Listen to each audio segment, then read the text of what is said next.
Come on, magic number. Come on, magic number. Come on, magic number. Woo, it's not going down. I fixed it.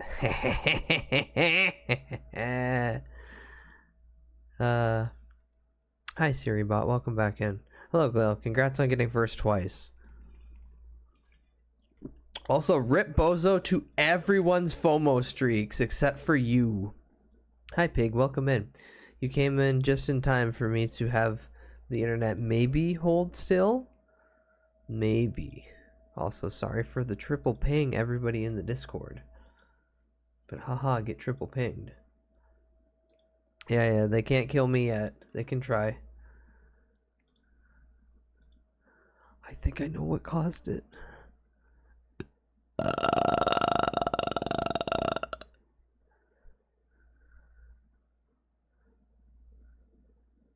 Is alright. Yeah. Do not come. Don't tell me what to do. We came? I'm gay. Oh. So yeah, as I was attempting to say, all men and women shall be the owners of their own ISP. No, I've said this before, but they got to do it like they do in the UK, where the mainline incumbent, the main provider of the actual infrastructure, is not allowed to sell on the infrastructure. Their entire role is to be the main point and provide the service labor to make sure that the physical infrastructure and the back end runs properly.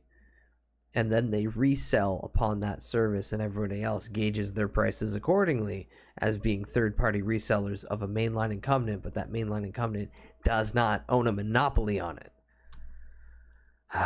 I'm upset about this because I live in Canada, and Canada is nothing but a bunch of fucking monopolies. But I digress. Glenn, what the fuck is this? Ants! No, 10 minutes of ants. So in a short version of the long about thing, Nintendo took a bunch of ROMs off the internet, even though Nintendo has no way for anyone else to play those ROMs, except for on shitty options like the online, where you can play the Perfect Dark release of Nintendo Switch Online. You want to see it? You want to see it? The levels are too high. Look at it. It's the cam spy. Look at it. This is what they give you. This is the Nintendo one. A little blurry, but you kind of get it.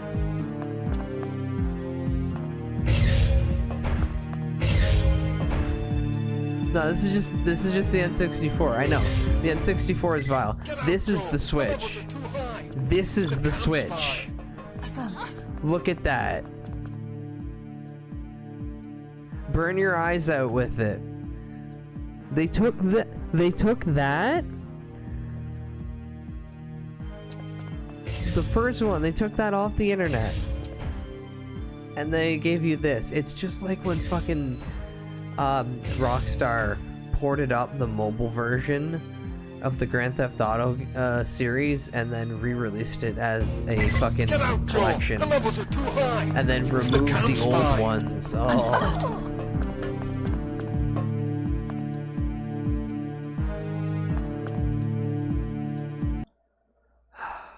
So what I'm trying to say is, goddamn, Nintendo games I like. Nintendo corporate gonna throw you off a bridge and into oncoming traffic. Well, yeah, I just don't like N64. Sorry anyone who's unaware, but I don't like it from multiple levels. The controller sucks. The library was limited based off of the physical hardware that needed to be utilized. Konnichiwa, you little Hi, shit. Emma, welcome in. The providing of ideas through it was narrow due to that fact as well. This makes my penis sad. Keep the change, you filthy animal. Oh, fuck, everything disconnected. God damn it, I gotta hit myself 100 times. Thank you for the biddlies. Hold on, I gotta reconnect everything. His bastardized fucking thing won't just simply flick on, flick off. Go. Yay. 1, 2, 3, 4, 5, 6, 7, 8, 9, 10, 11, 12, 13, 30, 40, 50, 60, 70.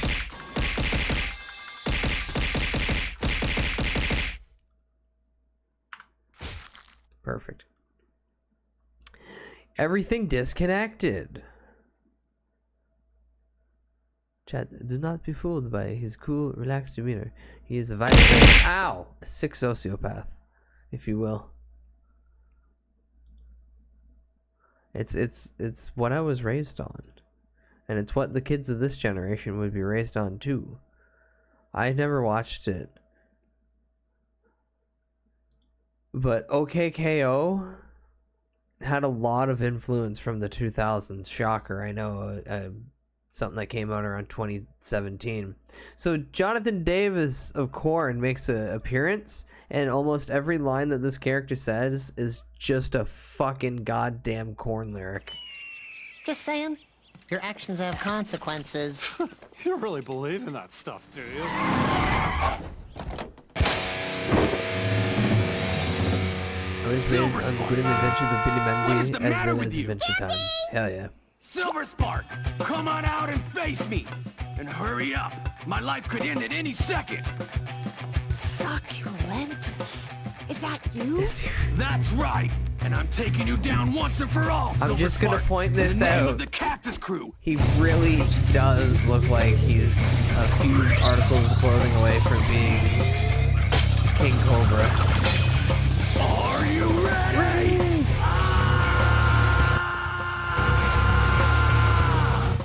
Come on, Grandpa, keep going, keep going. Question, if you don't mind me asking, why do Twitch streamers allow Twitch bots to watch them?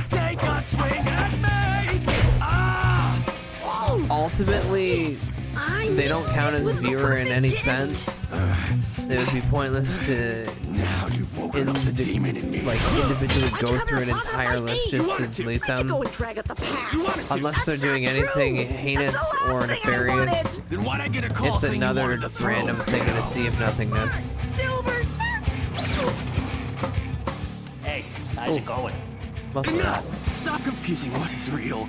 Wait, here you go. Here it goes. This is the best part. You're gonna pay for all those years of beating me down! Were we really like this 6 to 11 years ago? A balloon cactus bloom in the plaza. A balloon cactus bloom in the he plaza. had fun. A balloon cactus bloom in the plaza. A balloon cactus bloom in the plaza. A balloon He's already gassed. He's already out of breath. bloom in a bloom of cactus. A bloom of cactus. Bloom in the bloom. Cactus. You feeling all right? It's been a while. What do you say we call off this power battle and sort things out over some coffee? Yeah, a coffee would really wake me up inside about now. Wake me up inside.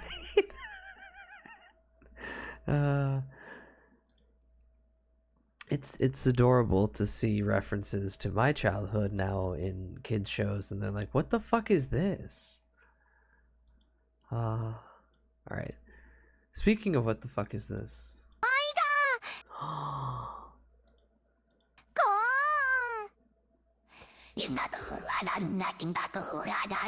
God, it sounds like a demon screaming in the corner of the basement.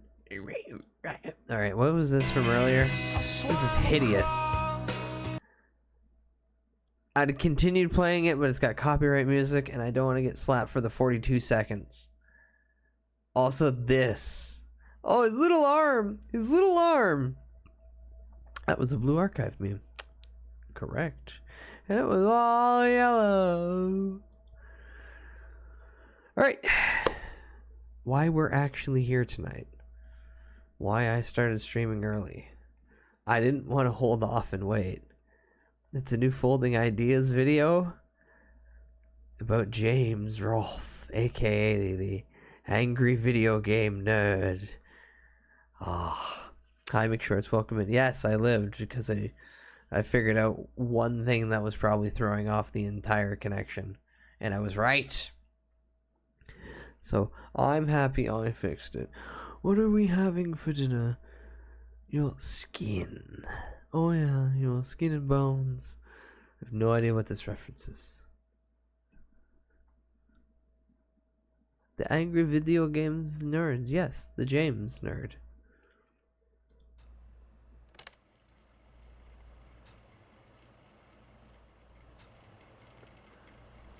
The song Yellow. I feel a certain amount of I kinship only remember the with James chorus. Rolfe. We're basically the same age. We both went to film school. We both ultimately found ourselves making videos about media for YouTube. Better known as the Angry Video Game Nerd, James has this behind-the-scenes video that I can't stop thinking about. AVGN Behind the Scenes and Nerd Room Tour 2021. There's just so much going on with it. There's a light stand suspended from the ceiling with craft wire, a cable hole made in a desk by attacking it with a drill like a slasher villain. The whole thing begins with an awkward disclaimer that the audio is being recorded from a different microphone just off screen than the one that's immediately apparent. I recorded this entire video and realized this mic is not plugged in. The shotgun mic is plugged in.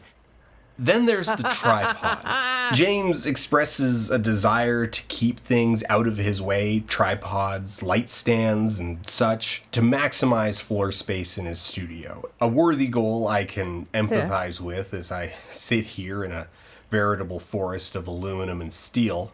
But then he shows his solution. Everybody a ages tripod differently head depending on secured their to a strip of lumber by experiences and two path in life. mismatched scraps of wood. It washes is against a us all wrong differently. thing. A kludged together precarious mess whose wrongness is intuitively No, that's apparent even great. to those who have little familiarity with the Fuck you talking about? That's equipment of great. filmmaking. This thing ruined my life in the way that only the inexplicable decisions of strangers can. Why was this made? Why was this made this way? What was happening that It was created the convenient to make circumstances it like that led that to at the this time. being made the way that it was made? Many of the solutions being shown off in the video seemed counterproductive, solutions to inefficiency more inefficient than the original problem. This glimpse behind the scenes paints a blurry yet still identifiable picture of a process of endless maintenance, a forever war James Rolfe is engaged in against the twin belligerents of entropy and James Rolfe. He includes a captivating outtake from the recording of his 2021 video, Shrek Fairy Tale Freakdown, where he's tied to a chair and trying to hold an onion in his mouth like a ball gag. He loses his grip on the vegetable and lashes out in frustration, cursing the onion, cursing the ropes, cursing COVID, cursing the lack of hands to help. Boy, I wish I had a crew. Wish we didn't have COVID and all this fucking bullshit. It is a sincere frustration, honestly more compelling than the video it's from, but it betrays a lack of foresight, a lack of planning, and its inclusion feels rhetorically misplaced.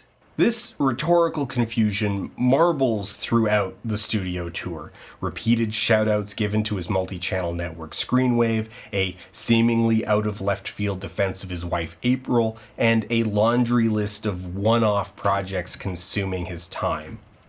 James says he'll be addressing some complaints, in his words, Of the asshole-ish variety. which suggests that there's something more going on. But why say these things? Why make these admissions? I thought I knew the angry video game nerd. I distinctly remember huddling with my film school peers around a computer in 2006, laughing over Chronologically Confused and mentally noting that the inevitable had begun. Serving video over the internet was on the cusp of viability, and the web was already developing its own vernacular. Internet videos weren't just the happenstance of virality anymore, out of context clips forwarded via email or repurposed clips of shows and movies. They were things being made for the internet. and everything was about to change. I may not have been the most ardent fan, but it was impossible to not know about the angry video game nerd and, by extension, James Rolfe, the man behind the pocket protector. Going to be Bald Santa? As the story goes, James Rolfe was a pioneer of new media. While he arguably spawned the entire genre of angry reviews and undeniably set the tempo for thousands of creators, he set himself apart from the crowd by being a trained filmmaker, having a leg up on the skill sets of lighting, sound, and camera work. Even as YouTuber became a real career, he never really seemed to embrace the identity, always seemed apart from it.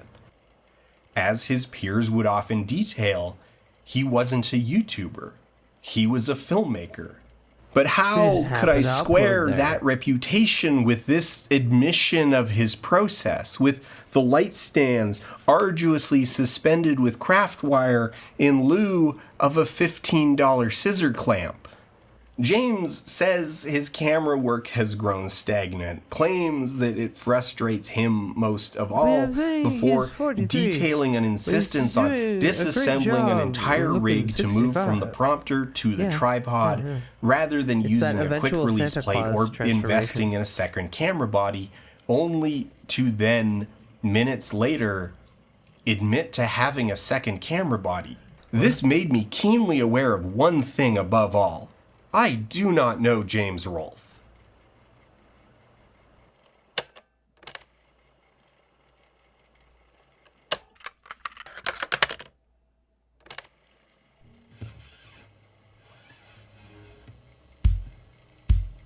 Alright, now show the entire Jekyll and Hyde episode and nothing else.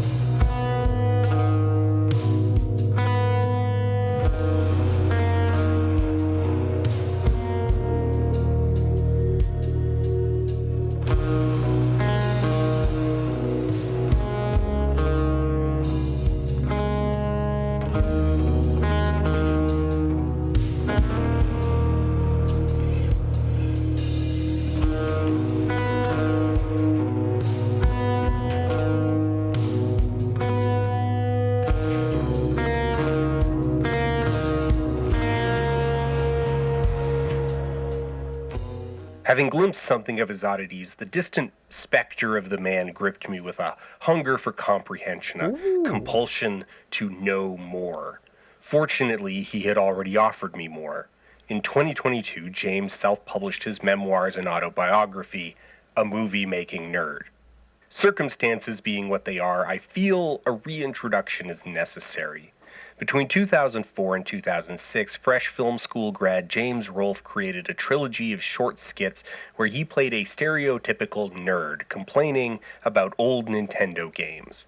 The character lampooned something that James saw as inherently funny: his friends getting intensely angry about video games. His university buddy, Mike Matai, thought they were hilarious, and in 2006 uploaded the videos to the fledgling YouTube, where they would see enormous success, compelling James to make more of them and creating what we now know as the angry video game nerd. The brand and format coalesced quickly and has remained largely unchanged for 20 years. For the 7th video, McKids, their friend Kyle Justin wrote an absolute earworm of a theme song that is honestly somewhere between 40 and 80% of the reason that we're having this conversation in the first place. Yeah, that's true. For the first many years, the show was a collaboration between Mike and James. Mike, an avid retro gamer with an extensive collection, would feed James material and manage logistics like web hosting, maintaining the YouTube channel, securing partnerships with outlets like Screw Attack, and James would handle the video production.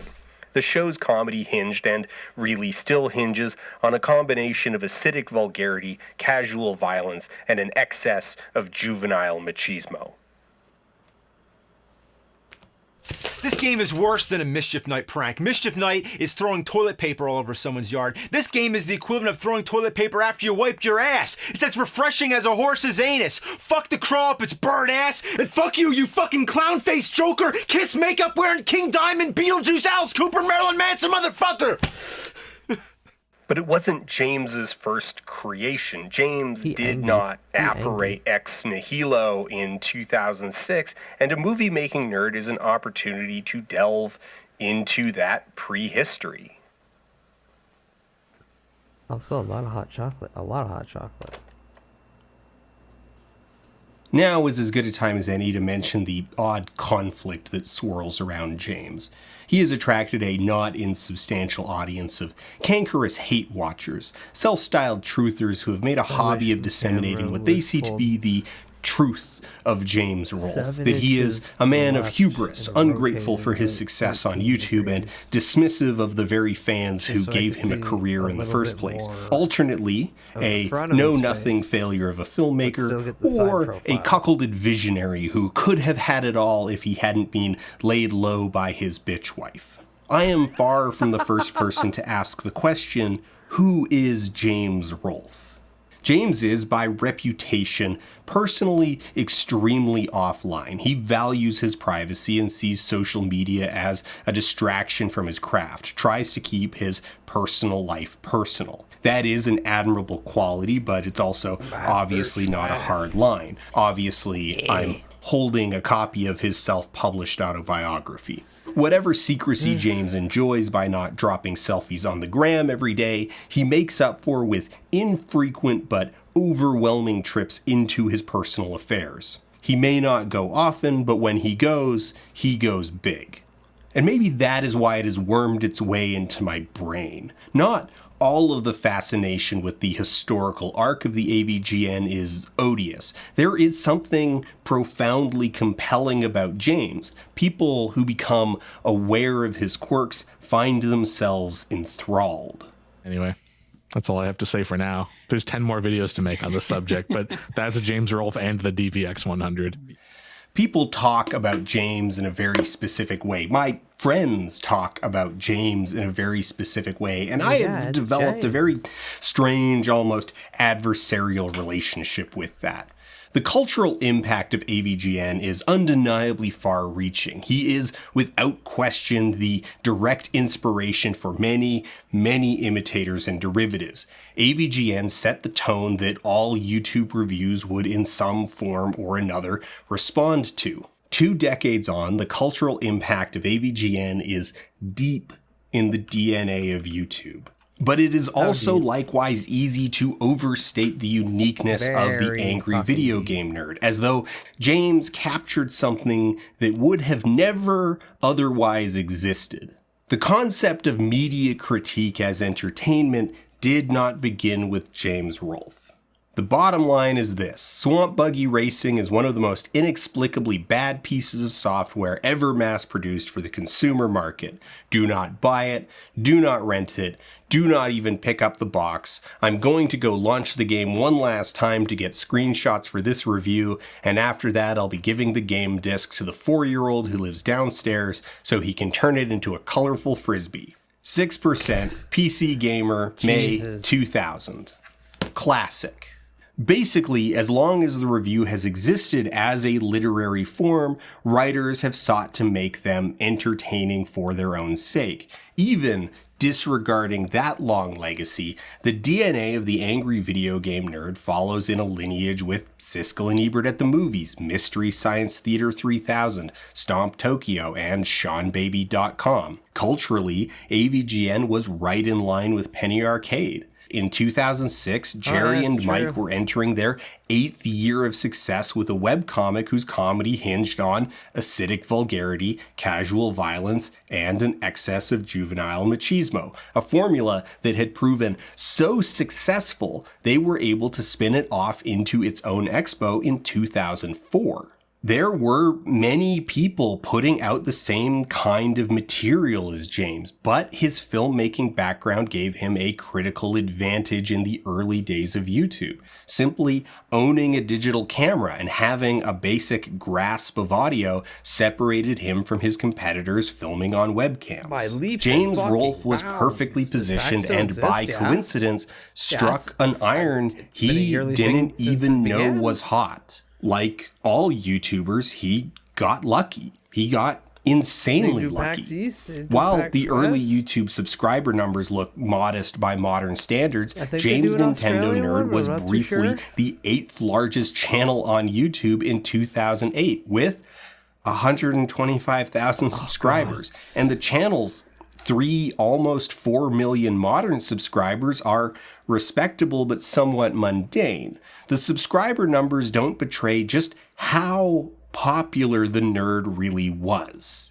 By the time the AVGN movie was announced in 2011, the channel had nearly 300 million lifetime views. He didn't just have viewers, he had fans, passionate fans who made fan art. Not just fan art, fan video games. It is no overstatement to say that the angry video game nerd was a phenomenon. The book is structured around James's career as a filmmaker, taking it as a given that James is in fact not a YouTuber. Even AVGN is conceptualized as a Cinemassacre production, just one of the many things that James has made. James has been making movies since he was 8 years old, and in the telling of the story, James chronicles his career from that point through film school to the first performance of his band Rex Viper in October 2021. The shocking thing really is how absent the nerd is in the book, to the point it's hard to articulate how little weight is given to the subject. You learn more about what James thinks of the film Wavelength than you do the web show that is, holistically, his 20-year career.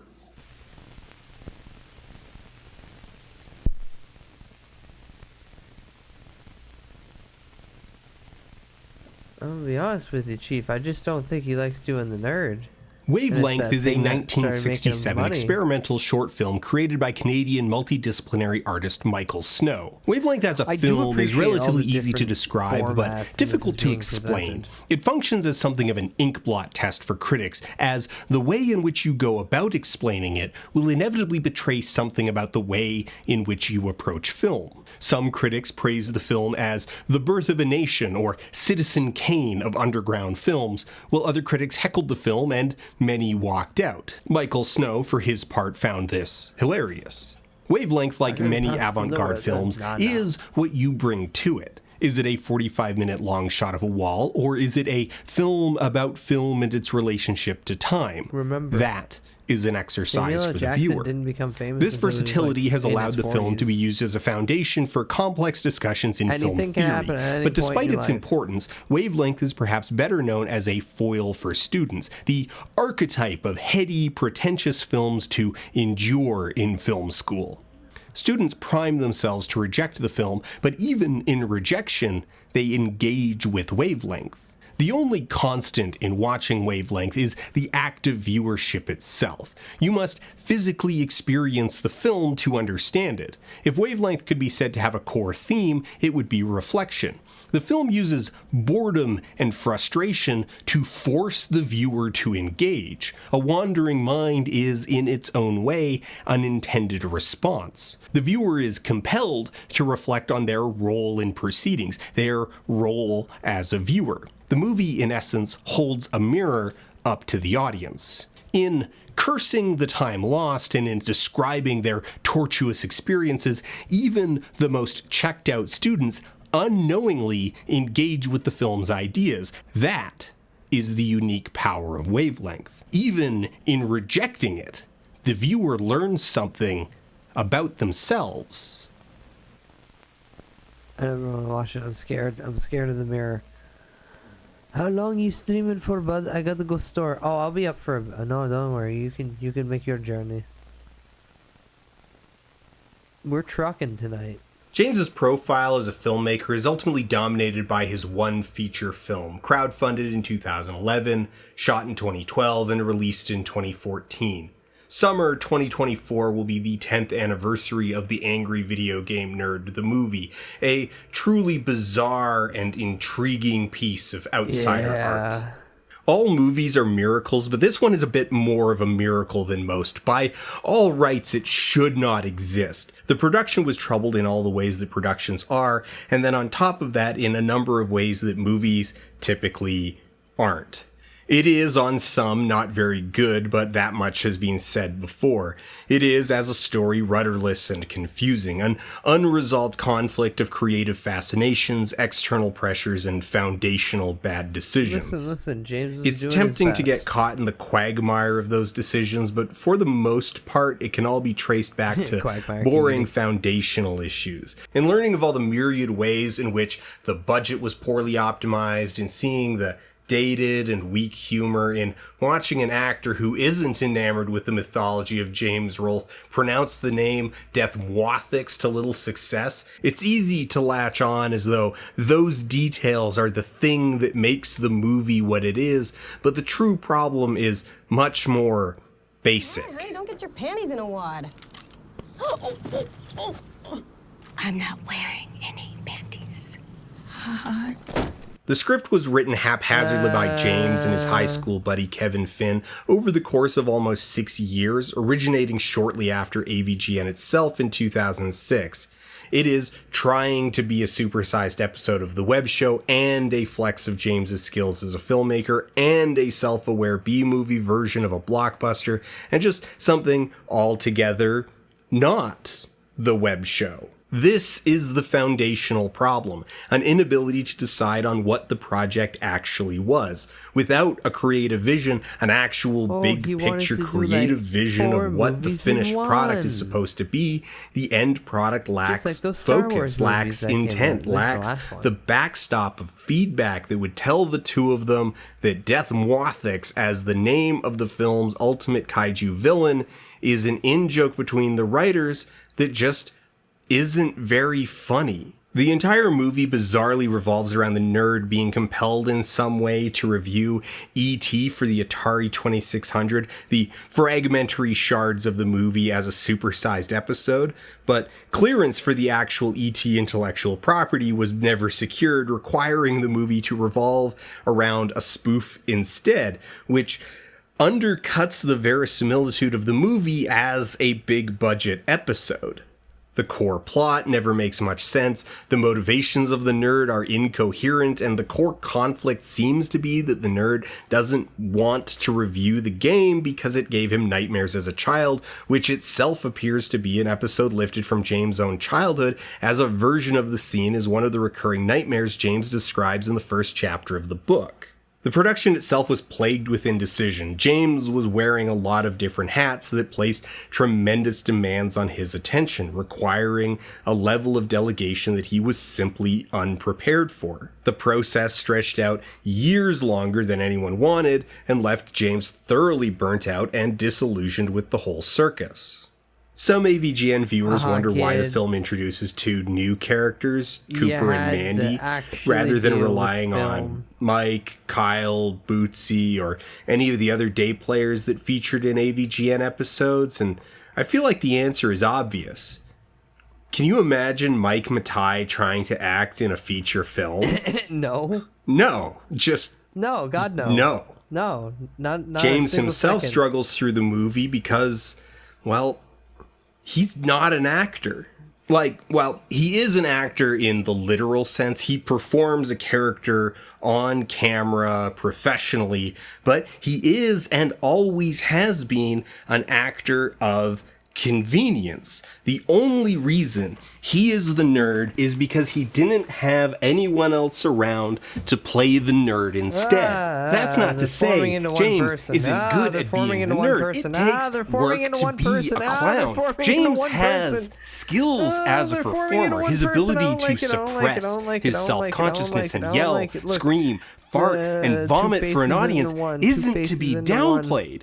Do you have any idea how hard it is to get mad on camera? There's a whole instinct of embarrassment, of self-preservation that you need to bury in order to sit alone in a room and howl at full volume for an audience that doesn't even exist. They can't see you, the real you, sitting on the floor of your basement, debasing yourself for them. They're just phantasms off in the future that are going to consume some ghost of you, spewed out at them by their phones as a crass homunculus of photons and digital audio.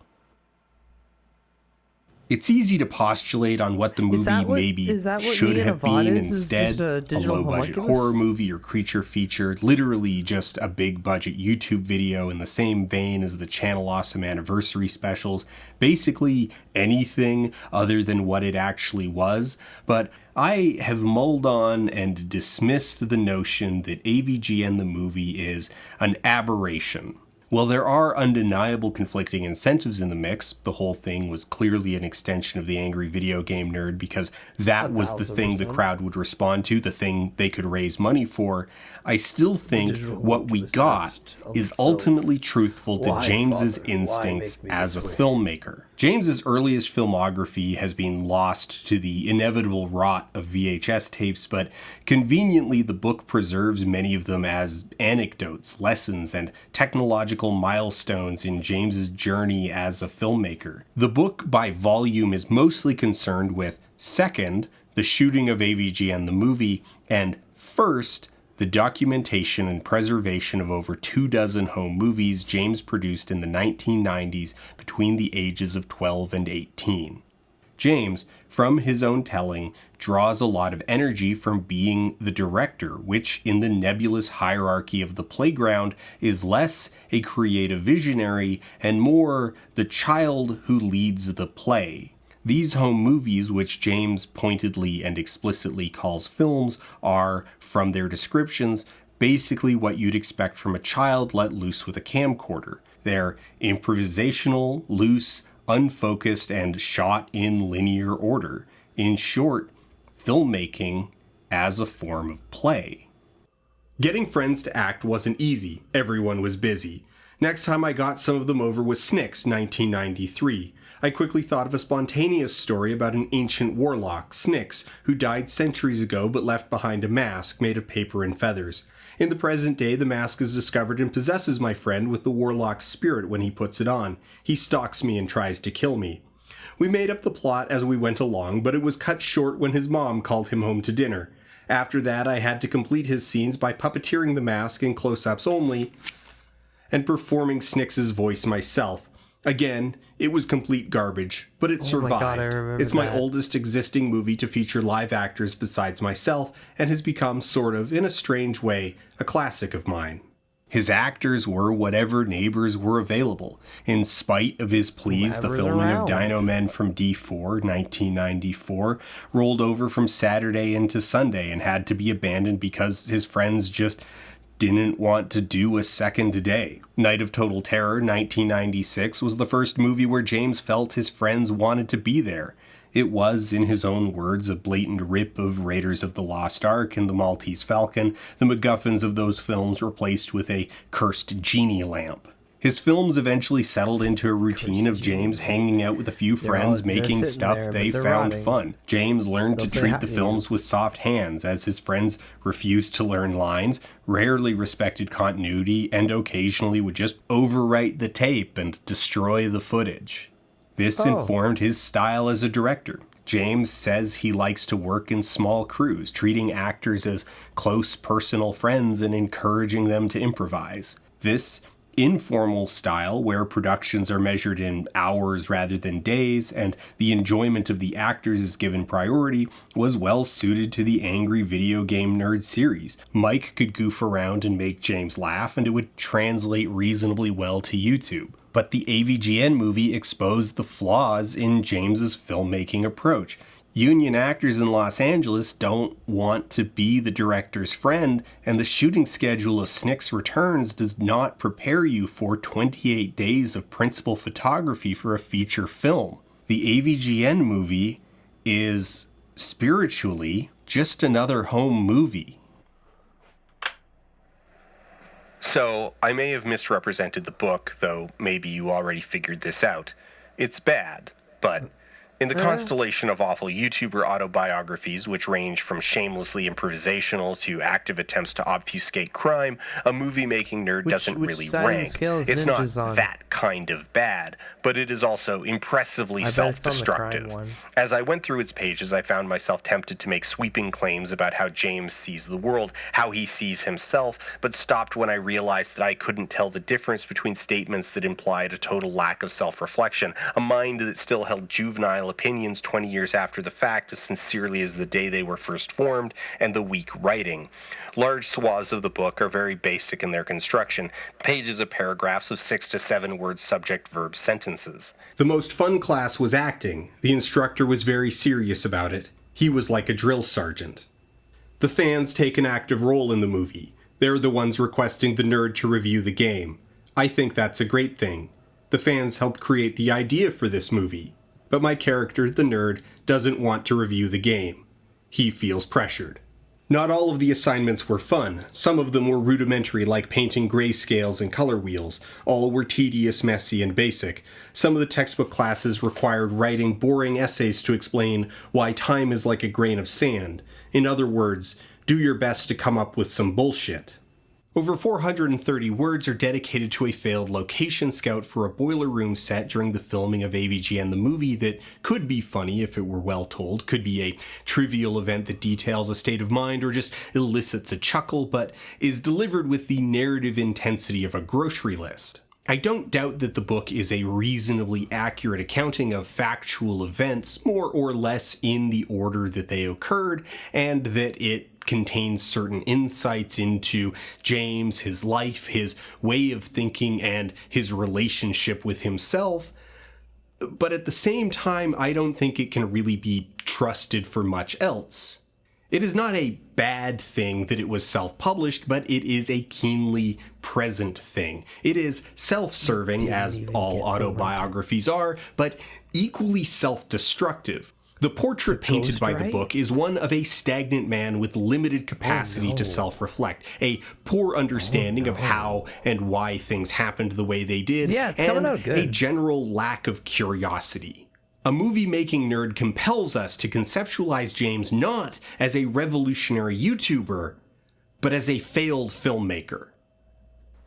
James Rolfe, the main character of the book, reflects back on university 2 decades after the fact and seemingly has no new insights into what his instructors were trying to impart. There are no lessons that were obnoxious in the moment but made sense years later. There is no appreciation for the exposure to cross-disciplinary fundamentals, nothing to suggest that being made to draw household objects with the cold precision of a draftsman gave him an appreciation for the geometry of camera optics, no reflection that being made to write about film as an art, as metaphor, gave him tools that he has called on in his nearly 20-year career as the host of a show deconstructing creative works. He tells a story about a technical exercise in his first year of university, an assignment meant to familiarize students with the basic operation of the 16mm Bolex cameras that were standard film student tools of the day, that he hijacked in order to remake A Night of Total Terror. His own framing of the story makes him look like an egomaniac. The assignment is to simply use the camera successfully to create an image of literally anything. James pitches an elaborate shoot with costumes and lighting. The instructor kindly explains that it's not that kind of assignment. James says he found the assignment annoying at the time, but on reflection, it was really valuable because it taught him to stand up for himself. What? Because he ignored the instructions, showed up on the day with a box full of Halloween costumes, and hijacked the entire class, and then the instructor just kind of caved because whatever. It's not entirely clear from the book, but the implication is that he spent the entire time as the director. No one else got a turn with the camera. They just got to be his actors. He let me have my way, coaching me through the bulky 16mm technicalities, but letting me shoot my little narrative as intended. Directing a room full of 20 students gave me a positive rush. The energy and excitement was high, and nobody here was goofing around like some of my younger experiences. Here, they were all 100% cooperative. It made me feel like a director. All these people. It's a heartwarming story about how if you just ignore the instructions and disregard your peers, you too can get to feel important for an afternoon. He would then remake A Night of Total Terror again in junior year, his third crack at the story by my count, the cursed skull being replaced with a cursed cat statue. Seemingly every movie James makes revolves around an inanimate object that is either cursed or alive or cursed and alive. A conspicuous chunk end with the protagonist being pursued by a demonic doll or action figure. He keeps remaking movies he made when he was a literal child. If not remakes, then sequels. There are 6 Snicks movies. His most recent crack at something not AVGN related was The Head Returns, a 20 years later sequel to a home movie he made in high school. And it ends with James being chased by a haunted doll. Boring anecdotes are interspersed with bizarre claims that seem rooted entirely in an understanding of the world it calcified decades ago. Speaking of high school, James states that in 1997 he got into the kind of music you don't hear as much on the radio, like Metallica.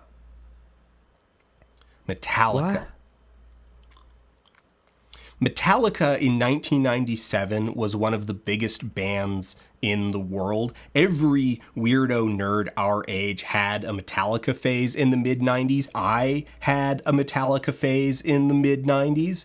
Just to seal the absurdity, he name drops King Nothing, a top 10 single on the US Hot 100 from an album that was #1 in 18 countries in a decade where people still bought albums. If you wanted to communicate the irony of a character in a film, someone with a self-mythology of outsider...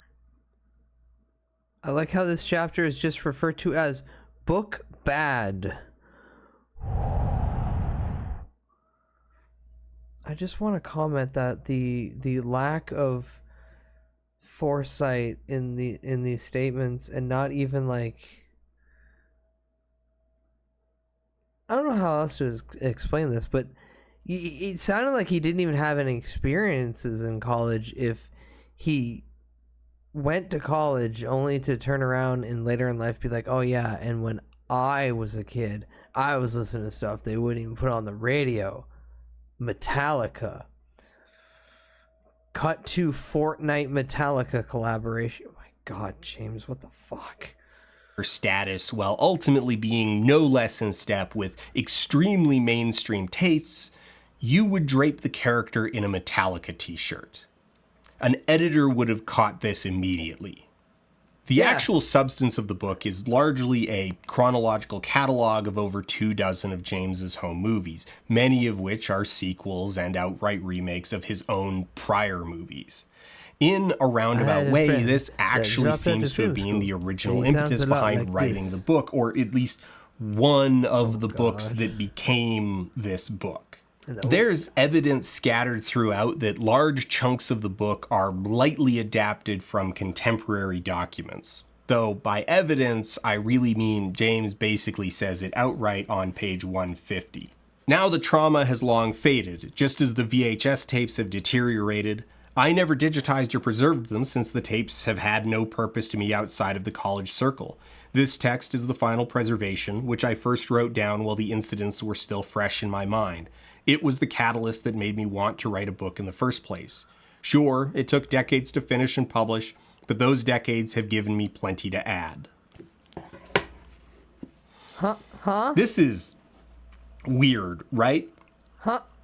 The admission that this was the catalyst that made me want to write a book in the first place, and that catalyst was still an animating force in 2019, that you're just adding stuff to something you started 2 decades earlier?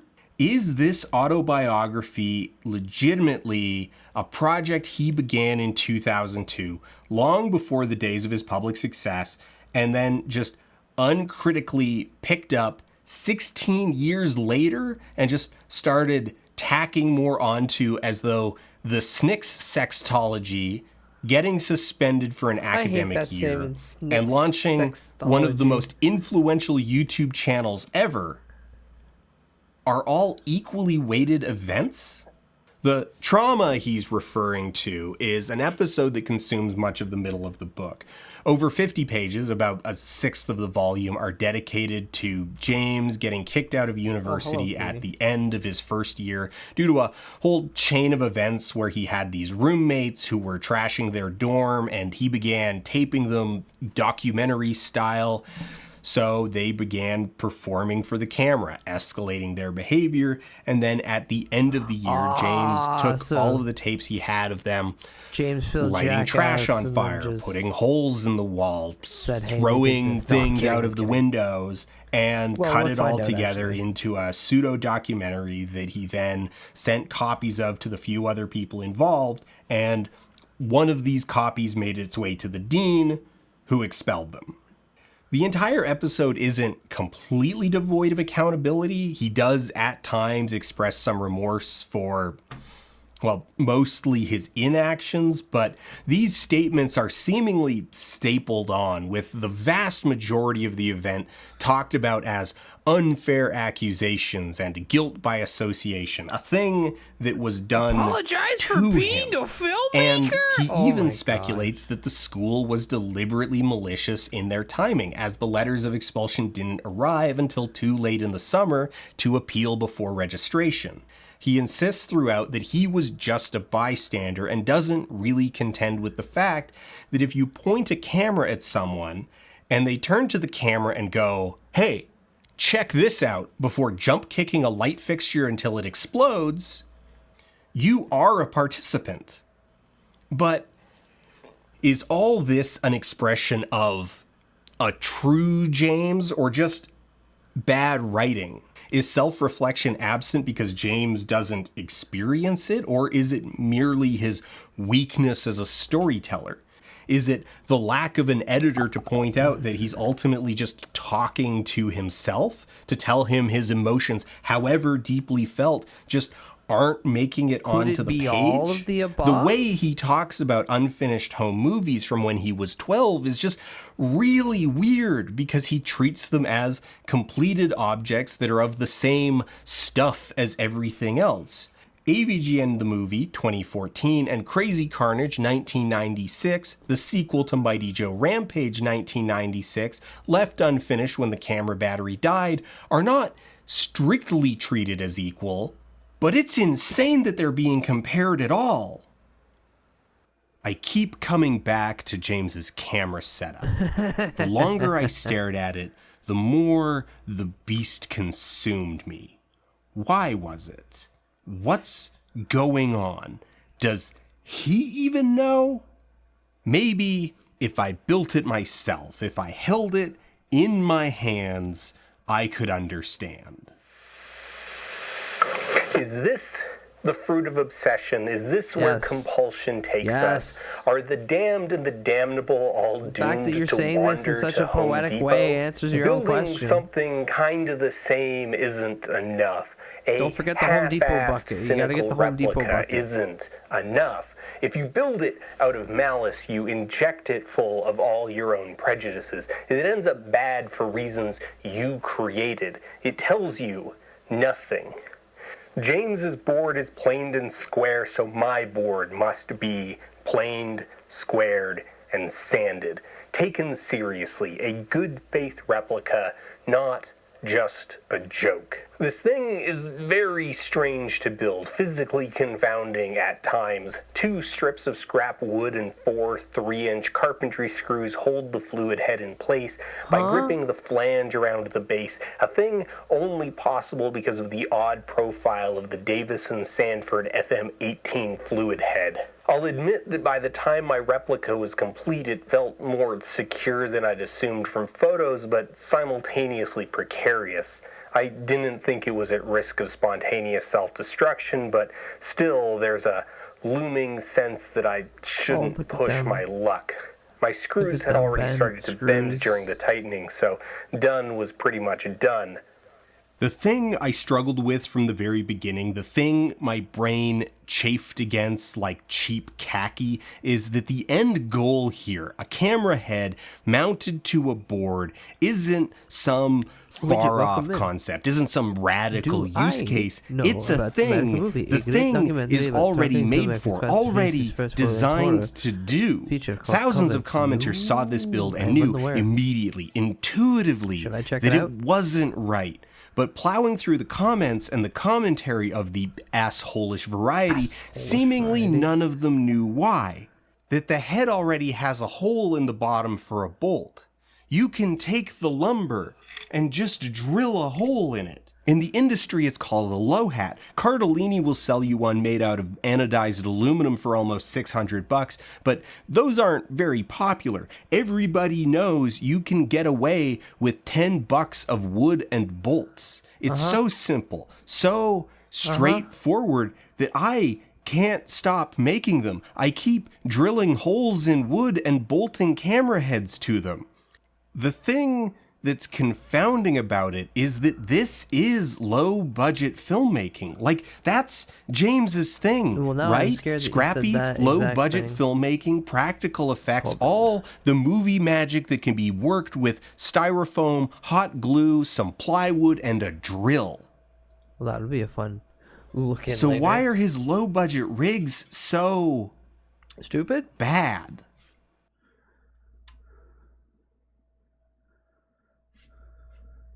I have been watching Angry Video Game Nerd episodes for days now in a tsunami of diarrhea and nostalgia for games I never played as a child.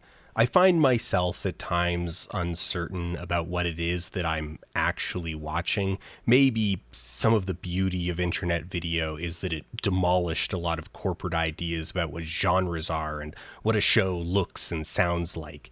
We now have so many things that never could have existed in a framework of network television where someone needed to describe their vision to a 50-year-old man in a suit who hasn't watched TV since he was 12 and convince him to pay for it.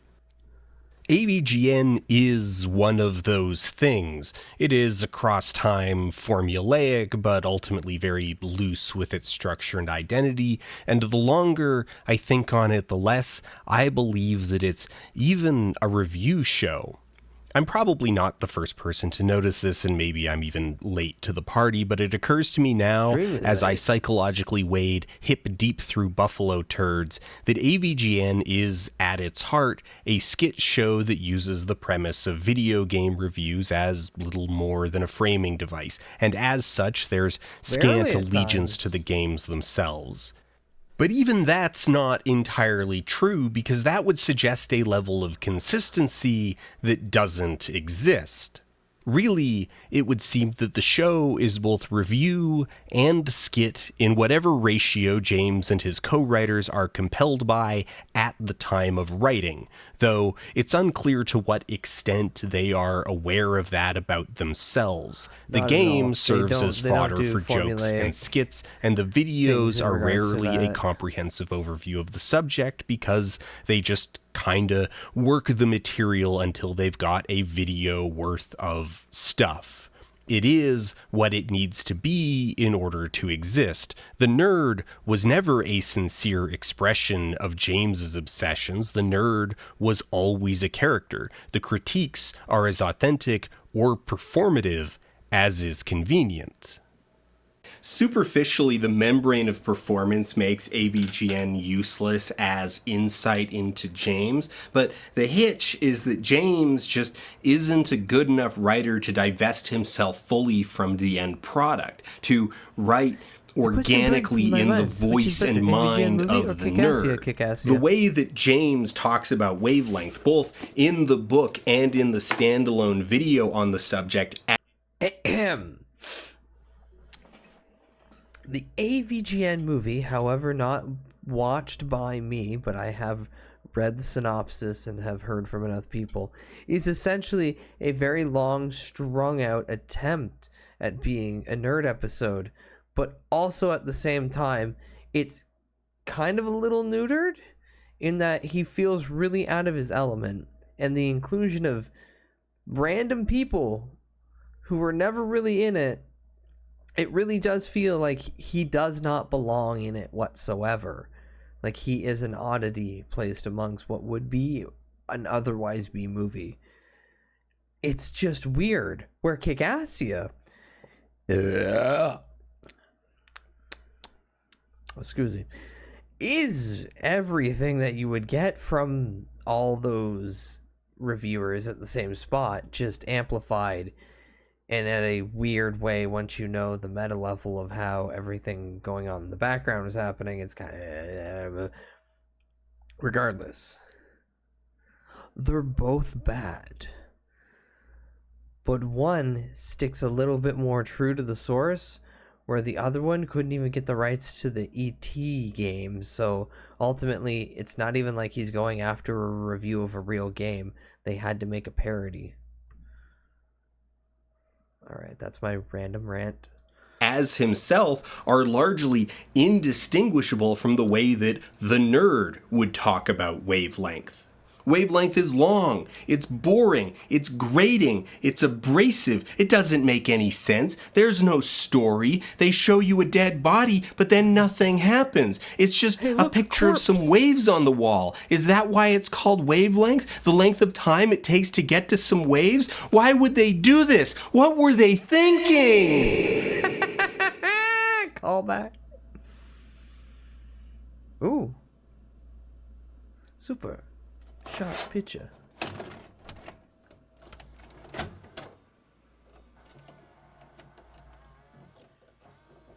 I feel a certain amount of kinship with James Rolfe. We're basically the same age. We both went to film school, and we both ultimately found ourselves making videos about media for YouTube. We both have an enduring interest in the aesthetics of old media, be it VHS camcorders or vintage video games.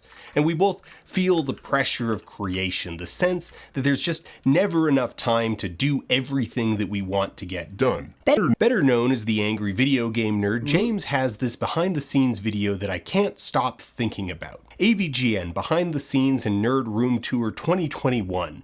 There's just so much going on with it. There's a light stand suspended from the ceiling with craft wire. It's not all weird though. James has all his studio lights on the same power bar, so he can turn the whole setup on and off at the same time. A kind of obvious yet still clever trick that inspired me to rewire the lights that I have over my workbench. So I've got this idea. The video ends with James cataloging a litany of reasons why he doesn't have as much time for AVGN as he used to. In addition to this behind-the-scenes video, James has an autobiography, a movie-making nerd, which he self-published in 2022. These glimpses James allows into his private life have become the locus of an entire para-audience of hate watchers, cinemassacre truthers, who have memified and dissected them to truly bizarre levels of hostility and entitlement that I don't particularly care to fully unwind. It's the usual soup of in-jokes, in-jokes, in-jokes. Almost as compelling as Rolfe himself is this community that swirls around, seemingly offended by his continuing existence, though they will absolutely take offense to that characterization and insist that they're not hateful, fat-phobic misogynists, they're just too edgy for woke soy boys, and it is merely their unwavering commitment to free speech that compels them to allow the hateful, fat-phobic misogynists to stick around. You know the song and dance. Thing is, though, that Cinemassacre broadly has provided them with a lot of red meat. Mike Matai, who handled moderation of the studio's social presence for years, is kinda an edgy dickhead himself who would pick fights, go on aimless banning sprees, and other misbehavior. He once posted a photo of a penis, not necessarily his penis, but certainly framed to imply that it was his penis, to his Twitter account to win a literal dick measuring contest with rowdy commenters. In the shame-soaked aftermath, he tried to scrub this event from history and, as the moderator of the Cinemassacre subreddit, went on a banning spree there, which led to the formation of the splinter sub, the Cinemassacre Truth. As production of AVGN the movie dragged on through 2013 and 2014, James contracted with multi-channel network Screenwave to manage more of the channel's backend. Now, okay, in the book, James mentions that he has not, in fact, made his millions. That during the time where AVGN was at its peak cultural relevance, their ability to monetize that success was pretty spotty. Their relationship with YouTube as a platform wasn't the best, and while they were able to be grandfathered into the now long defunct director program and retain their ability to post videos longer than 10 minutes, they weren't in the first or even second or even third wave of channels admitted to the partner program. Merchandising, the publication contract with game trailers, and various one-off contracts provided an income that made AVGN viable as a job, but James claims, and I'm inclined to believe, that this did not manifest as the kind of wealth drawn in by the likes of Smosh, Shane Dawson, and other early YouTube contemporaries. James is justifiably proud of AVGN the movie, a film that by all rights shouldn't exist, that should have fallen apart, that very well could have ruined the channel, ruined his finances for the rest of his life, ruined his marriage, and ruined his friendships. A lot of people helped make the movie, but very few championed it. AVGN the movie, for all its faults, isn't the product of a miracle. It's the product of James Rolfe. And it nearly destroyed him.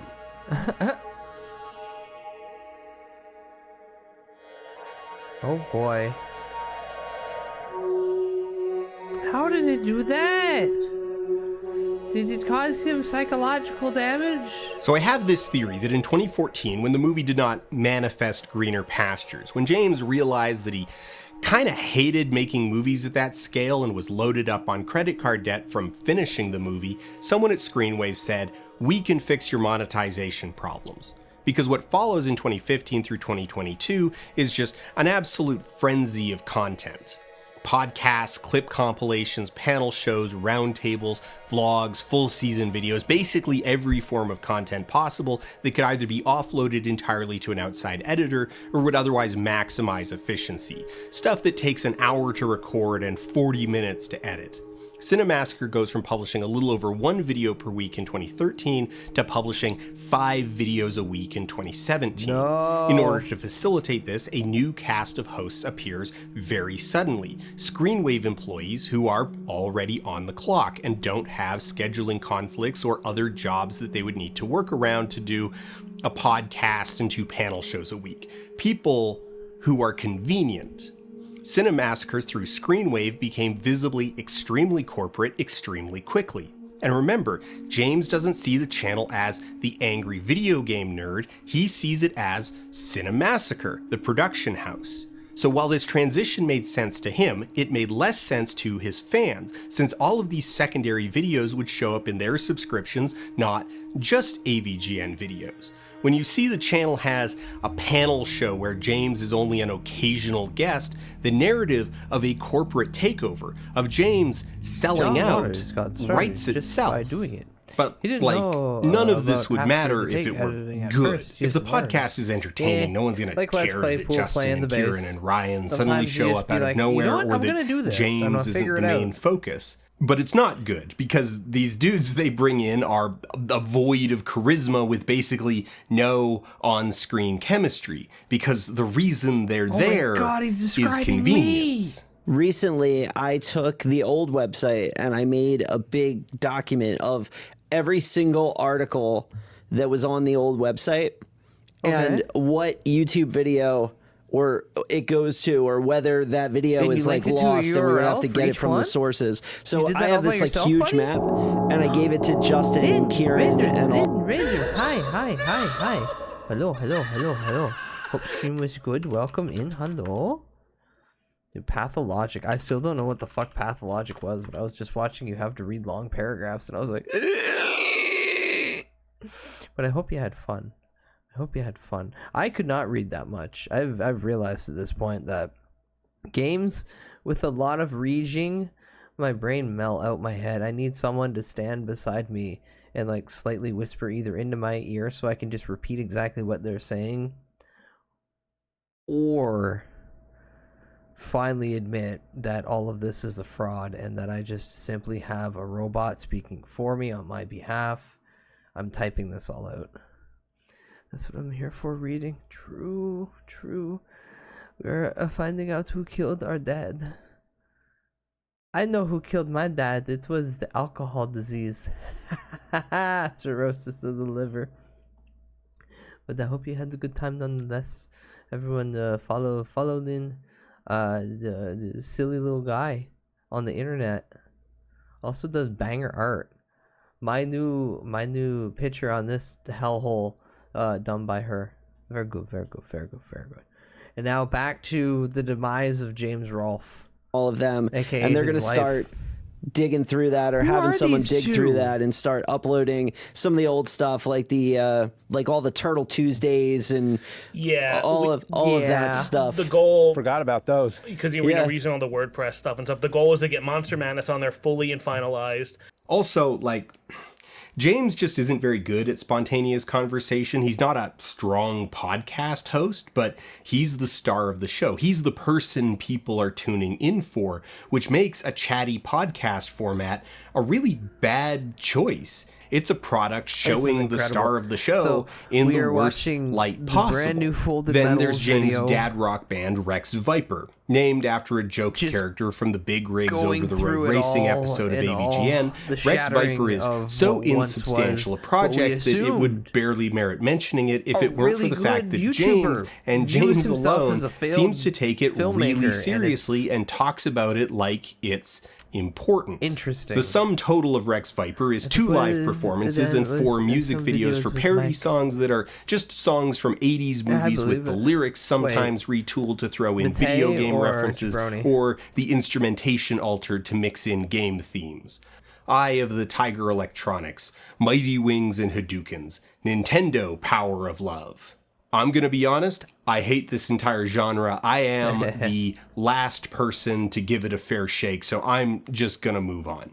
All of this is easy pickings for truthers. Whether it be the cringe or the cynicism, there's a lot here to make fun of. Truthers even have a name for all of it, the slob wave era. Get it? Because Justin Silverman is fat and Kieran Fallon has that heavy metal look going on. Ultimately, though, no matter what the Cinemassacre truth might be accurate about, it's all just a vehicle for ableism, fat phobia, sexism, transphobia, and what? They're Chan trolls. It's not that deep. They are, in fact, just haters. They have a particular hate boner for James's wife, April, for reasons that are complicated but not complex. They'll frame it that James was dragged kicking and screaming from his basement because she wanted kids. They cast James as a henpecked husband whose career was derailed by a woman. This flies in the face of both everything James has ever said and also just observable reality. James and April were together before the first AVGN episode hit YouTube. There is no Garden of Eden for Eve to tarnish. April has been here the whole time. During the filming of AVGN the movie, she moved with James to LA for 6 months and took on the role of production manager. If the movie had one champion, it was James. If it had a second, it was April. But because he describes her as giving him an ultimatum about having kids, they are able to depict it as browbeating, vilifying April as a nagging shrew who uses their children as a chain to keep James from realizing his ambitions, as though it is preposterous on its face that James might honestly prefer fatherhood to making videos for the internet. One time, James and Mike sat down to record a Let's Play, and James had somewhere he needed to be, to pick up his kids from swim lessons or something, which gave him a hard out of 5:40 if he was going to get there on time. 5:40 came and went. James started to visibly panic when he noticed the time and wound up leaving rather ungracefully before finishing the LP later in the evening alone. Let's break it. All right. Well, anyway, that's it. We just ran out of time because I have to be done at 5:40 right now. And so what's going to happen is exactly 5:40. Next time you see this, James is going to beat this on his own. I'll try, without me, because the way we record. So yeah. Okay, just to make it clear, again, what happened was that we ran out of time. Truthers have clung to 5:40 as a meme ever since. These are what James describes as comments of an asshole-ish variety. And really, the thing with the 2021 behind the scenes video, the odd texture of the whole thing, isn't that it's partially a response to these comments, but that all of it is. That's the animating force behind it. That's the reason why it exists. It's not a behind-the-scenes room tour for the sake of easy content. It's an explanation, a defense. As a room tour, it's bad. James bounces from odd detail to odd detail, spends tremendous amounts of time outlining problems, and the whole of it is weird and a nearly incomprehensible level of honesty about his bespoke inefficiencies, but all because it's a defense of Screenwave, a defense of his wife, a defense of his children, and a defense of his priorities in life. So Screenwave hooked me up. So Screenwave set me up with a whole new server. Screenwave also helped me with my internet. Screenwave and I have been working to resolve it. And then I sent a rough edit to Screenwave and they just did the rest of the post-production and effects. On the boom mic, so why doesn't James have enough time anymore? What's he spending his time doing if not making AVGN? I don't know, and I honestly don't particularly care. If AVGN has declined in some spiritual way, it's not because James isn't grinding away with burnout-inducing 16-hour days. In watching through all 52 hours of nerd videos in reverse chronological order, I'm not even convinced that there is some calculable decline. Maybe this is to its detriment, but the show has always been spotty and kind of ragged at the edges, and it has remained incredibly consistent in that zone. Maybe the format is just dated. YouTube has left AVGN behind. Maybe the audience is just aging out. Maybe James does lack ambition, or he's just out of ideas. Hell, maybe it is his wife and kids getting in the way of the show, but here's my hot take on that. That's fine. The angry video game nerd is not a load-bearing pillar of reality, it's a YouTube sketch comedy. It doesn't need to exist. I do not know James Rolfe, but in this I'm confident. James Rolfe loves his wife and kids, and they are his top priority. The best written parts of his autobiography by a substantial margin are the stories about the challenging births of his two daughters and how he discovered that he really enjoys being a father. His mistake was to share that fact with an audience too immature to comprehend it. No, not just too immature. An audience patently unwilling to comprehend it. Probably the most baffling mistake James has made is assume that his haters are here to be persuaded. Do they want me to suffer? Yeah, James, they kind of do.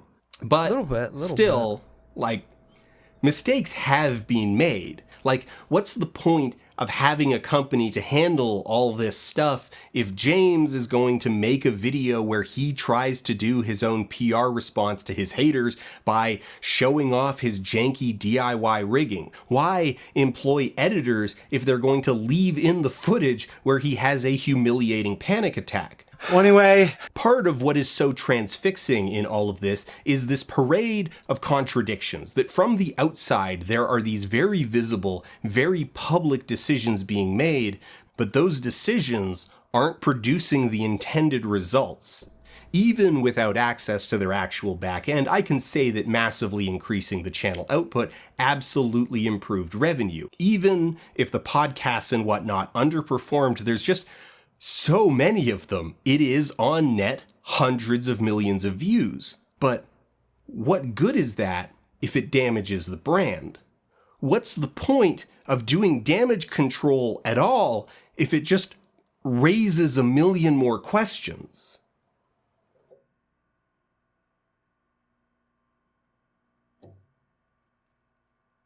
In a spiritual sense, James has trapped himself on the couch. His access to the capital resources needed for larger projects is dwindling, and his sensibilities as a filmmaker are too myopic to appeal to an audience that isn't humoring him, telling him that Rex Viper is cute and they're just glad he's having fun. In a more literal sense, James has trapped himself on the couch because the room is just too small. I had heard this before, but I find that just saying it or looking at frame grabs doesn't do justice to the realities of physical space. So I did the thing any normal person would do and built a 1/12 scale diorama of the nerd room. Huh? He needs to haphazardly hang things from the ceiling and build Franken low hats because when he moved house in 2016, he had Kyle build a replica of the nerd basement in the new garage so that the new basement could be dedicated to a fake video rental store. But Kyle, whose day job is renovating houses, built the room as an actual room, not as a set with accommodation for the needs of recording. And for reasons I can only speculate on, the set is only 8 feet wide. I don't know, maybe the rest of the garage is a workshop or they still needed to fit a car in there. I really, truly don't know. But it would feel cramped just as a rec room. But as a film set, it is claustrophobic. There's nowhere for stands insane. to go. I never knew that. And okay, now every film set is crowded with junk. Every film set is a jungle of stands and tripods and apple boxes and lens boxes and lights on standby. But this tightens things down to a point where you just can't get in and out without stepping over everything. It becomes a game of parkour just to change a battery. And when you're working mostly alone, that gets frustrating really fast. And when you're frustrated, you get impulsive. And those impulses lead to half-measure solutions. And those half-measure solutions accumulate into a whole network of bespoke inefficiencies that you just live with because the process of unraveling them feels just so big. It was in the finishing touches of James's low hat that it began to make sense. Screwing on a bubble level did something to it, transformed it. It was still janky, it was still inexplicable, but I suddenly cared for it. No longer saw it as just a heap of scraps stapled together for a bit. It's still a bad solution. It still looks visibly like a bad solution, but it felt personal. I could imagine myself as James, self-conceptualizing as not an indie filmmaker, but as a backyard filmmaker, a kid with no resources but what he can scrounge out of the garage, and this felt far more homogenous with that than with any other James I had considered so far. In 2010, James posted an autobiographical documentary called The Dragon in My Dreams. James tells a story of a recurring nightmare he had as a child, being borne down on by this massive dragon, an image that he connects to a dragon-shaped water feature in a neighborhood park his parents took him to as a toddler. For the video, James, with friend Matt behind the camera, visits the park on the day it just so happens that workers are removing the dragon from the spot where it sat for 30-some-odd years. In voiceover, he reflects on his childhood, on the imagery of the dragon, on the then upcoming milestone of turning 30, and holding back tears, he takes a knee beneath the dragon and avows himself to the path of the filmmaker, while the dude who was working the jackhammer stands just off screen having a smoke while these two guys do their thing. It's all kind of cringe, a truly elemental example of pretentious, self-important film school pap, but whatever. Let he who is without cringe throw the first stone. The conclusion of the video is muddled, just kind of wanders between a few different ideas, but the intent is clear. It's a reflection on just how far James has come and an aspiration of just how far he has to go. A phase of his life coming to an end just as conclusively as this dragon being torn out and replaced.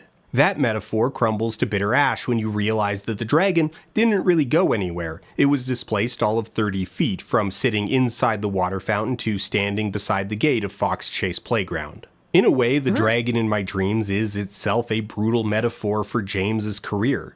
James is a calcified dragon whose films have barely changed between high school and middle age, uprooted from VHS and transplanted 30 feet away in HD. I think about James every day now, every time I have to step over something that's in a bad position, every time I need to get something off a shelf but there's stands or tripods or boxes in the way. Every stack of books, every lens without a home, every camera bag left on the couch for weeks on end, every clamp, every cable, every stray roll of tape has become an accusing presence in my life, a bespoke inefficiency that I can stare directly at and yet never fully escape.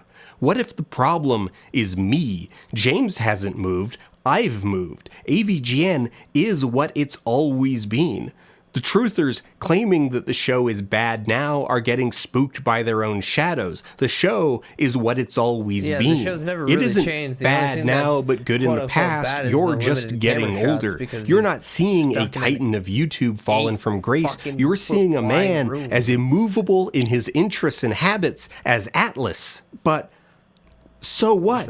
Would it even matter either way? We don't have the James Rolfe. We have a crass homunculus of James, constructed out of photons and wavelengths, delivered to us through our screens, a codex of symbols we can interpret but never fully understand. And in that void between the real and the perceived, impose meaning compelled by what we'll never know.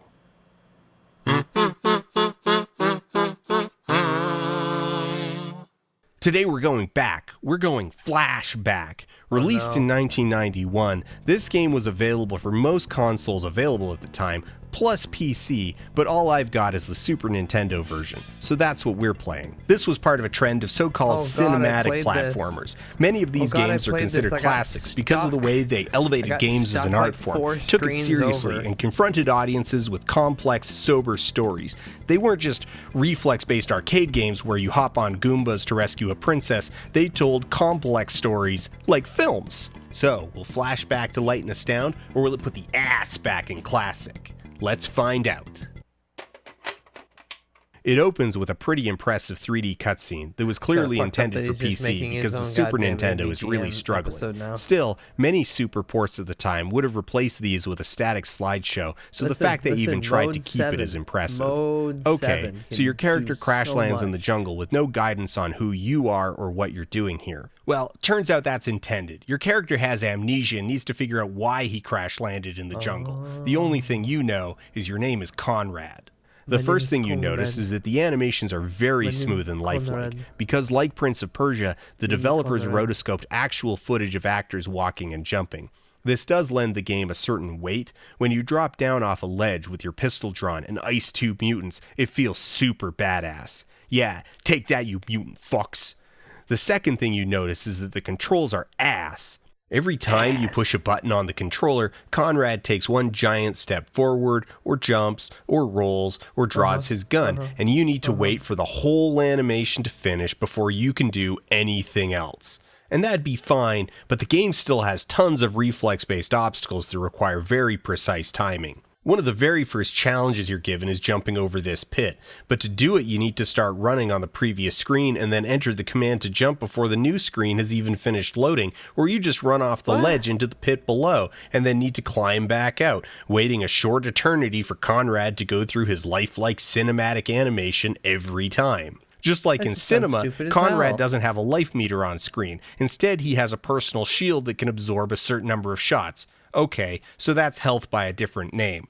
So to check your health, you need to open your inventory and cycle through everything you're carrying until you get to your shield module, where it'll tell you how many charges you have left. Oh yeah, that's cinematic. Cinematic is dog farts. Yeah, it turns out that in video games, cinematic is a code word for shit. Oh, the controls suck ass? Just tell players it's cinematic. The story gives you no clues about where to go or what to do. It's cinema. You eventually get to a giant pit that this shady fuck tells you to jump into in order to get to New Washington. At least he warns you that you'll die if you jump without an anti-gravity belt, which he offers to sell you for 600 credits. Okay, so you need to go find some credits. Fortunately, there's lots of them hidden around different areas of the jungle. But here's the thing, if you go out of your way to get all of them, thinking they'll be useful later, you're wrong. He doesn't just take 600 credits, he takes all your credits. He robs you! Cinematic! Anyway, after you pay this lying fuck everything you have, Connor jumps into the pit and enters level 2.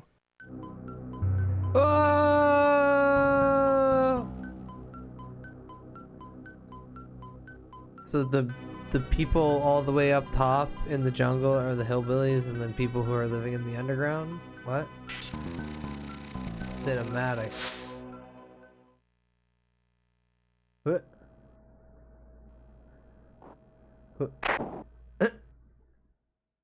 There's nowhere to go. There's just 3 screens. There's nothing but an elevator down into a hole. Sure, you can recharge your shields down there in the hole, but it's not going to get you anywhere. It's cinema. You can jump up to this ledge, but it doesn't go anywhere either. There's this ledge you can see, but it's out of reach. You just can't jump high enough to reach it and pull yourself out. This is your life now. You're trapped here on these 3 screens until you quit. Anyway, what you need to do to progress is confront your insecurities and accept that you're not a filmmaker either. Okay. What did you say? Oh, he's attacking himself through this. It's just been a reflection of himself the whole time. There it is. It's the oldest dance.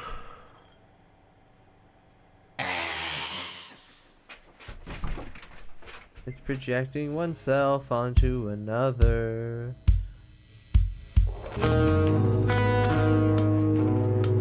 Everybody who has a run emote, run.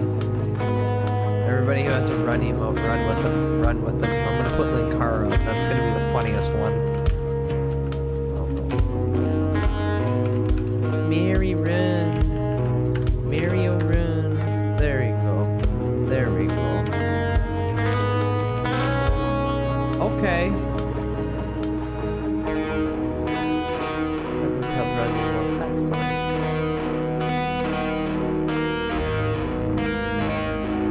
Well, what did we learn from this?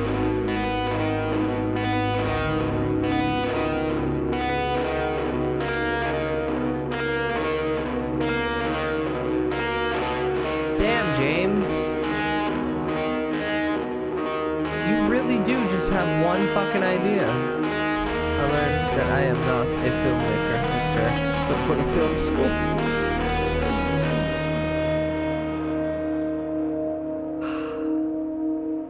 A good one is don't film people causing destruction within the dorms, then meticulously edit it and hand it out to people because someone might hand it in and say, hey, look at what so-and-so did. And then that's your ass. I mean, I'm not going to tell you everything what to do, but like that might be one where you might want to avoid it. Maybe. Slightly. But who am I to judge? Really, who am I to judge? Oh. You know, as a semi-palate cleanser. Hello! Today we present to you the very first unreleased episode of our animated series Spitballs.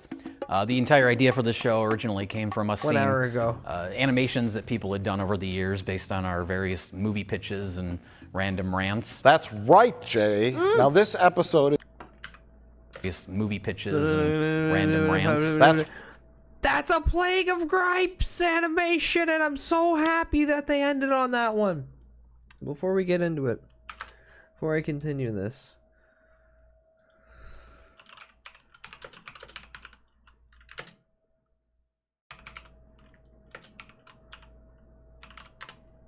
Ow.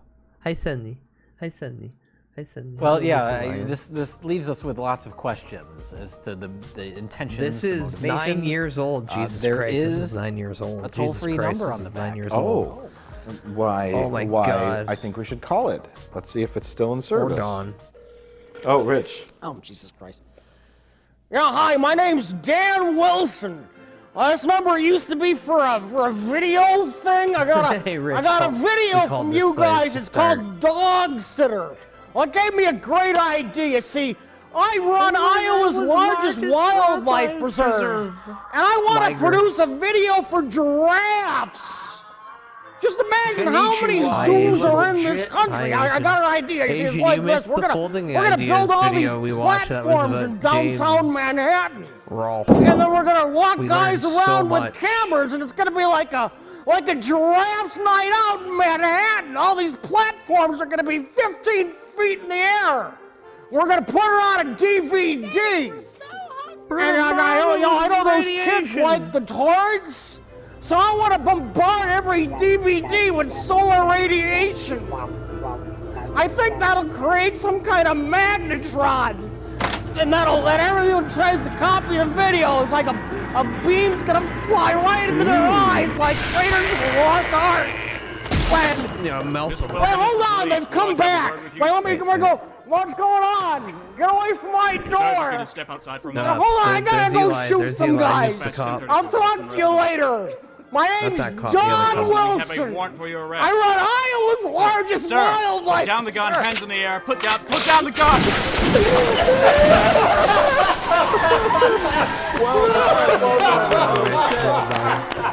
Oh my God. I'm very happy, Asian, that you got to experience Godzilla -1. All of you chat should experience Godzilla -1, and I would totally rewatch it again if the black and white version gets uploaded, because I'll watch that. I'll watch that in a heartbeat. That movie's fucking incredible. But, streamer, it's long, and it's a dramatization in regards to the after effects of individuals having to recover from World War II in Japan. Yeah. And then Godzilla shows up and reminds them what happens. Fred Williams was there for this legendary moment. That's true. That's true. Anywho, continuing on with more Red Letter Right, Media. Jay. Now, this episode is actually a very, very old idea that Rich Evans and I have been kicking around for years. Decades, actually. So we Millennia. decided it would be the perfect first episode, and we turned it into a animated storyboard or an animatic or What's an animatic? something. It's an Yeah, it's more of a proof of concept. Shut than- up! It should be pointed out, this is more of a proof of concept than a full episode. This was done before we started working with Zachary, who animated the actual finished episodes. But this one has amazing artwork by our friend Freddie Williams and Rich Evans. Critic on Japanese imperialism. That's right, how Jay. it's Rich made drew the individuals human not value characters, their and own our friend lives. Freddie True. Williams drew the backgrounds and locations. I then seamlessly combined them into a fantastic presentation that combines two radically different styles of art in an unseamless mess. But Mike, obviously, it's an unfinished work, so it's the movie pitches that matter. That's right, Freddie's Jay. guilt, yes. So enjoy Spitballs, the Dependables. Honestly, and I'll be real with you, Survivor's Guilt is a running theme in a lot of Godzilla movies. If a character was in the previous Godzilla movie. Yeah, so my agent called me back, and we've got to call back. Might not hit for every one of them, but most of them. Hello? Can anybody help me? No, serve your own coffee. Mike! Hey, Mike! Oh, hey, Jay. Don't ask how, but I got us a pitch meeting with Roland Emmerich. Roland Emmerich, the Oh my director God, of this several literally successful sci-fi and action films? Yes! literally He's is actually just looking the for an original Spitballs sci-fi idea. Jay, Animatics I that usually they write already historical shit out. nonfiction novels. I haven't sold a screenplay in years. You haven't sold a book either.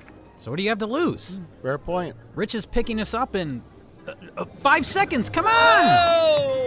You're pulling on my protective sweater! Out of my way! My coffee! Where are we going again? To pitch a movie idea to Roland Emmerich in Burbank. Burbank? That's less than a mile from here. It'll take us hours to get there. Hey, look, it's Boozmeister. Do the line for the thing. Say it, idiot. Fuck off! Hey, Rich, what's Boozmeister? In 2004, I played a guy called Boozmeister in that movie, Boner Frat. It was the last time I worked. I got typecast as a fat, stinking asshole. Yeah, that sounds a bit like Rich Evans. Jay, Jack, can you set see up this Rich meeting Evans for a doing movie anything pitch, but and being we don't have the a movie stinking pitch. asshole? Mike, if an opportunity comes up, you is gotta fat? take it, even if you're not prepared. That's what my acting teacher told me. Or was that my manager at the coffee shop? Your manager. Or my grandma. Mike, don't sweat it. We'll be fine. We're good at thinking on our feet and making the best of it. So says the guy who lives in a dumpster behind an adult bookstore. It's a youth hostel.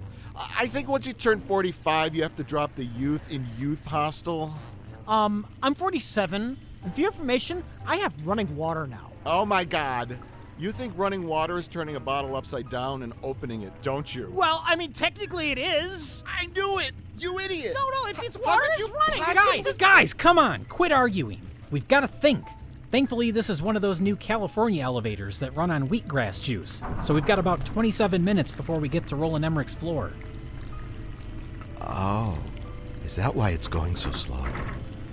Well, now let me explain to you why a water bottle turned upside down is perfectly legitimate running water. The audio quality for Rich kind of dipped nice right there. office. Oh, they just Very teleported nice. in. Should we be here? Movie pitch, guys. Movie pitch. Just get him interested.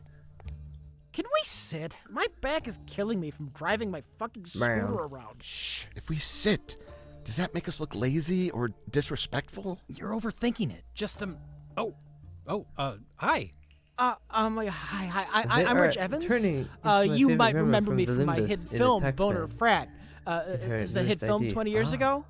I'm the guy who fucked the cheeseburger and complained about the spicy mayo. Cheeseburger? Moonfall is my favorite movie. I don't know why everyone hated it. We'd like to tell you about our movie. We'd like to tell you about our movie. Mike, do you want to tell them about our movie? Yeah, our movie that we've thought a lot about. Yeah, it's great. Yeah, it's a good one. Well, I swear. Not making it up on the spot. It's a spot. sci-fi movie. Yeah. Oh, yeah. Space. Space. Sure, space. Aliens. Hospitals. In space. Yeah. So we start Hospitals off in space? a hospital. Yeah, like a baby hospital. Not a hospital for babies, but a hospital you go to when you're gonna have a baby. I don't know what they call it. I'm sure it has a name. And so yeah, we started on a room, and there's a bunch of babies being born or birthed. The maternity I don't know ward? what the term is on that either. And so it's that room, where there's all the babies, and they're all in their little, the baby little room. beds, and they're all lined up, and they got their names on them and everything. And the year is present day, and out of nowhere, a gigantic spaceship appears in the orbit of the Earth. Okay. Like giant spaceship? Giant. Everyone's investigating this spaceship, and it's just sitting there, and it doesn't move. And they're, what do we do? I don't know. It's just sitting there. And they eventually fire nuclear missiles at it, and it's protected by a shield. Like failed attempts to communicate with it. Failed the whole 9 yards. The whole 9 yards. Just sits there. It's like a fixture up there, like the moon. And everyone says, what's going on? Then people start realizing that no women on Earth are giving birth to babies anymore. No one's getting pregnant. So then scientists test the air and realize one's that getting pregnant. there's some kind of new molecules in the air that are causing women to not conceive. And they've sprayed the Earth with a pesticide, essentially, which renders everyone infertile. The aliens move at a different rate in time. So the aliens, they've just been like sitting up there for 70 years, but for them it's like a month. It's like a month. And they're just waiting. They're just literally waiting for the whole human race to die off so they can just waltz down and take over. And then they prematurely begin their invasion very, very slowly. Almost in extreme slow motion, because that's the rate of speed in which they move. So our main characters then, they're all like super old. There's like the last handful of people on Earth. The last of the human race lives down in Florida at the Shady Oaks retirement community. So we're just going full joke. They're in Florida. Yes.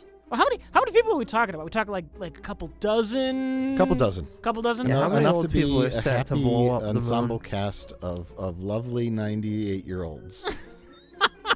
And we'll get a couple of olds that are old, but we still need to apply. We'll get a couple of olds. No, Hollywood old, but yes, but enough to apply makeup. Well, you got to get some younger actors in there to bring in the younger demographic.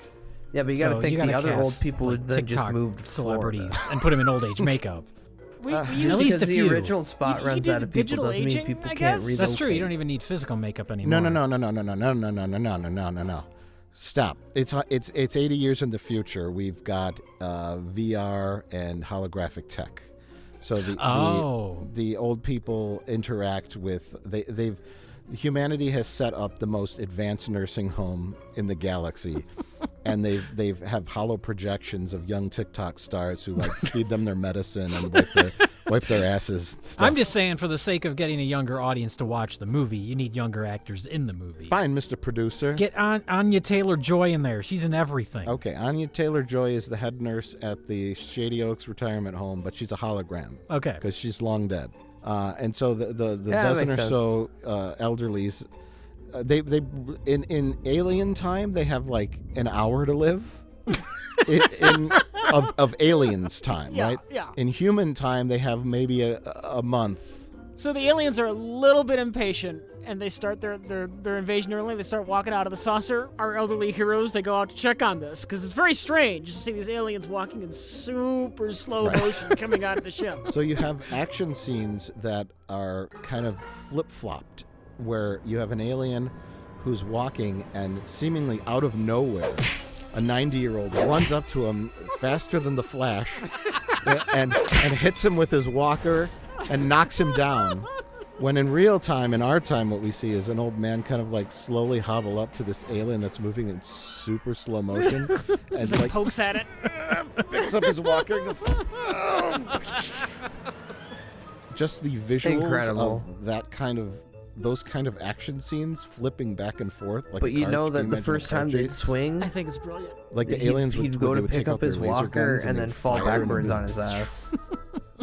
And then, like literally, the old people would have a difficult time getting out of the way of it because they're so old. Oh, like Harold would walk with his walker. You need to have the walker chase where an alien fires it's the heat-seeking missile. Yeah. But it's only traveling at like 2 miles an hour, and he's like Not even walker that. Yeah. outrunning it. Yeah. It's the action-packed slow chase down the street. And then they have to figure out a way to thwart the alien invasion. But we also have to figure out a way to repopulate the Earth at the end, so we can have a happy ending. Ooh, this could get really ugly. They have to go aboard the alien spaceship and figure out a way to knock up a 97-year-old lady. I was gonna say maybe the alien spaceship has some sort of technology to de-age people, so we don't have to watch elderlies have sex. Well, no, you gotta watch elderlies have sex, and then they de-age them. Ooh, that's good. Yeah, that's the funniest bit. Naturally, de-ages everyone a little, like 70 years. Anything we have to do to avoid an elderly orgy. The alien time will be the exciting part because the old people will be zipping and zapping and flying around and bombs will be going off. The aliens will be...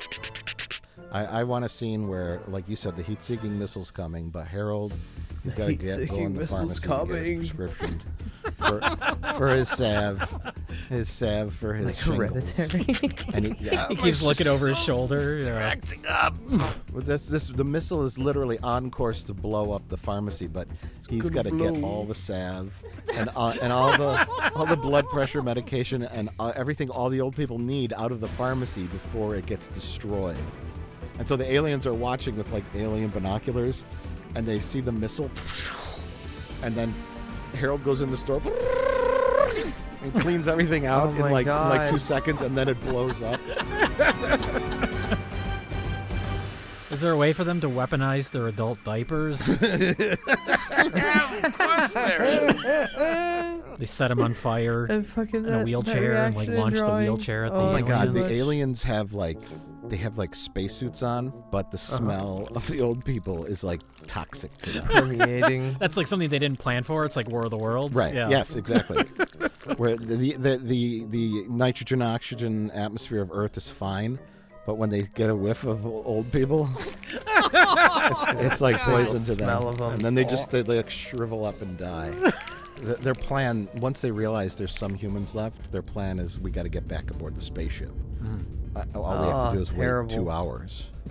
And, that'll be a couple of years in human time, and all these people will die. Damn it, Blogog. You had the landing party arrive too early.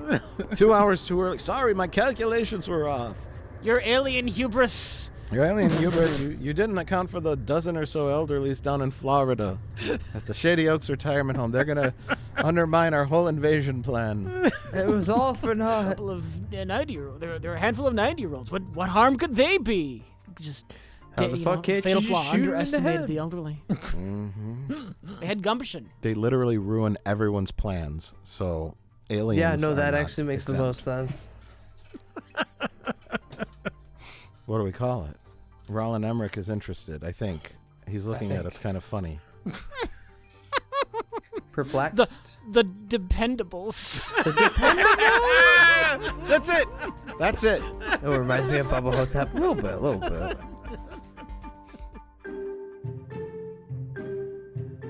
Juana beans. Uh-huh. Yes. Yes, I totally Wasn't understand. Shady Oaks the name of the retirement Well, did he home in like the Bubba idea? Hotep? He's decided to go one with of a those soft reboot of catch-all- The Day After Tomorrow called The Day After the Day After Tomorrow. So 3 days from now? No, I think they start production next month. Well, guys, that's Hollywood. You know, a ton of studios passed on Star Wars when George Lucas shopped it around. Yeah, I'm sure someday Roland Emmerich will like one of our ideas. Oh no, they said we're banned for life. Not just from his office, but that entire building. What? Ow! My therapist is in that building. You live in a filthy alley, but you can somehow afford a therapist? Well, he's not really a therapist. It's a janitor I talk to while he's cleaning. Oh, right. Of course. No, I'm sorry, I'm lying. I talked to a cardboard cutout of the MyPillow guy. Does he talk back? You know what? Forget Roland Emmerich. We've got so many more great movie and Poor TV Jay. show ideas They're to not pitch. Jay. Poor That's Rich. right, Rich. Hollywood has thousands of I mean movie producers to pitch ideas to. I think we're just getting started, guys. Let's have a toast to never giving up, despite our very clear lack of talent. I'll drink to that. Yeah, here, everybody. Have some of my homemade wheatgrass juice. Oh no, you've already drank a bunch of this, haven't you? Yeah. I drink it all the time. You shouldn't drink that at all. Oh, my God. Oh no. Oh. Oh, shit. Oh, God. Oh, this is a mistake. Oh, my God. Oh, it's not stopping. Oh, it's just running down his leg. Why isn't it stopping? It should have stopped by now. Oh, God, it's still coming out of his pants. Oh, God. Why is he just sitting there? I don't know. I would run to the bathroom out of shame. My guru has explained to me that the world is my bathroom. The world is my bathroom. Spoken like a true homeless. Okay. I, for one, will admit that if Red Letter Media got an animated TV show, I would at least tell us, like, a few people I know who have no idea what Red Letter Media is, hey, watch this. But I'm also a sick son of a bitch that forces Kick-Assy onto people who have prior knowledge to Doug. So it's not completely out of the dark, but still.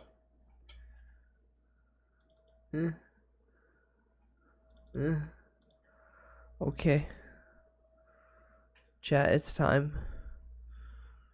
It's time for the main event, the thing you guys didn't think we'd be getting for a while. It's truck.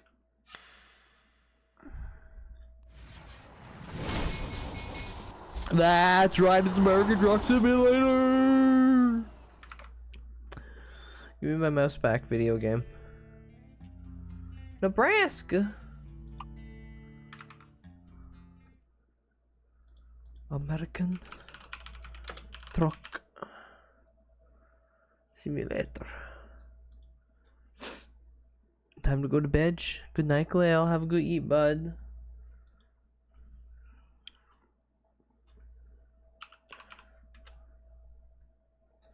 Alright, now we find something of audio stimulation.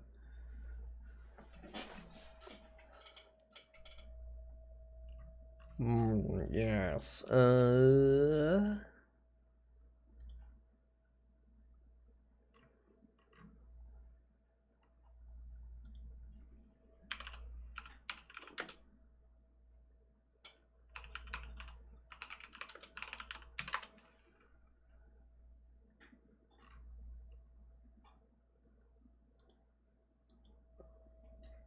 Yeah, we'll pause you. I don't want to play you yet.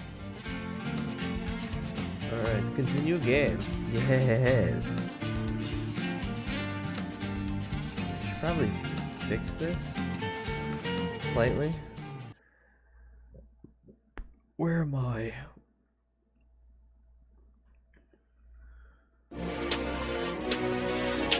Hey. Yes, sir. Yes, sir. Finally, somebody realized I turned those back on. Go,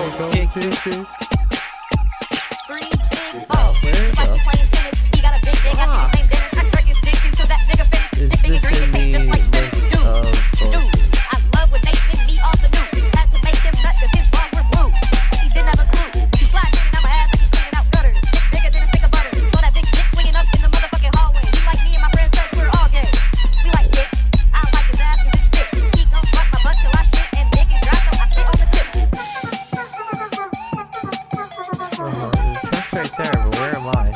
Four big guys.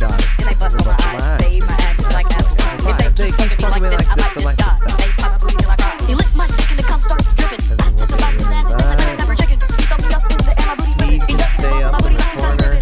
Met the nigga last night, then I rode his dick like a bike. He's so big, he looks like the Dyke, but that's okay, 'cause I think his name's Michael Jordan. He fucked me while recording. He sent me butt pics this morning. Hands down the greatest news I've received. I love what I received, BBC.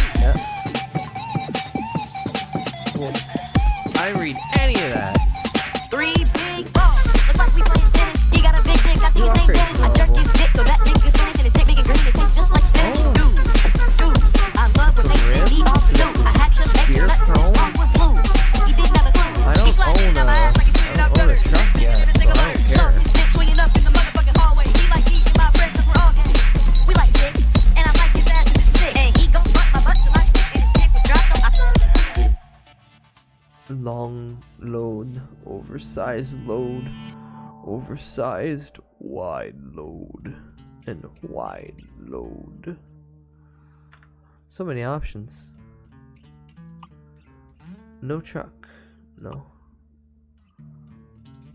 Oh, they totally changed the... Oh my god, they totally changed the interface on this. Quick job.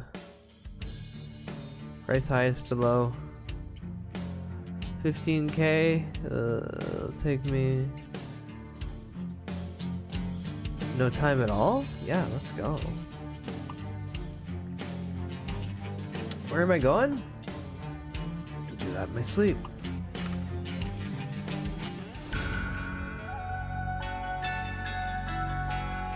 Okay, time to put on more random Toho music. Oh, look! Chat, you got a big back here. That chair and then the table and then the chair across from it, that all folds into a bed most likely. You get a microwave, you get a TV, you get a mini fridge. Look at that, you guys are rocking back there. All right, let me get myself into position. Why is that camera just flying off? There we go.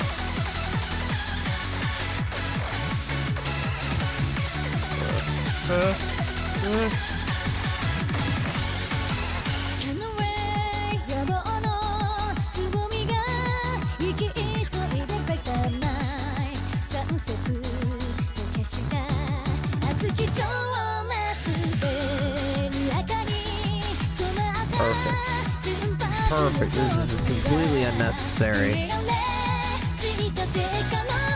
Now, how do I go again?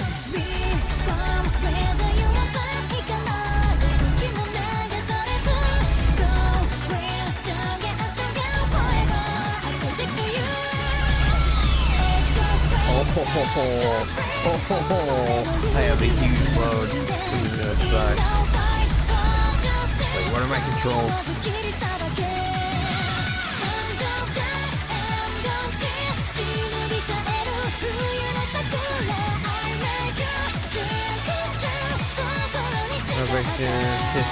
Sit stuff down, neutral, drive,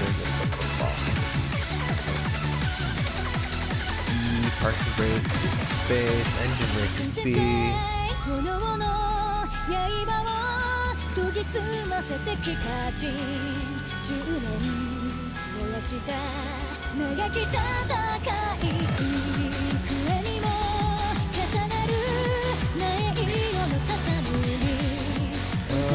Where is my view?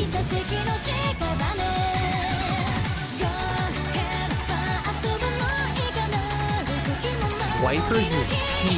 Good to know. Horn is H, of course. Air horn and beacon is O. Light mode L. No. High beam K. Good to know. Turn indicators. Those? Oh.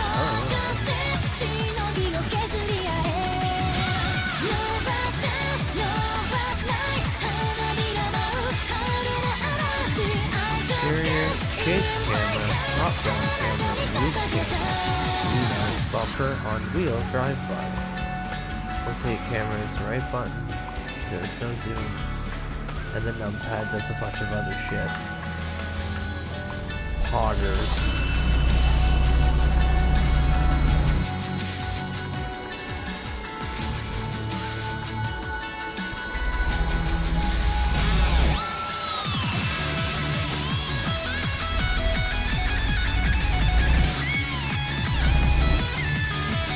Alright, so this is supposed to take me 3 hours. I have a double wide. Big cargo. Cool.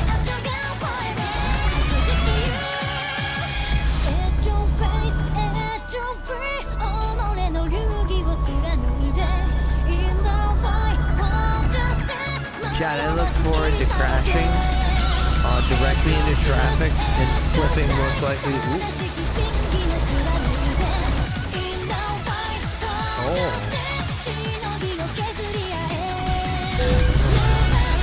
2 damage. $900.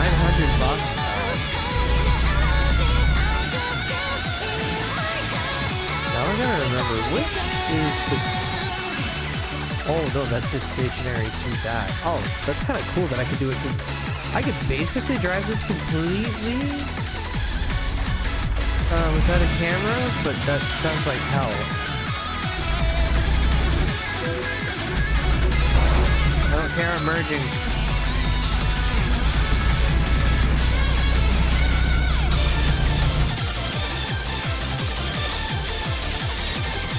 There.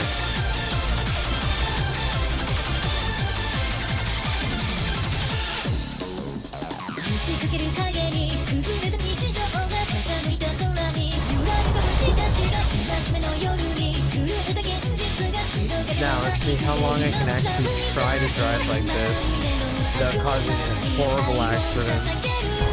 Not long. Woo!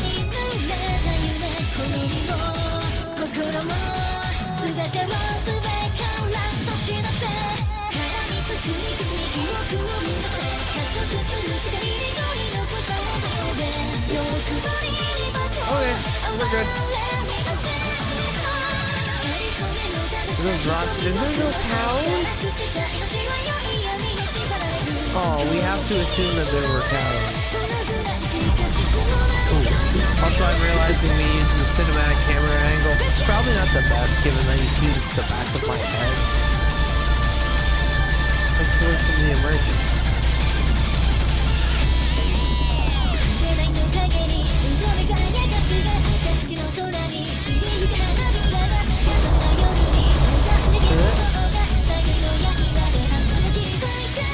Alright, let's see if we can hit 88 miles in the back roads.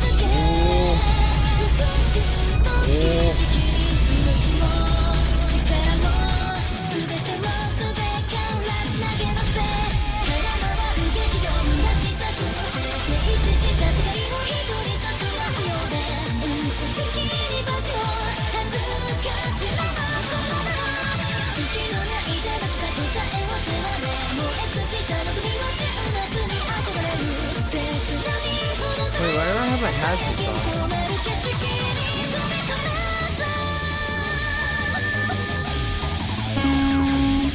Ooh. I finally found the horn button after too long of playing this game. Hello.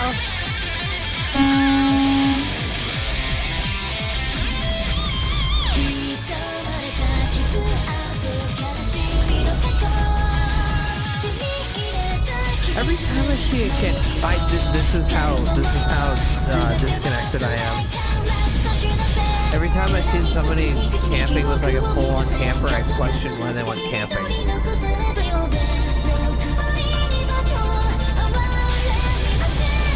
go camping. I have a phone with me because of the inconvenience of not having one if something goes bad, and nothing more past that.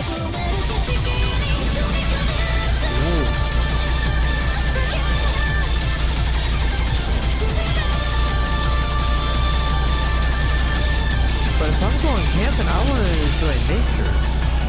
What the fuck would you want? You have a thing with like a bed and a couch. Go fish. Go for a walk.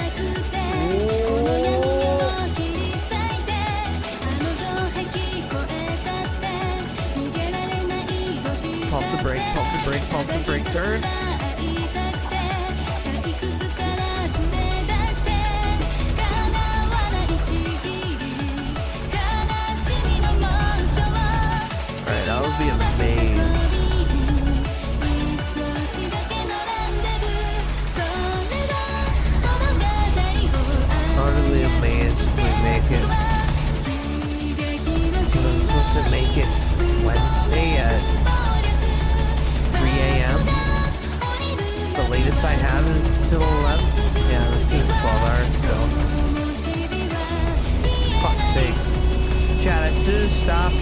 the gas station and got those not meth pills.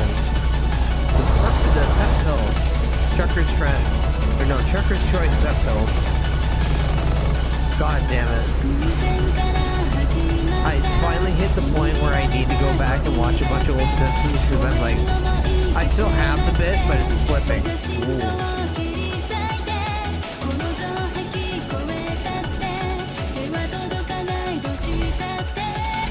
Cool. All I do is let go of the button. Whoa, why all I do is let go of the button? Why did you stop?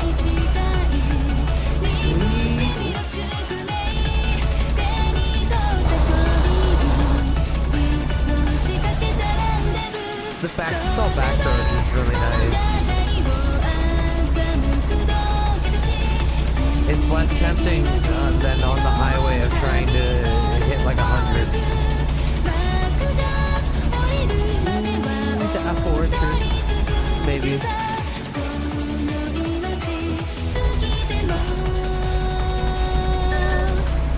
Whoa.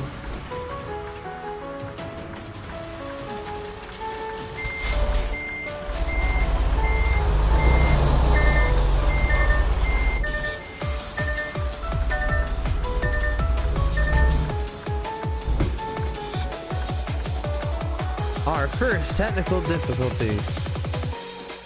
This pole.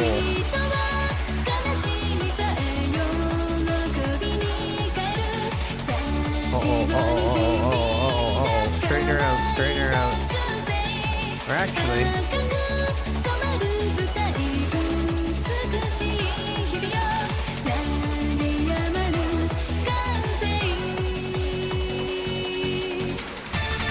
There we go.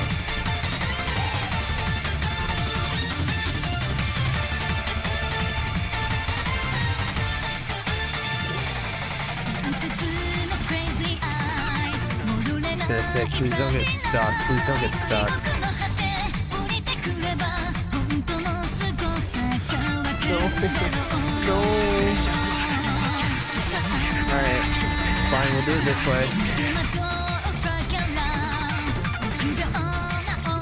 Chad, how much damage do you think I'm gonna do to the trailer?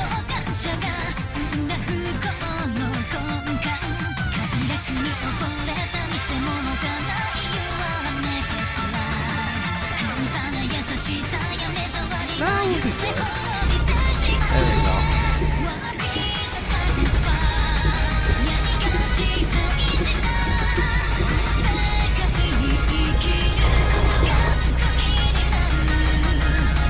Well, it ain't an hour of time, but ultimately I probably did less damage to me trying to go down that turn. Alright, now we're on the highway. I actually try to hit 100 miles an hour. Come on, no cops.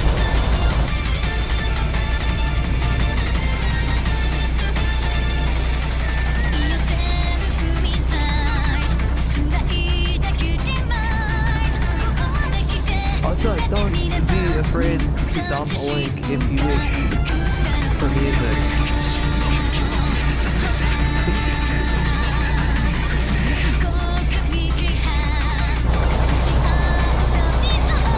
Don't pass me. Don't pass me. What the fuck?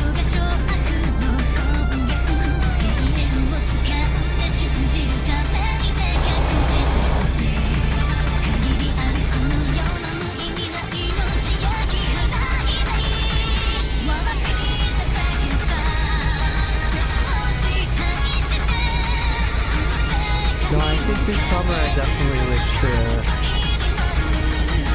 I either want to do a road trip again, or at least go camping for like 3 days. It would be preferred if I could go for a full week, but capitalism is a fickle mistress and requests that I slave every day. Twice a day if I put remove sleep. The robot shall take us over. Whoop, whoop. That sound means I was hitting the side of the seat.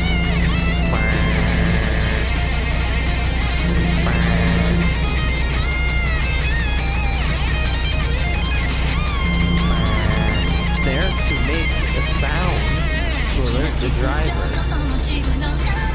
We call it the behind the wheel alarm.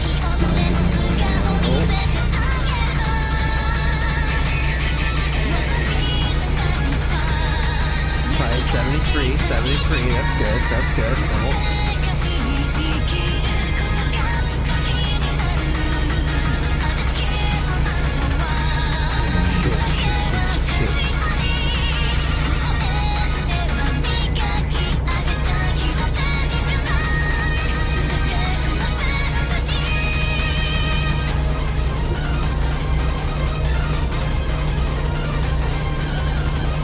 Also, I'm assuming that I accidentally hit a button that's causing both turn signals to be a hazard.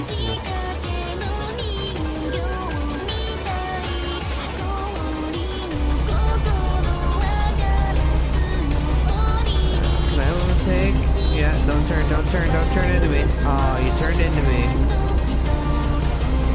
Dude, that wasn't my fault. Get these slow-ass drivers off my road. See? Shabuchkas. Welcome in, bud. Hope you're doing good. Exactly. I just want to make sure I get to my destination on time.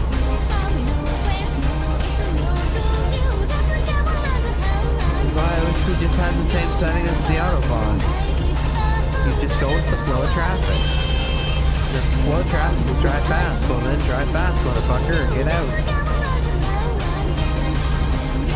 Oh, time to let off the gas.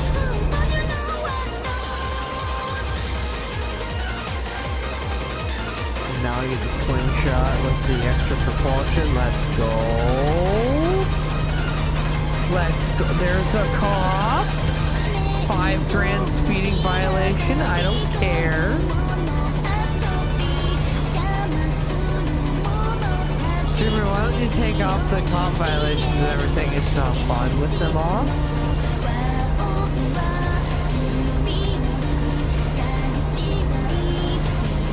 Though given the area, I should have expected to see one.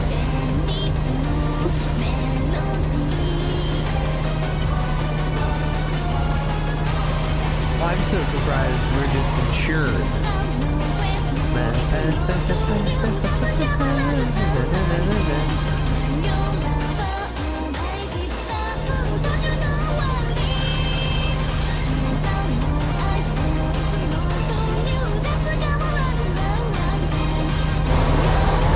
Listen, son, if the truck wasn't supposed to go 100 miles an hour, it would have a speedometer that goes past that.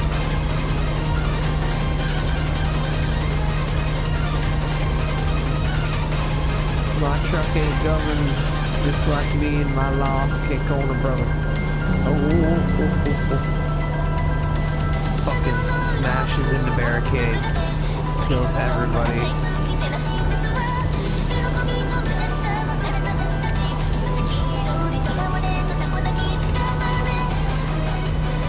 Speed of barricade. I've seen way too many of the Tesla truck vehicles just destroy concrete barriers where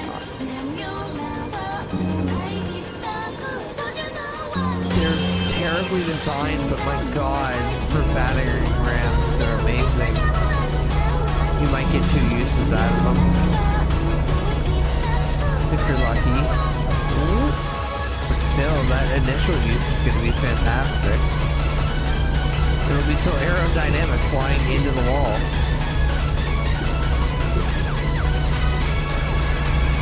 Because of how the electric car, the lithium battery in it's just so goddamn heavy.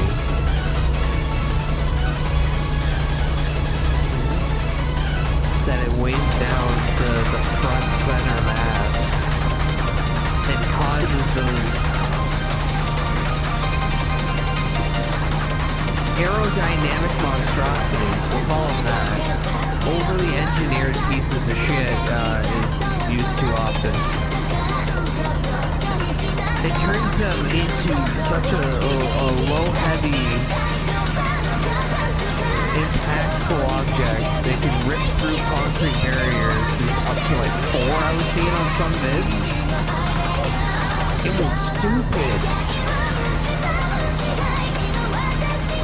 So why don't we have a post-apocalyptic movie where all those are just the robot cars that bust through? Come on. I know everyone's gonna take a second and think, ooh, easy way to get your 80s schlock sci-fi action movie. Yes, this is what I want. I'm just hoping that Kung Fury gets the sequel. Whoa, cop.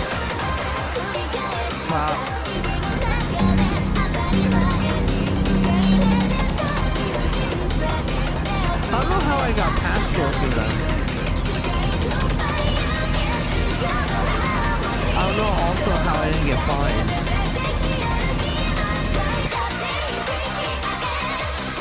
Oh yeah, you get... I have an idea. Bro. Ready? Were you talking? What?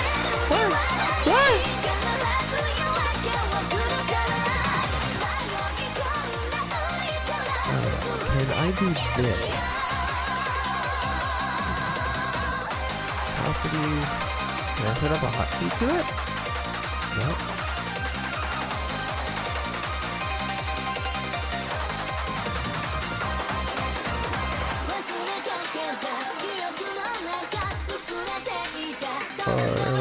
Which one is this again? Yeah. Nope. Nope, not that.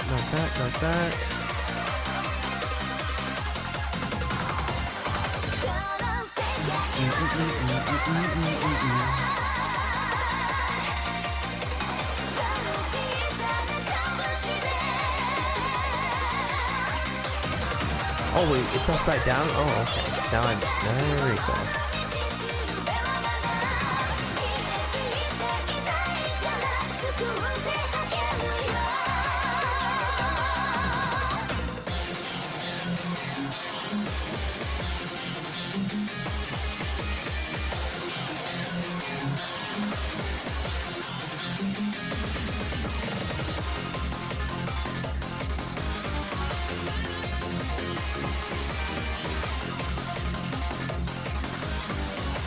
Okay, let's see if this works.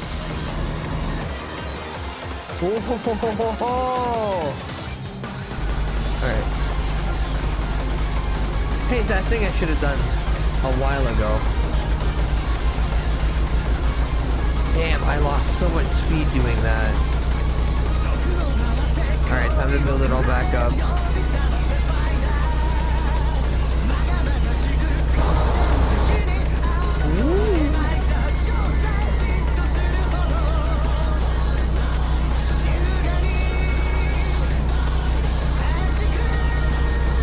Sadly, I can't. Well, actually, I see this, and then this. Whoa! I just have to remember to go back here. No.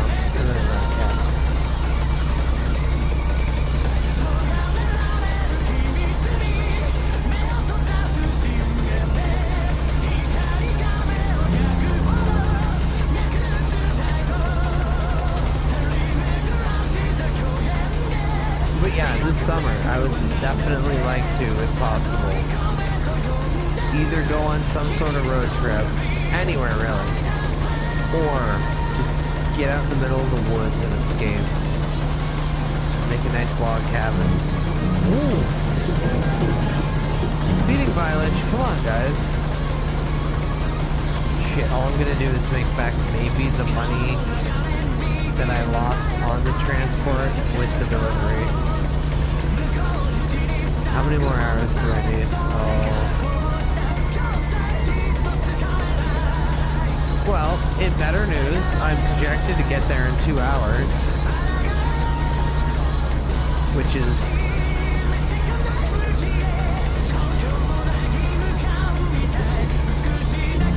$5 hours sooner than originally expected as the earliest time if obeying the law. So who's smarter? I think me. Wait, no, I'm gonna be there at 8 o'clock. Oh my god, I'm gonna be there in 7 hours soon. Jesus. Even with the fuck up and having to go down that one hill.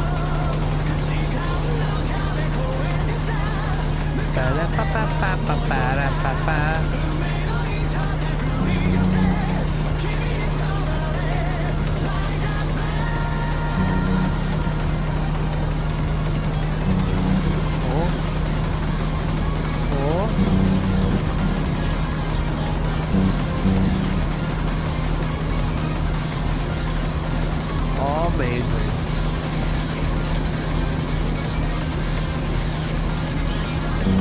Oh, we didn't get scared by the loud sounds, but it would be funny if she tried. Cool.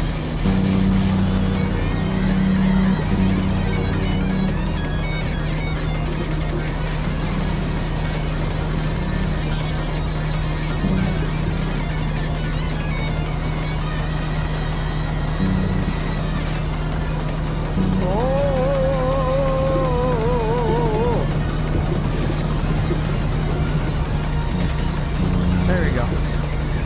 Sweet noise of the tire hitting the bumps.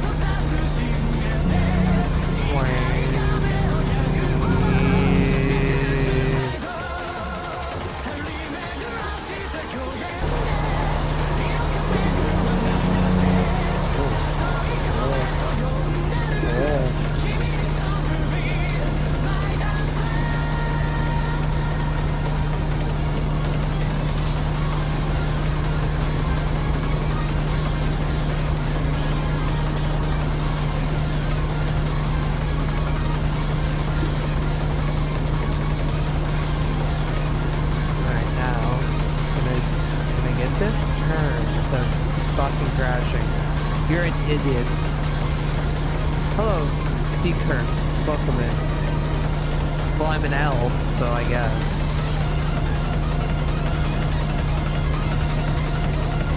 Very nice first chat from you. Sure, you're very popular. Welcome in. Are you a fan of the game or any of the tags?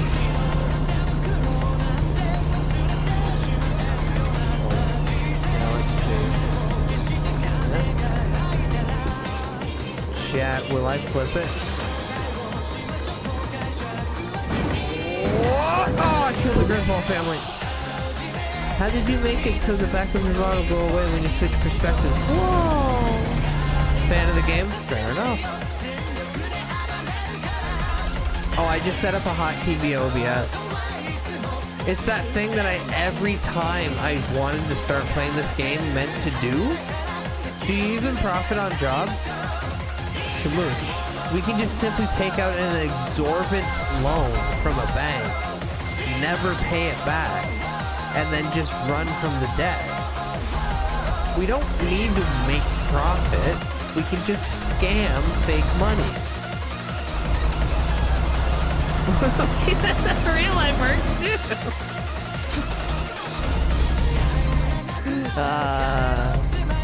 Good time, good time.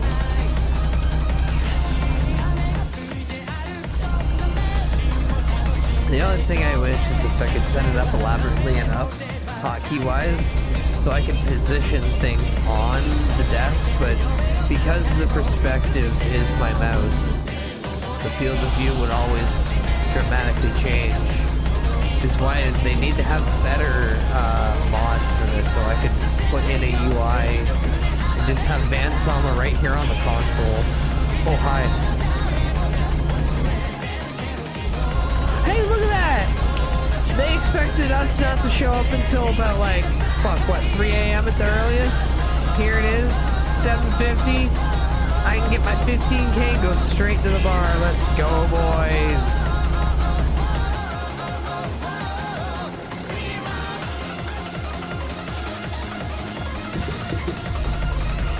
I heard Dylan Dixon's in town. Oh, shit. I want to see if they got the same guy doing hand sign, the sign language as the last one. Straight to the bar and then back in the truck. Yeah, the other job, Lot Lizard.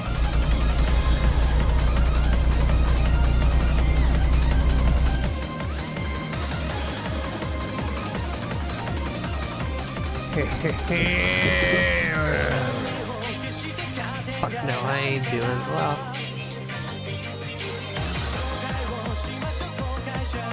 Yeah, we can attempt that. It'll be bad, but we can attempt this.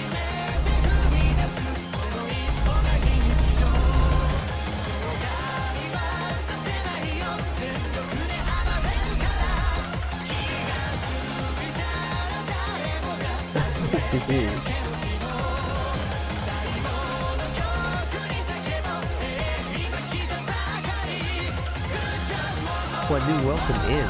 Ooh.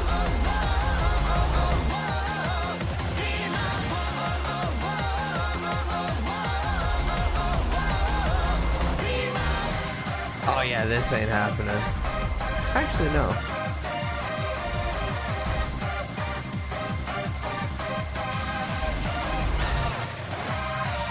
Stop perceiving me, focus at the park at hand.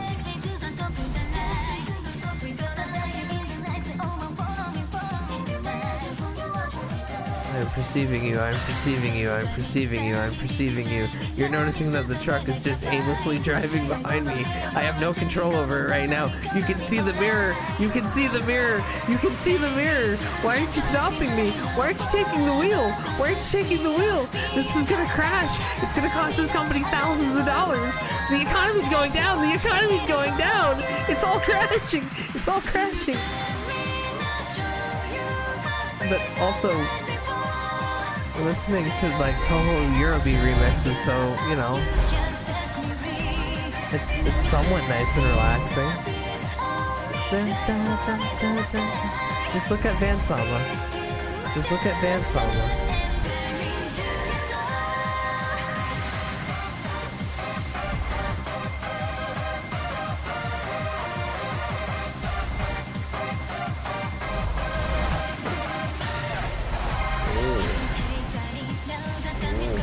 You know it's great? At any time I can just hit this button. Did I unmap that? Shit, I did. Well then, never mind. Disregard what I was about to say, and then completely lost focus. I have a park job. The butcher.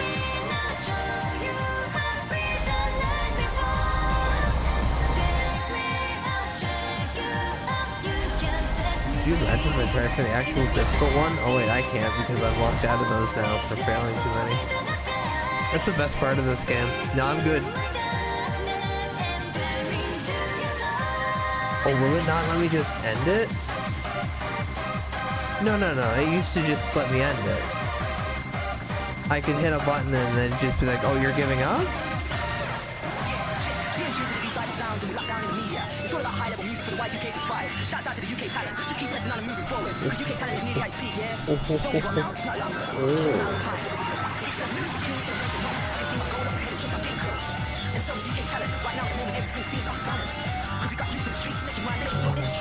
Not cancel jobs, not services. Ow!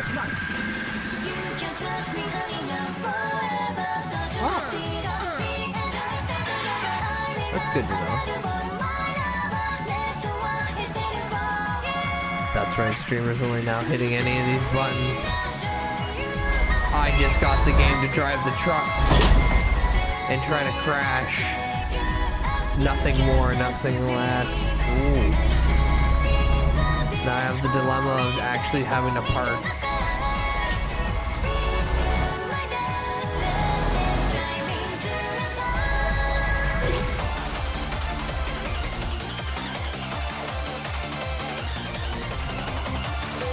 There we go. Good work. I see I did a good job because I drove really fast. Disregard the fact that I cost the company thousands of dollars.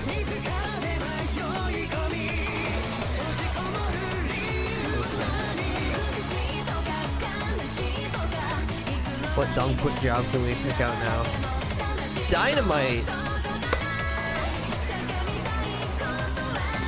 Chat, they think after that they can trust me still with dynamite. In fact, the first 3 are all dynamite.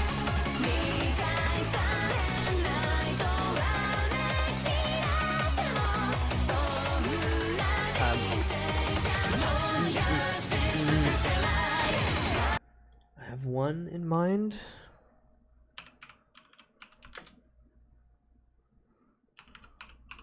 I hope you get ass cancer and die, you son of a bitch. I'll cut your throat. I'll come to your house and kill your children. Tilted, as you can tell, unfortunately, there's the likelihood that you might not have a watch streak anymore because the internet died. Ah.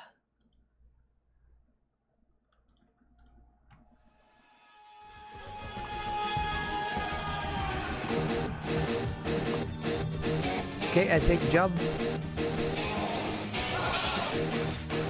You're still at 93? Alrighty.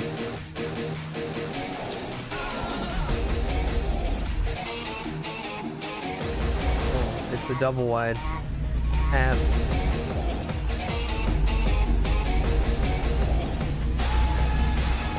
Do you like dick? Alright, so we have explosive cargo. There is no chance, unfortunately, that the game will explode. Man, it'd be really funny.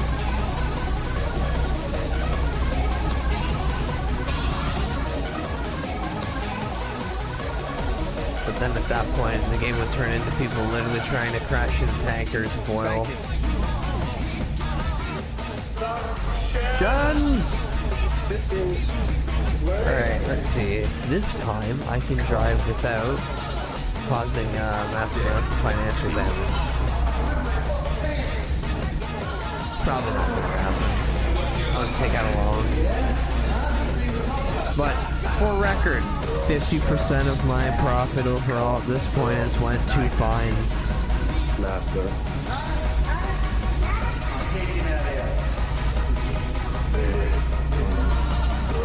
I understand, streamers too gay to drive for like a profession. Whoa, hi. Oh yeah, lights.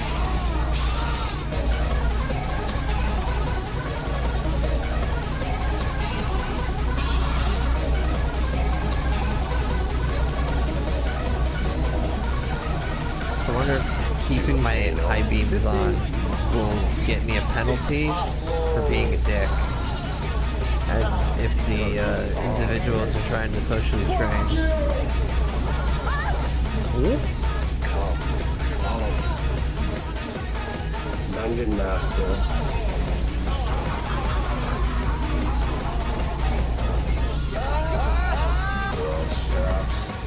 And time to try to slow down. I'm fucking coming. Boy next door. There we go. And then it's just in these areas that we just kind of slow down for a second. Let's do it again. Because most likely this is where the cop is. It's like over there. Like past that building. Probably directly on the other side of that building. Is that him up there? Oh, he's not waiting over there. Yonder.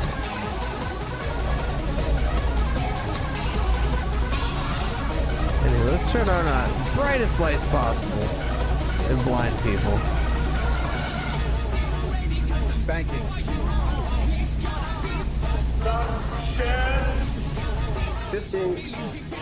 Hey chat, radio's open too if you want to dump something in. Don't worry, it's not just my brain rot. Do you like what you see?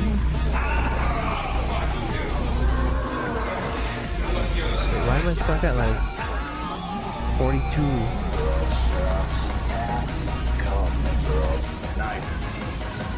Master.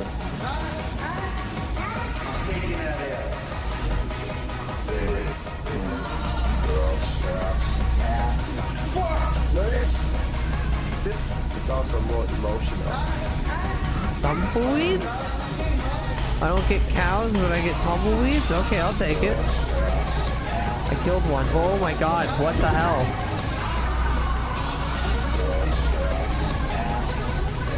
I hit a tumbleweed and lost all control. That's fucked up.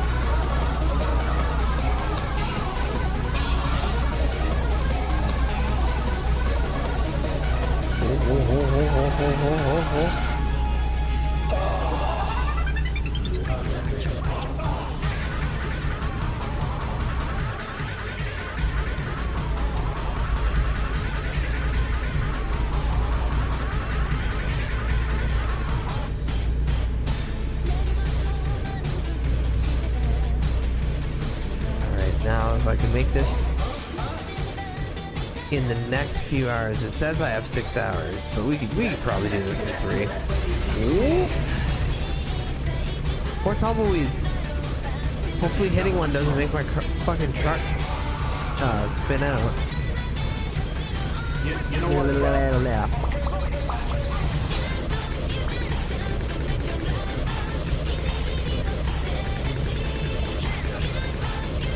Another thing I've been interested in is potentially.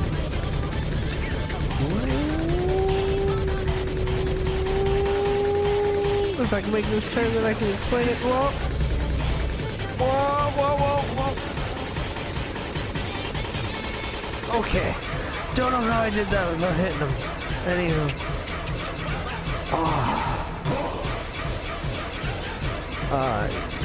Considering trying to do a lot more nature hikes, I was doing a lot of them, during COVID, to just get the fuck out of the house. I don't know why I'm taking the turn signal. Or the turn lane.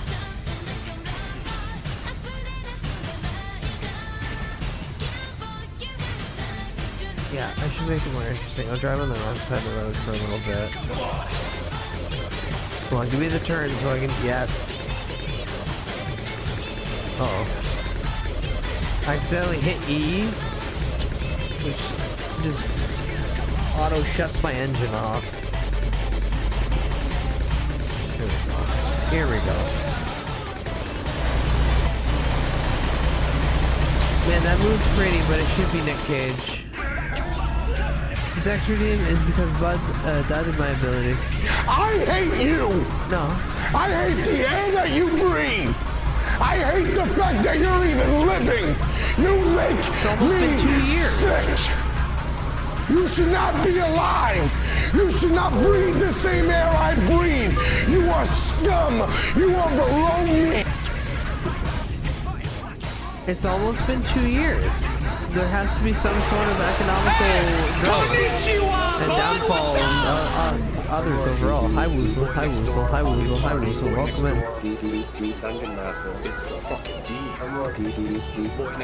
Are you enjoying my driving with 2 beds of dynamite? Oh shit.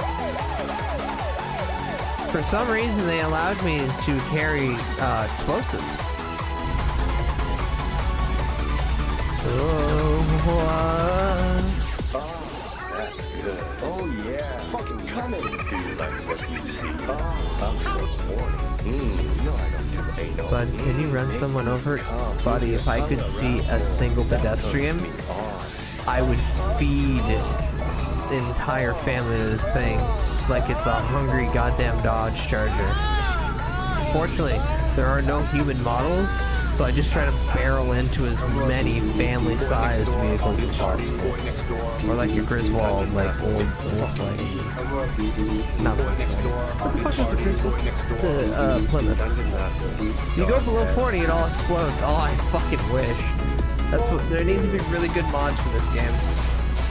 Can you boot up GTA and run over hookers and steal their money?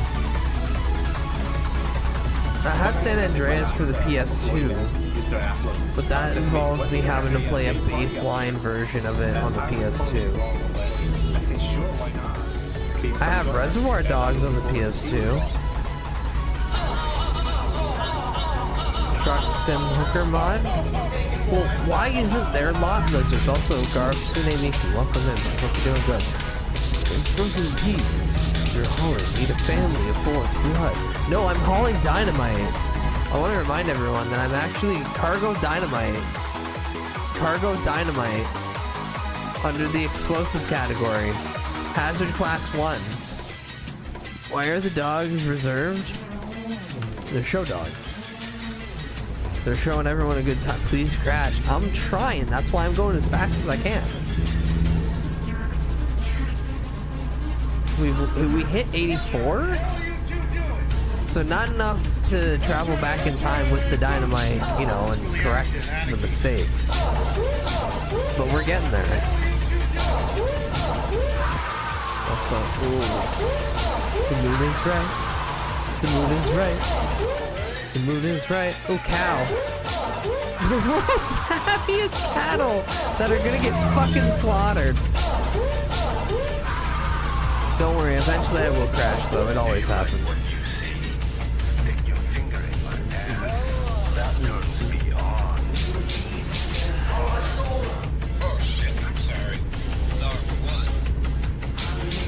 We should have the Polish cow emote from 7 TV. Just lube it up. Lube it up.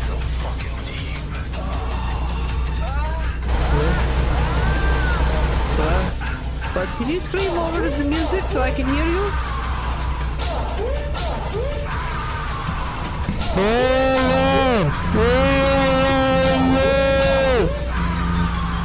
Enjoyed the lash of the spanking. I tried to eat the microphone instead.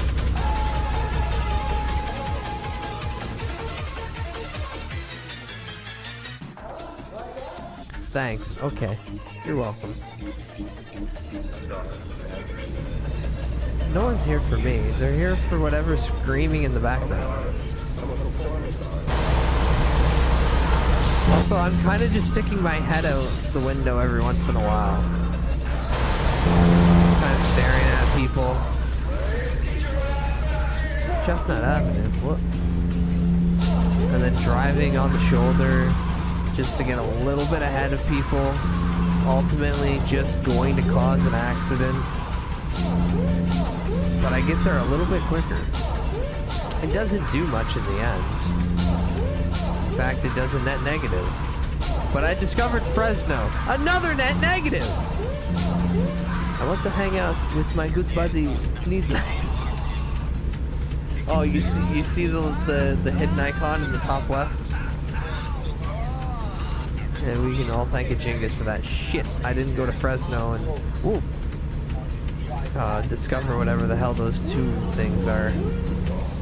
No, not my real-time exploration element of the video game. You need to invest in a plow so you can just push these SUVs aside. Plow. Like a king. A plow king. You know, Shamooch, you're just making me want to play Simpsons Hit and Run again. You seem like a sneak, to be honest. What the fuck is that? Domain expansion. Mods? Immaculate crack rock. Take a nail gun and pin that ferret to the wall via the palms. Stab him slightly in the right side with a tiny spear.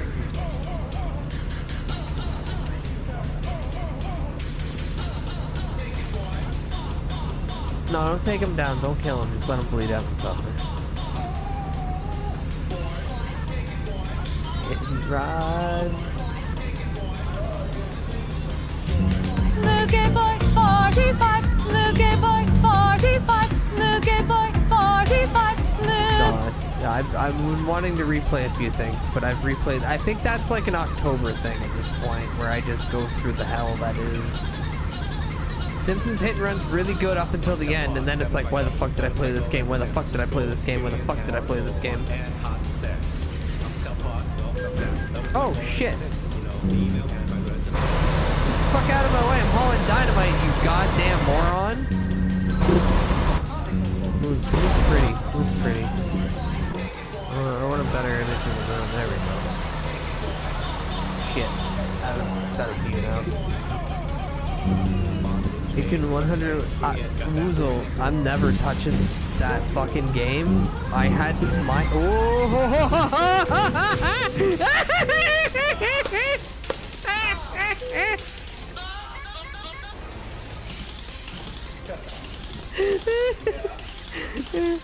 Well, we're good. No, we're good. See, I'll just start going. We got time. We got time. What? Why is there blood in my ear? Why is there blood in my ear? Oh wow, that is relatable. Oh. Hey, did I mention we're hauling dynamite? Yeah. Oh man, that's a good angle. Oh, that's a good angle. I love Pokemon Bot.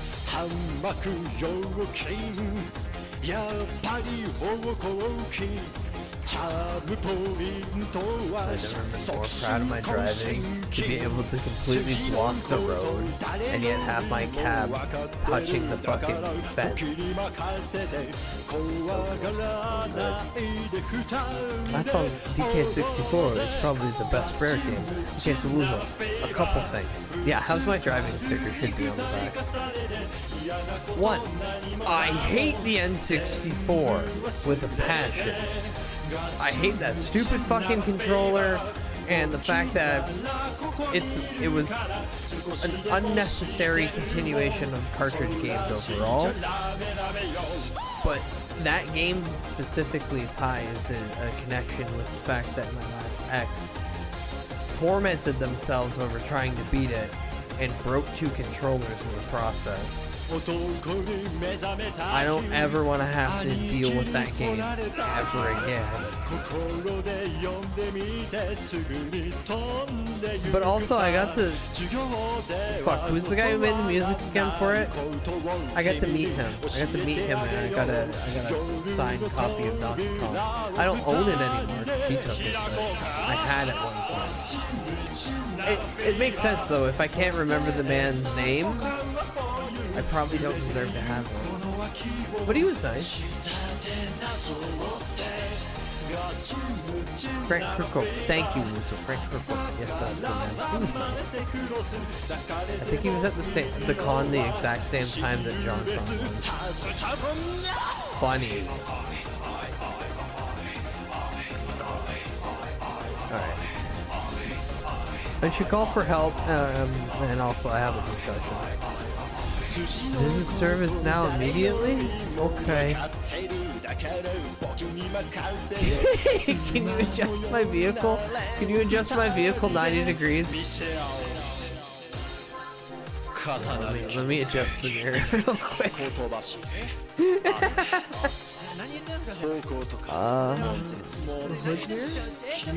that's the right mirror. Yeah, that mirror. See? He's so concussed he's waving the mirrors. Poor dumb bastard.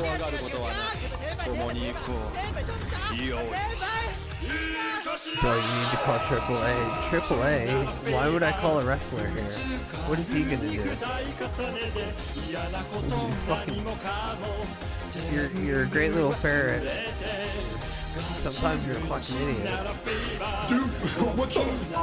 Why are you fucking Did I mention I'm hauling dynamite? They allowed me to haul dynamite. Shut up, don't yell at me. Well, why is there a question mark? You flip your shit.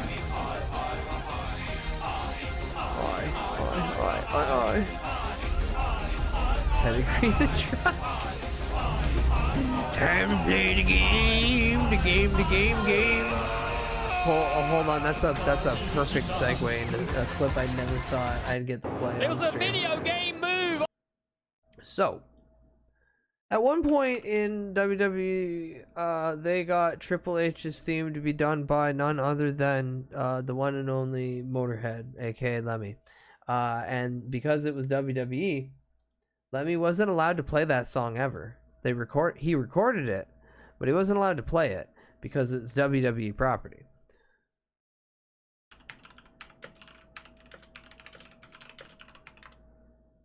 Did wrestling ever have a match on top of a speeding 18-wheeler? That sounds like it'd be great for extreme wrestling. Ho ho ho, ho ho ho! I get 2 wrestling videos now. 2 wrestling videos to show.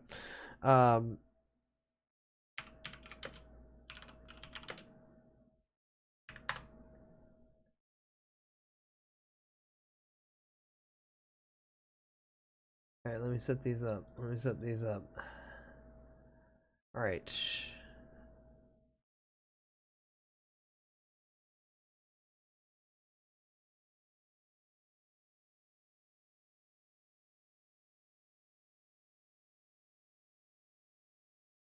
Yeah. It just repeats. The actual lyrics, I won't be fucked to bring them up, but it's more than just aim the game. Now, for Woozle's question on if there's ever been a wrestling match on an 18-wheeler, no. It drives off a cliff. I wish. This is, I shit you not, telephone booth boxing. Of course it's in Russia. But you're in that tiny little fucking thing.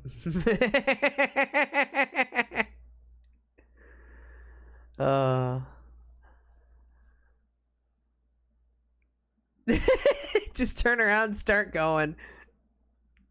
No escape.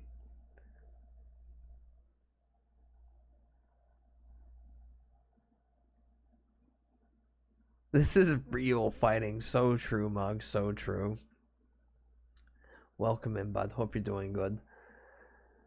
Get his ass. Get his ass. Cause him a slight concussion. Bounce his head off the fucking side. Bounce his head off the side. If only they actually had the glass. No, there should be the phone in there too then. This is preparing you for the real world. Yeah, prison. If you're not fighting in the phone booth, then it's not a real fight, true. Get him, get his ass, get his ass, get his ass, get his ass. Yeah, you gotta spin her. So, Woozle, you gotta spin around so when you do that hook, you get the full body force into it. Not just the hip, but the full, like, 180 spin. It's like how Tyson would do his dodges, like his step pivot dodge, into a fucking hook because he was moving to where the other person was gonna try to bob and weave to. Beautiful, beautiful. Yeah, the slow Streets of Rage health bar is fantastic. And some disheveled people banging the wall because they need to use the phone. Somebody just sitting there right at the door tapping 2 quarters one after another. I don't know, it could be a buck at this point. They want their turn using the phone really bad. Yeah, that sex phone hotline. No, it's one of the last telephones that's hooked up so you can trick it with the fake sounds because it's dial tone. VTubers need to do this. Yeah, next con, just somebody finds a telephone booth, throws them in there. No, you're not out until one person's got a concussion. Oh, they're just slapping? Boys, what do you... No. The bit's over. Truck looking different. Oh, for fuck's sakes. Oh, for fuck's sakes. Goblin. Why are you doing this? Alright, we spun it back to wrestling. This is Dustin Rhodes' character 7. We don't talk about 7 for obvious reasons. Hi, Plague, welcome in. Truck will come back, but we're taking a mandatory rest break at the lot where the lizards are. I got one rubbing my dick. There's lotion on my dick. The lizard is working my dick. Now, this is an inappropriate thing to say not only on Twitch, but the fact that there's a 7 video in front of me.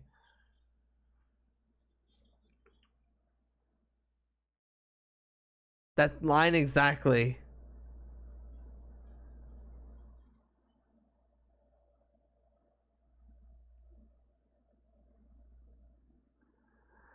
It's the hat that doesn't sell it. Oh, 1000%. Oh yeah, it's Undertaker meets Sting.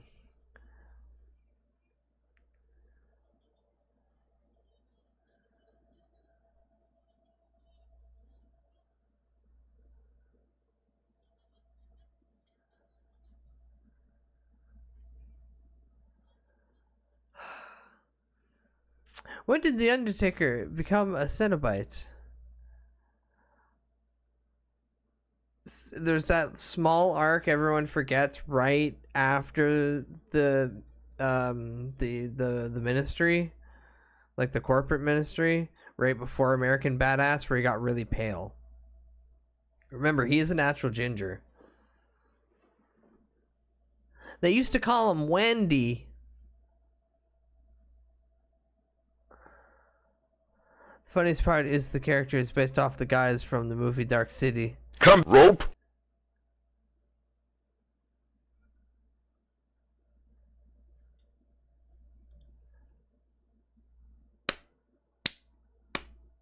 I forgot that he fully breaks character. He just dumps on it. But yes, he just ruined it. Oh, it's so good. But Dark City, I was not aware that it's based off the dudes from Dark City. I should watch Dark City in the Discord soon. Also, join the Discord if you haven't.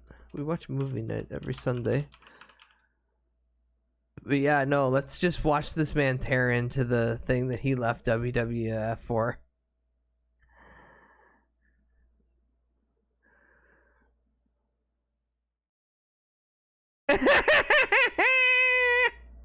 This is the debut and the last time this character is seen.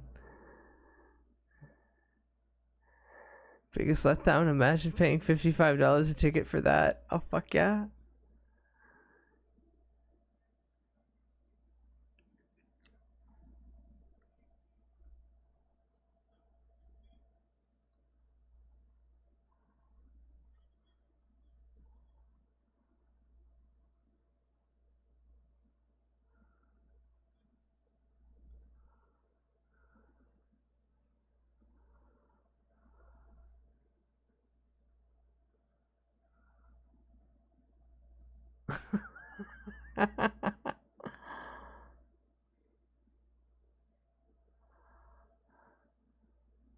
It's amazing, Goblin, that he continued at any point wearing the makeup anywhere else. Say like in AEW. Oh my god, he's just taking the biggest shit. Oh yeah. Oh yeah, he's just shooting. He's just shooting.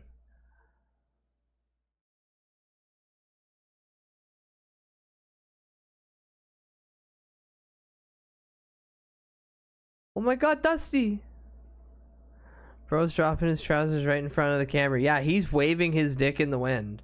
He is waving his dick in the wind.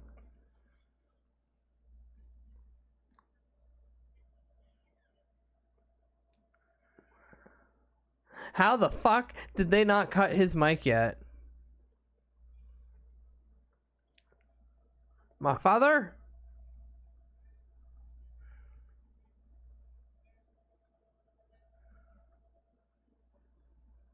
Scream at him, get his ass.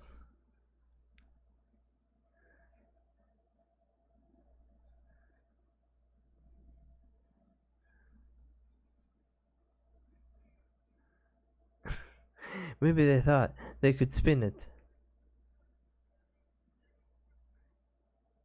No, I think they just didn't expect him. Never. Ever. Gold dust.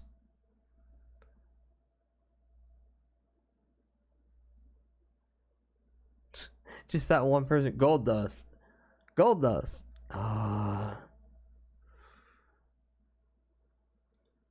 See, from what I remember is he wanted to do the character, but sponsors didn't let the promo videos, so he killed it.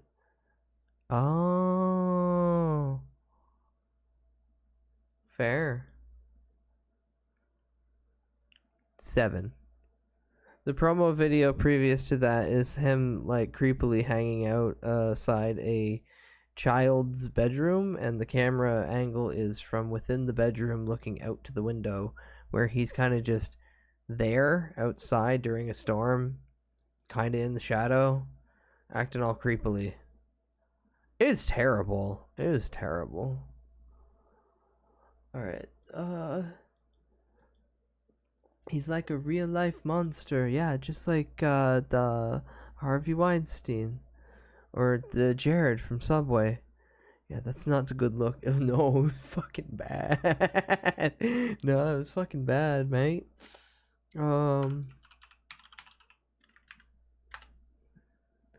The guy with the egg-shaped penis. The man. Okay.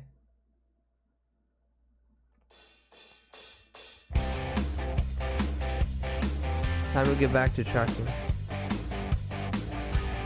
It is my job after all, unfortunately. The Smiling Friends Jared cameo had me screaming. Rude. I can't wait till Master Shake shows up in the season finale this Sunday. Oh, I'm still driving. Wanna die! And my last moments on this hellish earth to brutal agony. I wanna give birth. Lollipop rainbows and kitty kitty cats. I just want this world to fucking drown in rats and World of shit. Oh, good. I got the green. But you turned my daughter into an emote? Yeah. She did a cute little she's got a new box and she loves the shit out of it.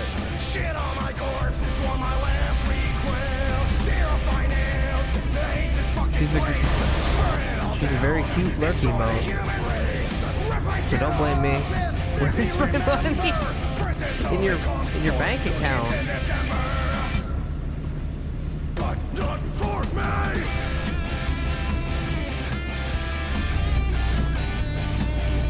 Now leave me alone. I gotta haul this dynamite, right? Dynamite. They for some reason allow me to continue to haul dynamite. World of shit. I really hate it. Yes, world of shit. Flowers and smiles, a happy couple, destroyed my grave with a shovel. Colorful balloons on an ice cream stand. Cut off my hand and hide it into the sand. Rearrange my will, scan my shit. Life on my ass is buried in a pit. Construction site, let my bones be the foundation. For Burger King, there was no investigation. Lion tires and banners too. I'm jumping the rail into the I wonder if this cinematic camera gives me like a leg up on the cops at any point, or if it's going to be so out of the way I'll never see them coming. Probably the latter, but I hope for the former. Oh, it cut me back. Fuck. Flush it down the toilet, down the fucking drain. This world of shit makes it go insane. Flush it down the toilet, down the fucking drain. Either way, even after our complete, total fucking tragedy of a flip, we're still probably gonna make it there at a decent time. Man isn't fucked up. The giant Gonzalez didn't have any different balls, just pubes.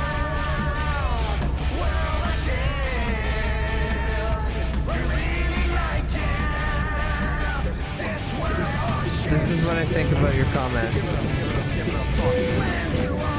That's what I think about your comment. Vehicle malfunction. Vehicle malfunction. Vehicle malfunction. Come on. Come on. There you go. Hi, Tenchi. Welcome in. Oh, you're just in time for the best song on the album. Well, one of the best songs on the album. Also, for some reason, I'm allowed to transport dynamite. I thought you were tabbing out to check. No. That was, we'll say, intentional. I am stuck into this tree. I'm physically attached to this tree. Oh, no. Come on. What?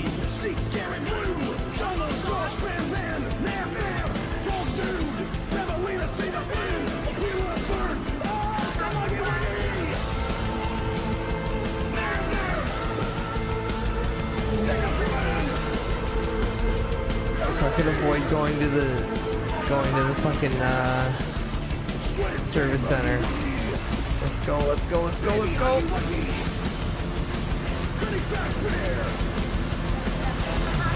Oh, it's trying so hard. Wrap surround the tree. Vehicle malfunction. Yeah, the vehicle's malfunctioning. I'm going with the headcanon of the driver in this game. Ow! I thought... Why were you watching this 7 promo? Goblin.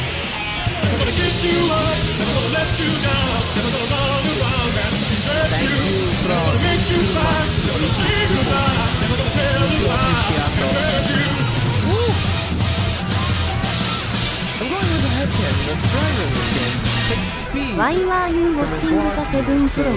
he is in fact high as balls while transporting explosives. Yeah, close enough.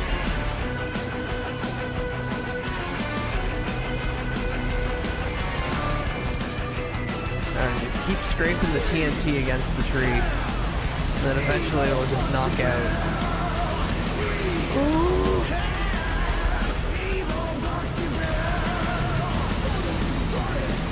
Look, it's slowly slipping out.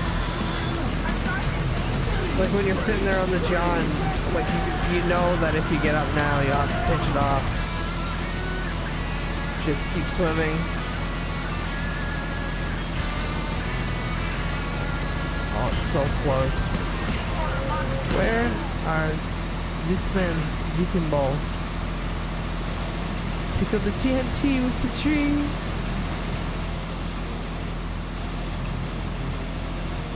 See, it's incremental, but we're making forward progress.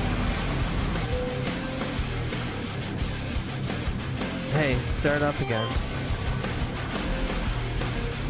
Go.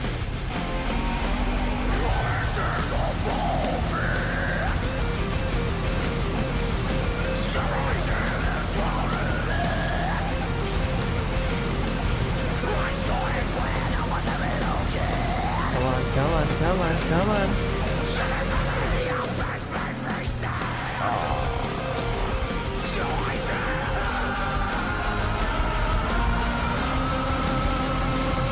Come on. Come on. I got this. Don't worry. I got this. I got this. I got this. I got this.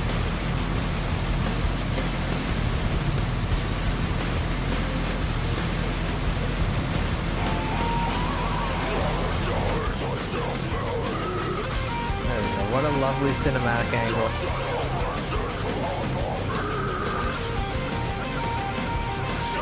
There we go. We're free. See, I don't need a tow truck. I can figure it out. I got it. I got it. I'm a good driver.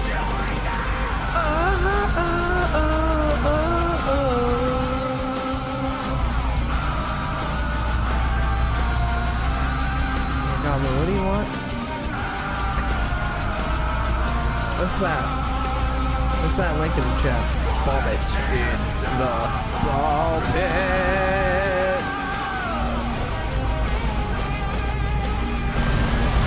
Kill yourself.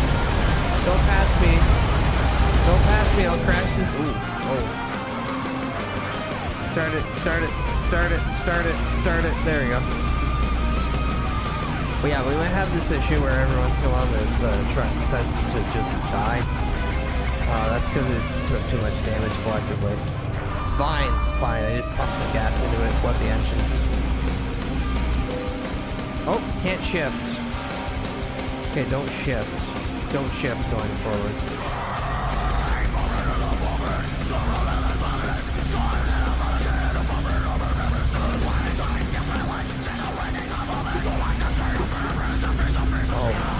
Oh, the more gas, the less hungry the truck is. True.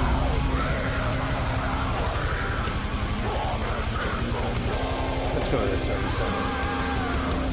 I'll only take 50 minutes.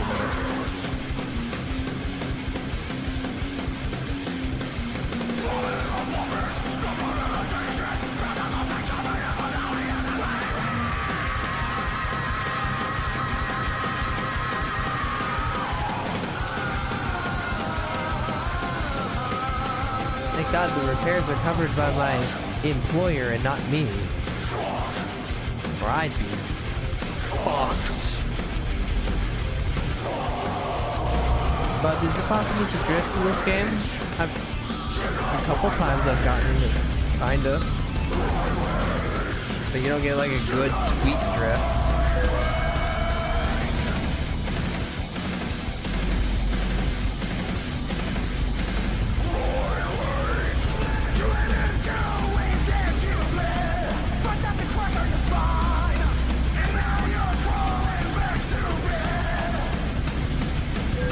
Oh, sorry, I didn't notice the light.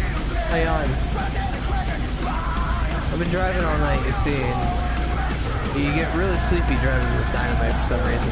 Ooh, where am I going?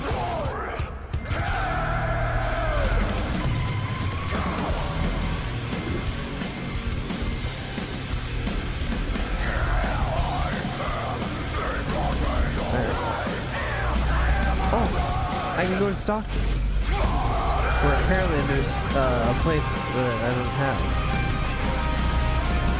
Do I get experience for? Yeah, I get experience for discovering shit.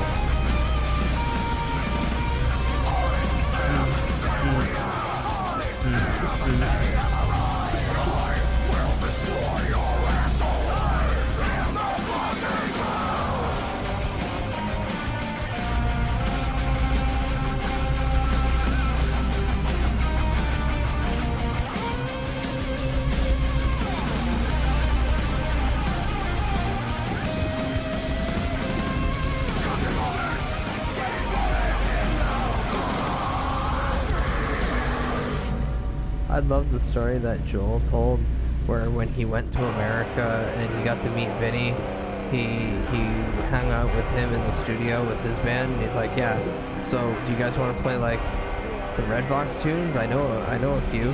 You guys want to play Vomit in the Ball Pit? And Vinny looked at him and was like, Joel, I don't know that song you're talking about.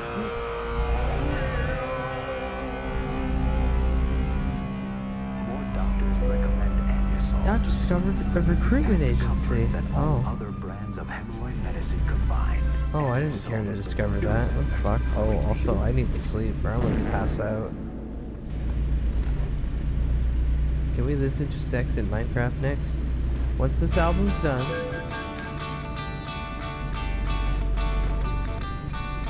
Alright, now, the first time I played this song on stream, my OBS crashed. See if it repeats.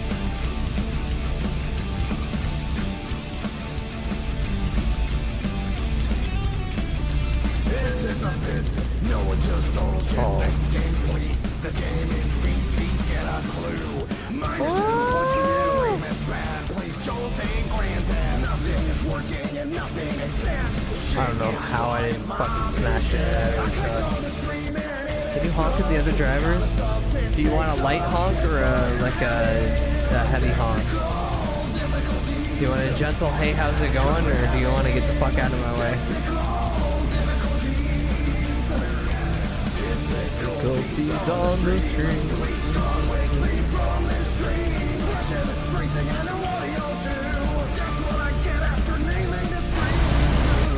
What I can do regardless is I can just activate air brake. There's gear brake. Deactivate it. I want you to make them angry. Oh, okay.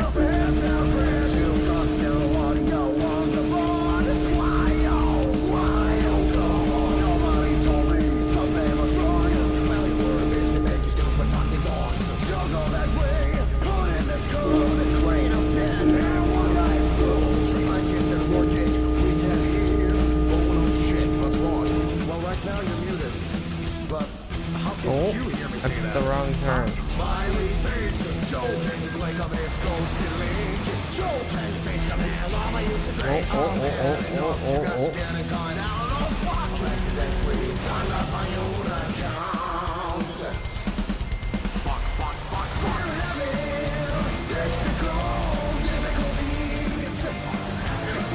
Come on, you can do it.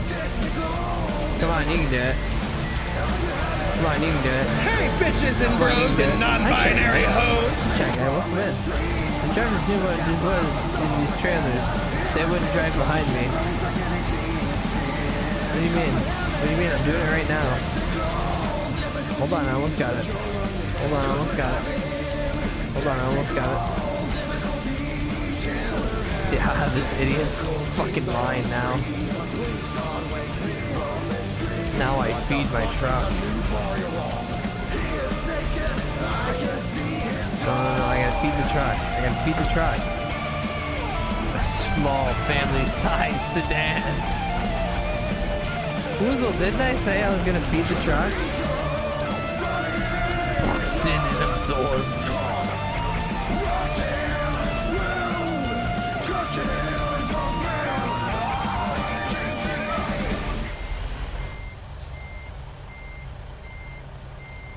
I'm gonna eat this truck like I eat glue.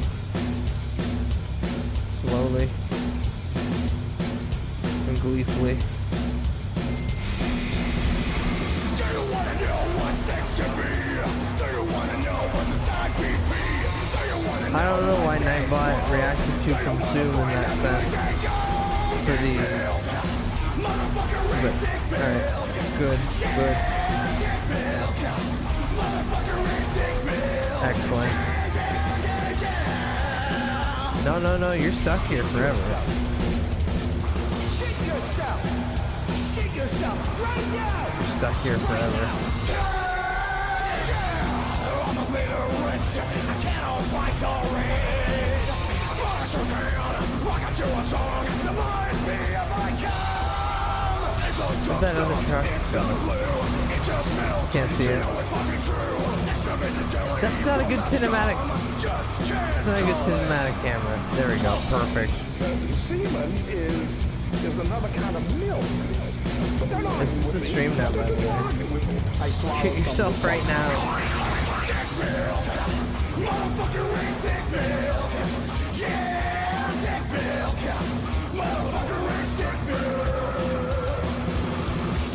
Actually, a fetus would not produce milk. Okay, breasts lactate, they produce milk. Milk from testicles would not be. Do you think they had something to do? Do you think they were going someplace important? Given the time, they could be carpooling to work. I've clearly made them late. It's been an hour now of them trapped in this hell. I refuse to call it her truck. People tend to like semen that's produced by testicle glands. Does it matter? I'm just trying to give them a story. They have a wife about to give birth. Well, it's going to be a highway, baby. Maybe they're going to a job interview. I will cause a death. The universe put them in this path. That child was going to be the next Hitler, and I prevented it by boxing them in. Hell yeah!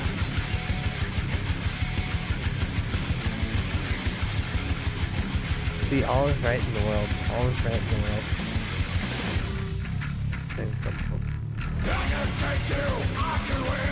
Alright. I guess I'll pull myself out. You're a ball! You're a ball. You're starting to ball. This was all God's plan for his family. Yes. He made his perfect family and he caused them the perfect level of PTSD. To make them the perfect little entities they are. And they needed to be. Remember, all the bad things that happen to you is God just saying no character development, no character development. Also, I'm supposed to spun around. How am I supposed to drive if I can't see the road? Haha. That's the trick. I can't, even if I'm affixed to it.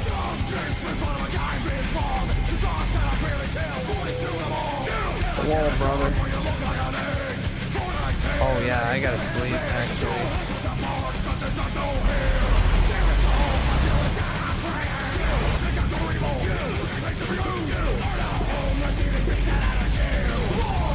You wanna drive drunkenly? No, Timmy, stage 4 bone marrow cancer is to help him build character too, yeah. Well, not him necessarily, but those around him. Because little Timmy's not fucking making it. He's got stage 4 bone cancer. That fucker, he's got like 2 months. If he sees Christmas, it's a miracle because it's July right now. God works in mysterious ways. stupid, mysterious ways.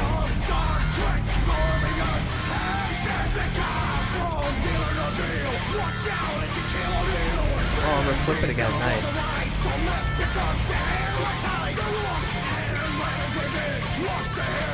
Where am I supposed to sleep? Help. Help. I'm a eepy little guy. I'm a tired little elf, and I just need my bed. That's the wall, brother. Little Timmy is the development. More like developmental.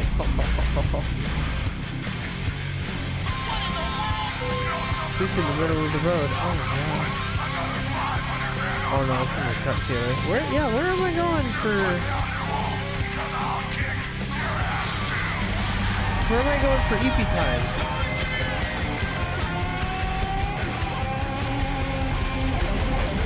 Typically would show me like, oh no, it's behind me. It's American. If I put it right, oh, is it behind me?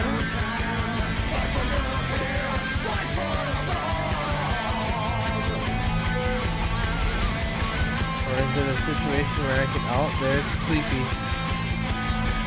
It's becoming too dangerous for me to drive. Brother, this is TNT we're carrying. What the hell are you doing?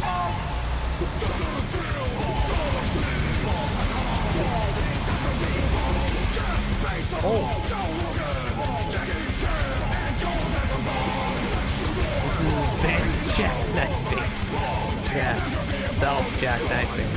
I'm jacking myself in the knife. Oh, I'm stuck again. Check on my stocks. 55 tons of nitroglycerin. Just like the Wild Wild West movie when they were transporting nitroglycerin. We're supposed to jack with a knife, dude. What?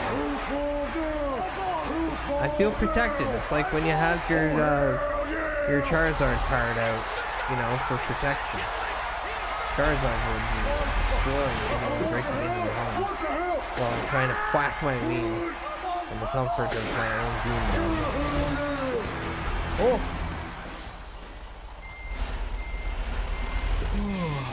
God's most fearsome creature ever, the small fence.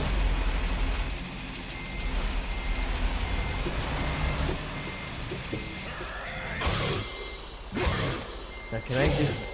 Oh, just punch it, just punch it, just punch it. I'm actually stuck sliding. Oh, fuck yes, I stuck him. Oh, parking braking gauge, never mind.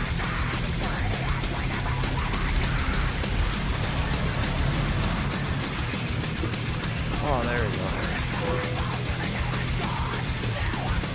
So I don't know where I get to sleep, because I keep going past the icon. They're just sending a message to put together a cheeseburger. Yeah, I think it's the state of McDonald's workers going here to leave those poor workers alone. They hate being there. They want to kill themselves. Alright, I was supposed to sleep. Sweet, I can't wait to crash this again. That's what I'm saying. I can tell, yeah. No one wants to work. If anything, the past few years have taught us that literally no one actually needs to work at this day and age. Everything can just be supplemented to them. Oh, I'm getting tired. Alright, find a place to park. Gotcha. Vehicle malfunction, vehicle malfunction, vehicle malfunction. At 9:11 in the morning and my truck broke again. Oh, well, I should probably go to bed. This is a good spot to sleep, right? This is a good spot to sleep, right? Is the game making you drive like this, or are you just like this? Yes.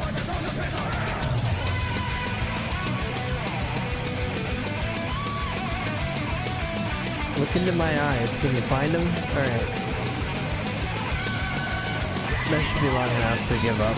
Of course I'm driving like this. It's a fucking 18-wheeler and I don't have my license, right? I ain't got my AZ or my D license. You expect me to drive something this big? I'm better off just to drive into this goddamn pressurized gas tank. God, that'd be so cool if it was destructive. I should play Teardown again. God, why can't I run into the Aaron? Uh-oh.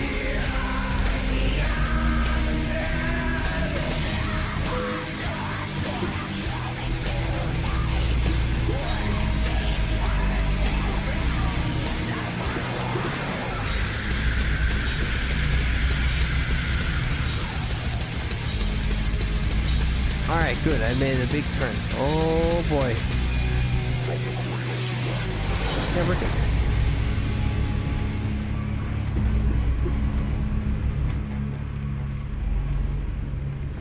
Yeah, with only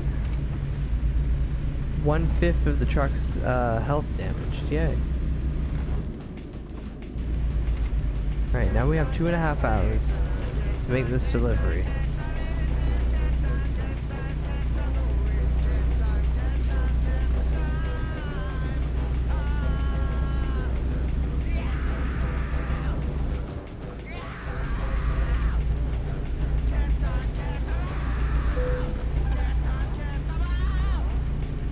Gonna keep telling me I'm getting tired and keep fighting me, isn't it? Listen, game. I'm fine. I can make it. Shut up.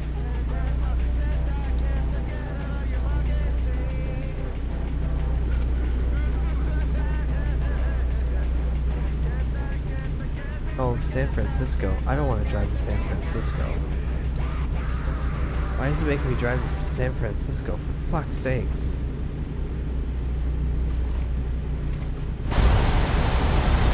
Ooh, that should wake him up.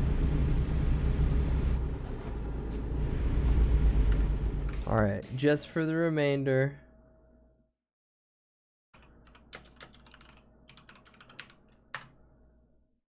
The same bit that never ends, it goes on and on, my friends. Oi. Oi. Streamers, stop playing the same bit. No! No! And someone's gonna get mad at me because I stopped. What about all the people who are sick of it? I don't know. They don't have the brain worms. That's their fault, not mine. Oh no, speeding violation of over 6 miles an hour from the limit. Oh!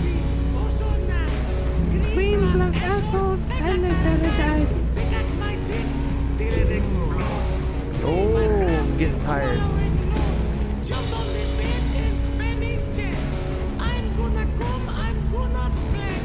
Microphone, server to life. Can you fuck off? Where's the car? Where's the... Oh. Fucking kill yourself. I jump on the badge.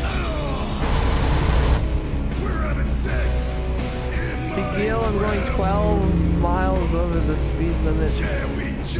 Oh, yeah, right.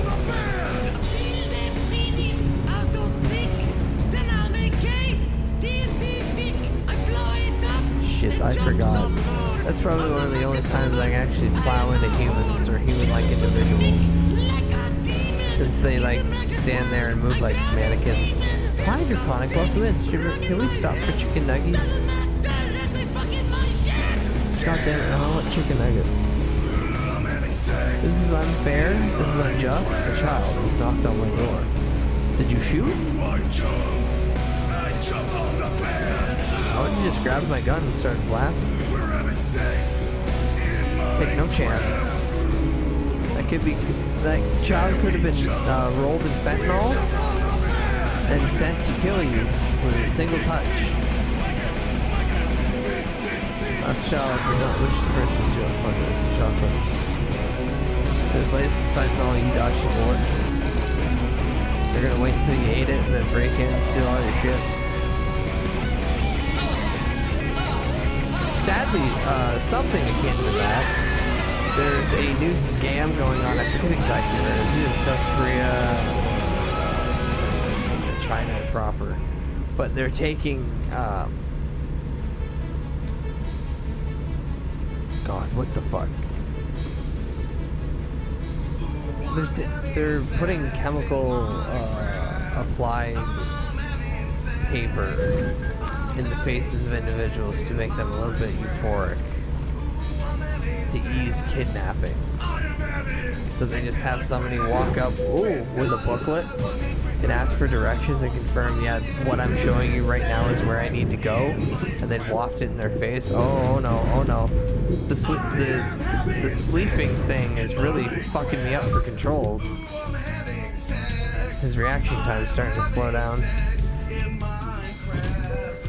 Ooh, I'm having sex. No, you see how everything's getting like dark? He's getting tired, my reaction time is slipping. Mate, here it comes. Fuck it, suck it, shit it too.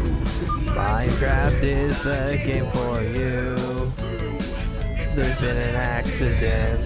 No exclamation mark, Weasel. Just type Minecraft. Cause it is Minecraft time.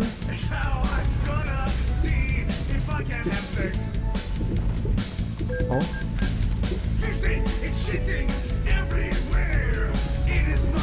Wonder what that child thought about my bag of cat shit sitting on the back door.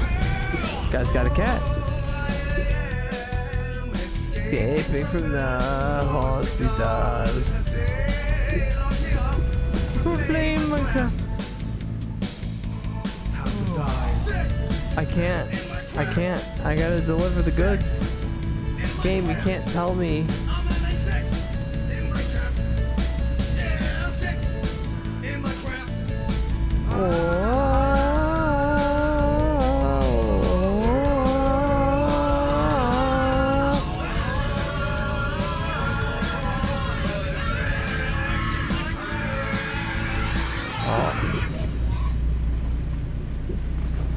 Sometimes my controls just tend to die, and I don't like that.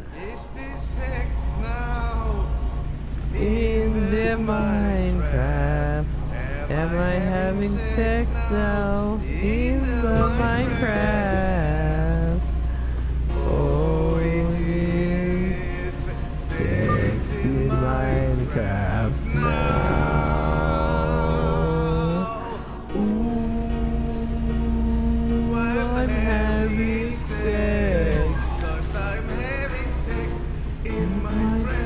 I'm having sex in Minecraft. I am having sex in Minecraft now.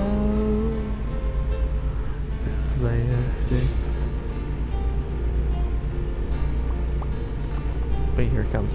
Minecraft! I'm having sex. I'm having sex in Minecraft. Why am I driving opposite of the road? Cause I crashed my truck. And I don't really care to respawn. Minecraft! I'm having sex in Minecraft! I'm having sex in Minecraft! Well, it works so far.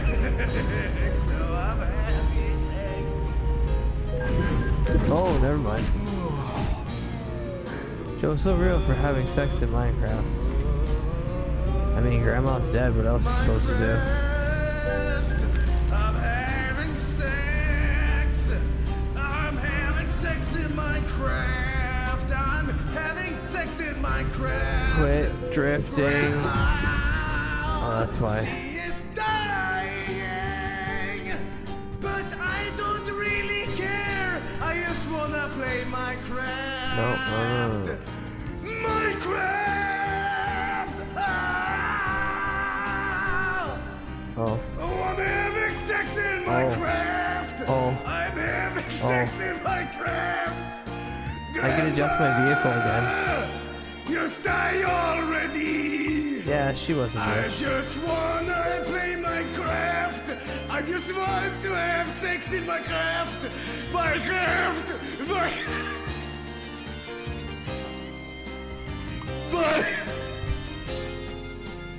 Oh, the lyric stopped. I'm sorry. Oh.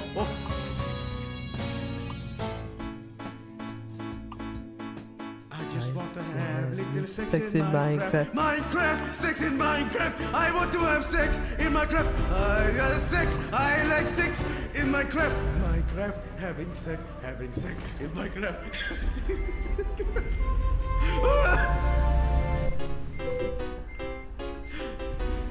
Grandma is dying. I don't really give a fuck. Die, you bitch. I want to have sex. I want to have sex.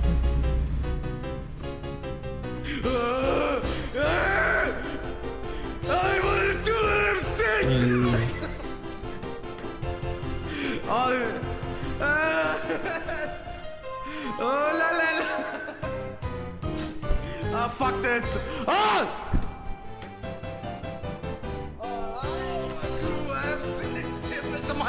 Minecraft.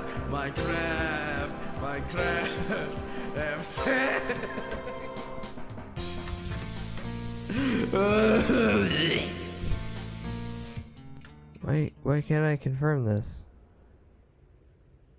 Enter.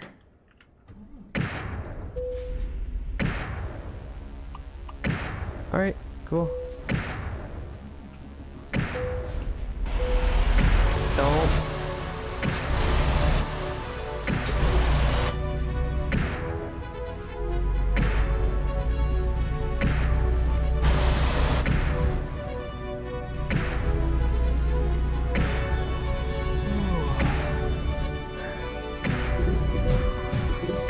Ow.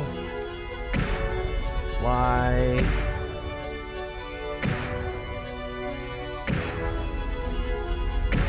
There you go.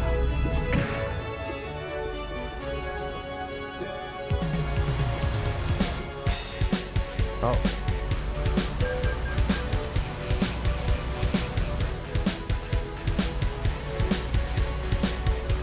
We're almost there. We're almost there. Doesn't even matter at the end. All I gotta do is just show up. Don't pass out. Don't pass out. You don't need a bed, you just sleep in a chair. That's not great. Not terrible. Staying on a chair, that's not great.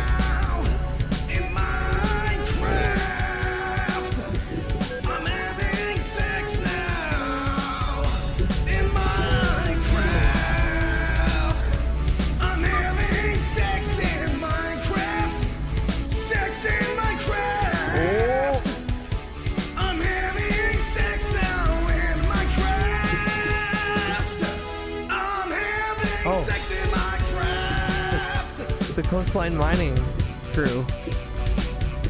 Sex in Minecraft. We went to sleep in the bush. Happens.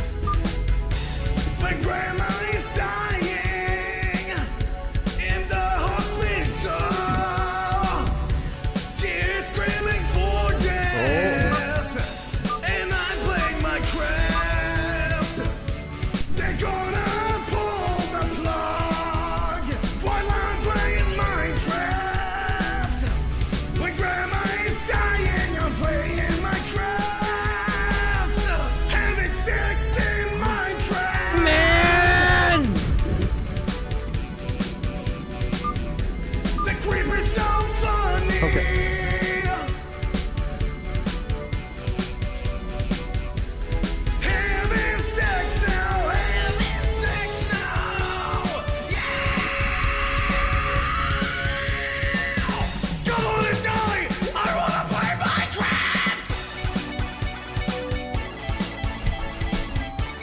tolerable.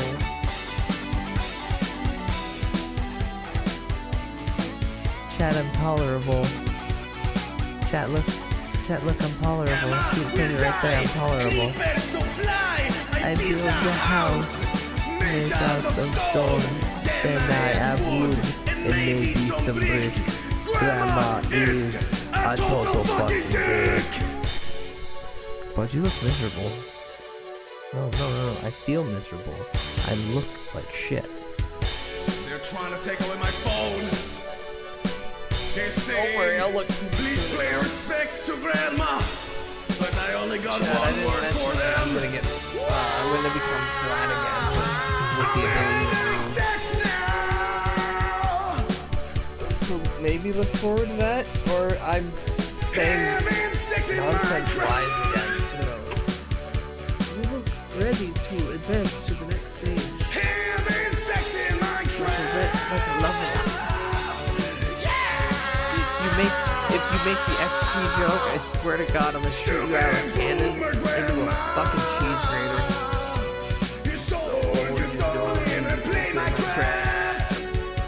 Stupid bitch, you don't even know. Notch, bitch, die. I wanna have sex in Minecraft. Oh my God. Well, I just can't have any fun here.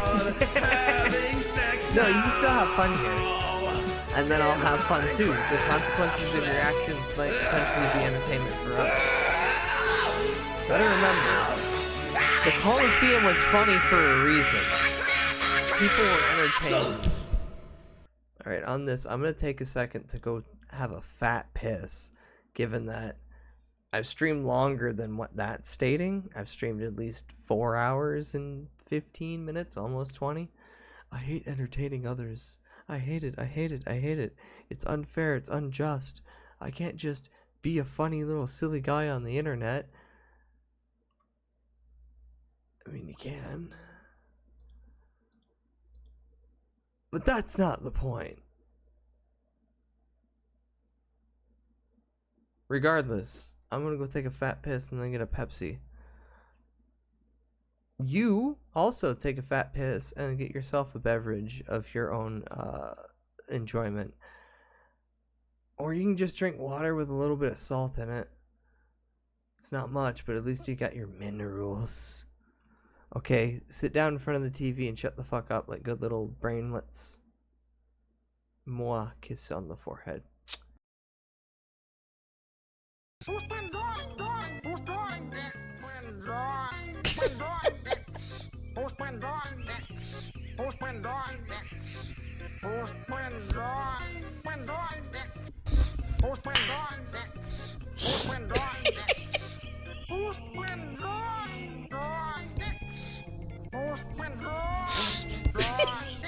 What are those Neanderthals up to?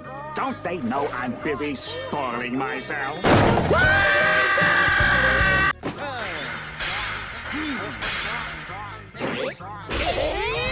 Hey, you たち、アンオフィシャル君たちね。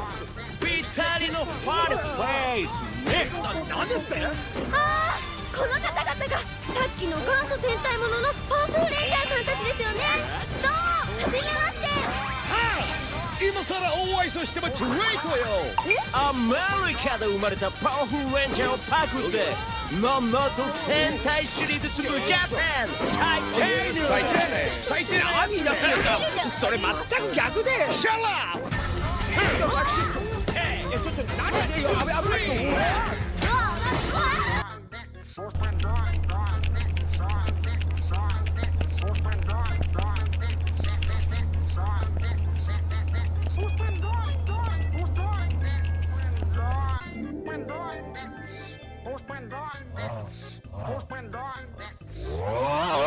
Bit Wars.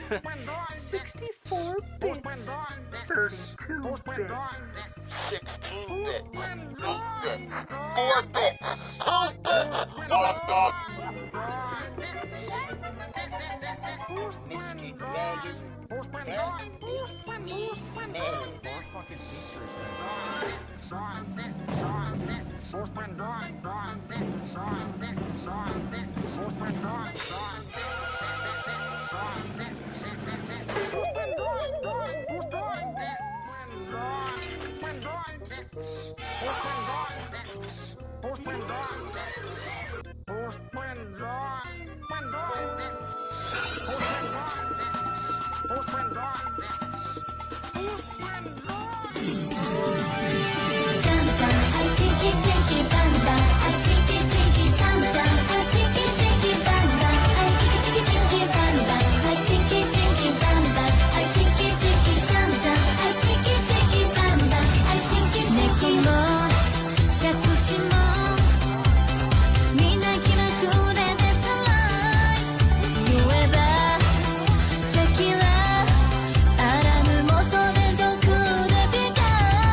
Thought about killing myself.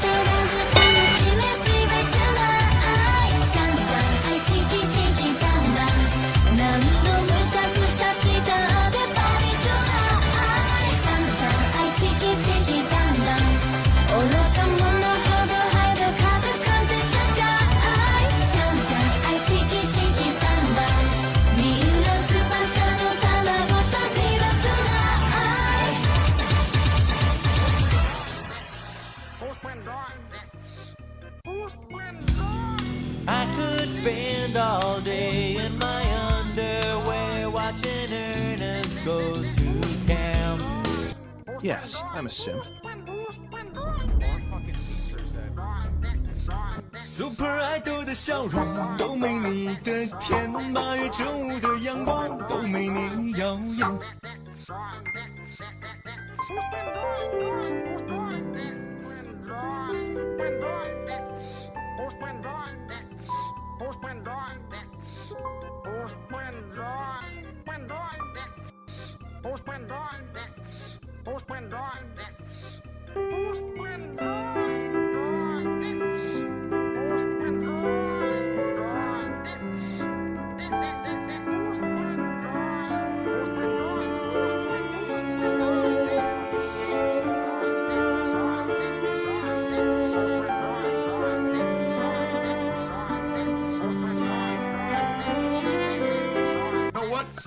Sucks to be you, dude.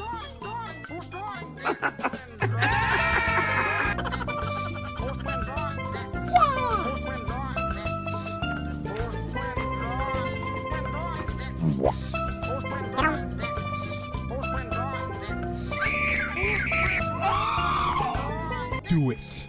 Don't trust him. Do it. Do not trust him. He is not trustworthy. Do it. Wooly. I am giving you permission. No, don't do it. No. To do it. Don't listen. This is the devil's bargain. You should really do it. You are being the actual devil right now. I'm giving you the permission. No, don't do it. To do it. Where am I? Where's Reznov? You will answer our questions. Do you understand? Who the hell are you? That's not important. What's important is who you are. What's your name? Fuck you! Where were you born? Kiss my ass!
I come.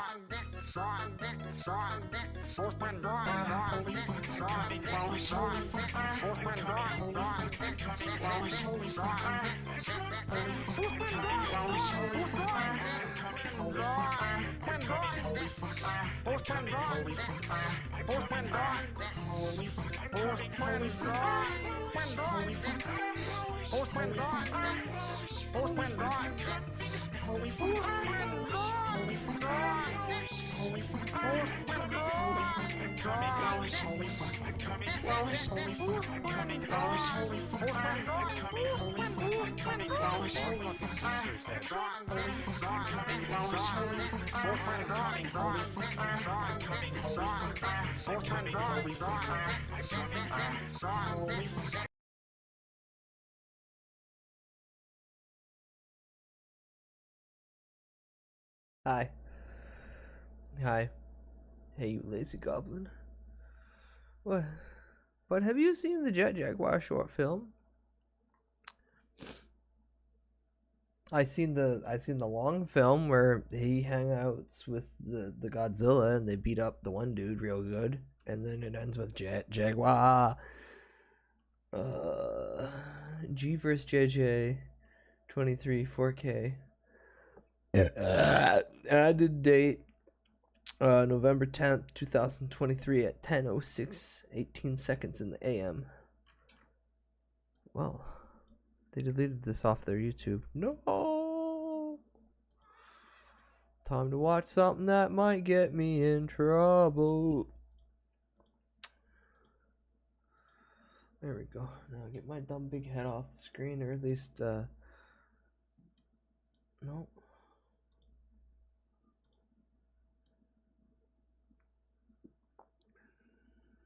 Ooh, you get the bot? The bot's dead. Sorry, bot got the bot.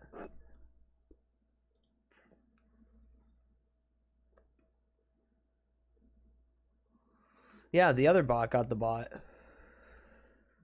Look at this. Look at this fucking guy backseat sweeping. Rudy's got the chalk. Rudy's got the chalk. Chucks.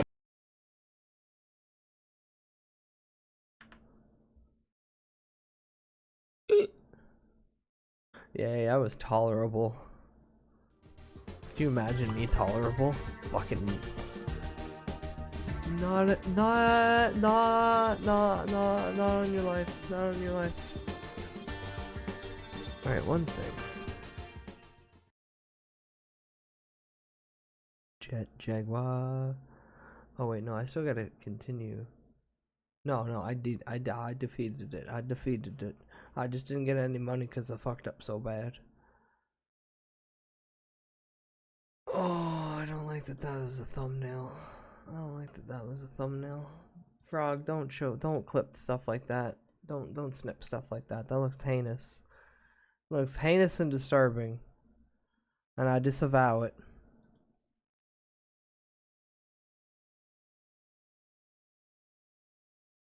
Ooh.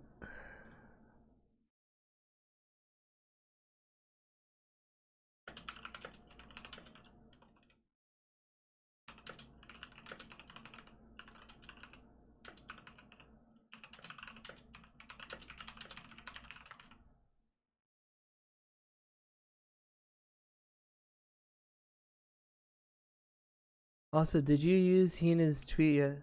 See Hina's tweet yesterday? I'm gonna say no because I don't know exactly what you're referring to.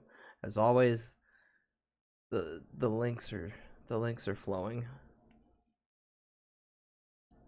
As for trucking, I'm good. The brownie mix. Ah, yes, the lactation brownie mix. But of course. Streamer, why are you stopping? Streamer, hold on, shut up. Streamer, no. Streamer, we're here for trucking. Shut up. But streamer, it's a grandiose tradition. I know. Streamer, we wanted to see you try to like explode the TNT truck one last time, but I got better. 2 trucks. Nah, well, it's not 2 trucks.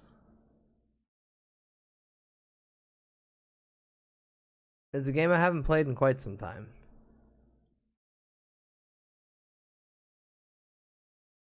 I need to get the whole thing. And nothing but the thing. So help me God.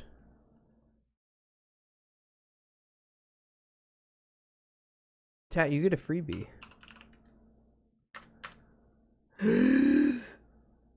If you can hear my voice, I'm gonna play Outrun, and that Outrun means you guys get to bet channel points. I haven't played it in months. That means I'm rusty as hell. Gamba. It's the only time you can lose points here. But with that stated... Ahem.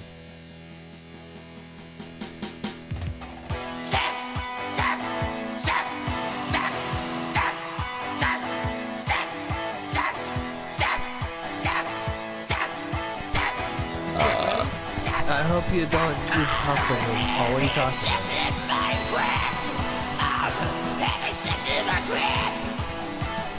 Come on, chat, you have 2 minutes. Bet. I was the only one back, you're the only one who's listening. That means you'll win all the points that you get back, or the system will be flawed and try to sort them. And it might actually round down how many points you win, and you'll lose points. That would be the funniest.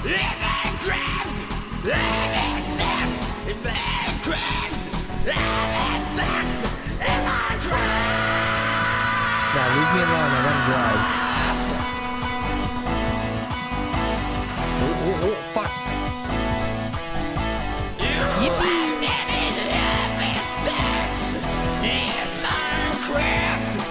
Fine. Yeah. It's easy money.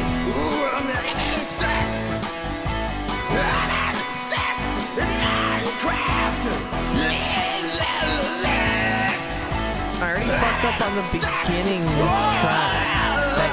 That spells disaster for me. Damn it, put the fucking game down and get in the fucking car! In Minecraft, I'm having sex! In Minecraft, I'm having sex! In Minecraft, I'm having sex! Alright, fuck. Can you please take your son away from the room? He's not ready for this. He's obviously not fit for this kind of situation. Please, take care of your son.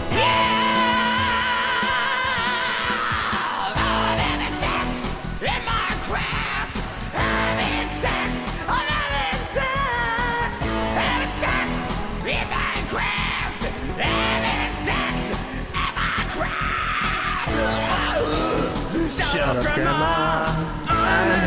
Why no throw things? Is it broke? It might be broke for some goddamn reason again. I've been disconnecting every once in a while. Hi, Turtle. Ow. Hi, Turtle. Hi, Turtle. Hi, Turtle. It's not there? Oh. Mega weird. Grandma is dead!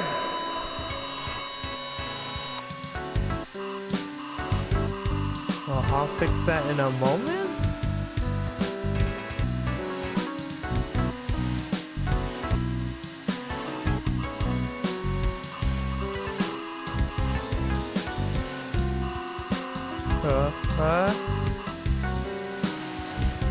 No, fuck you, die.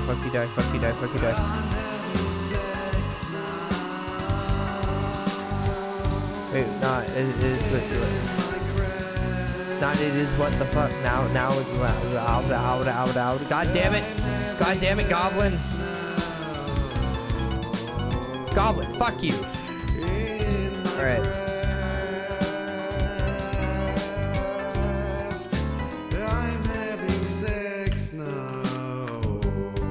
Shocker, he didn't win. The landslide prediction one. Who would have thunk it? Hi Haruki, hello.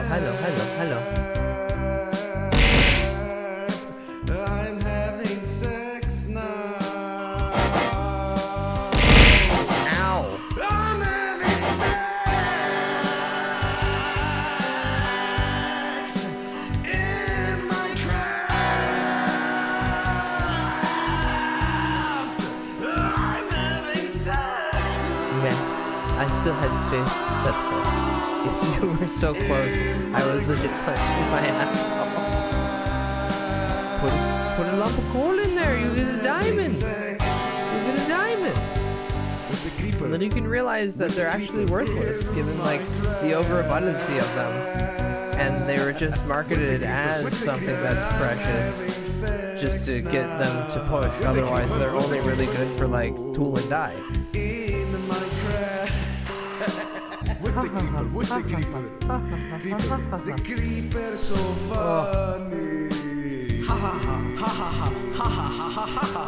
Okay, someone else can force me to play that. Ah! Fun fact, it takes more pressure to turn diamonds into graphite. Really?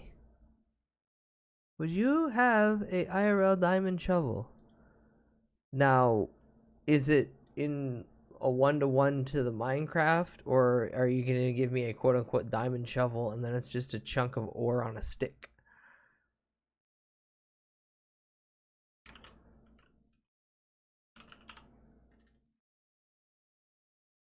Bleh. Bleh. 1? Okay, yeah, no, yeah, I totally have that. Like, on the spot. Alright, now.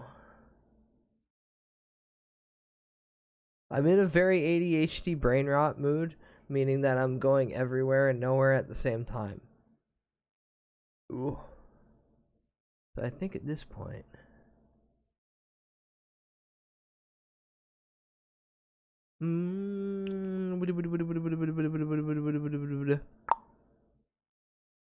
I hate you! Yelling at me?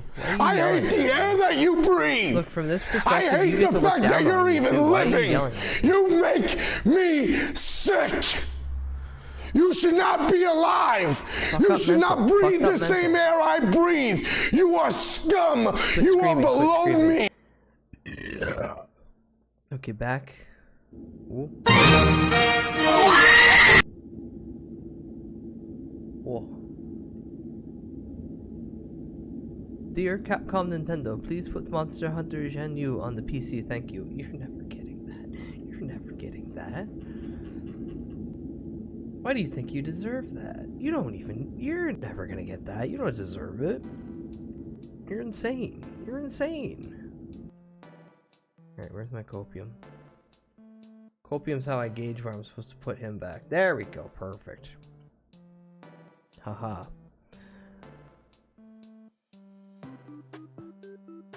Will this just boot? Yes. Alright, I've decided to switch back to Pepper Grinder. Because I need something to keep me a little bit more tingly and active. Oh, Devolver Digital! I will not be going through old levels, though, and trying to grind. Unless the level's, like, really cool and I want to go back and do it, and then yes. Otherwise, more sick fucking hand drill. Game, block. No, you can't set the current game. You think I'd be insane like that? That you guys have moniker of power of change? No, you get annoyance, but you don't get influence. Unless I do something silly. Ooh.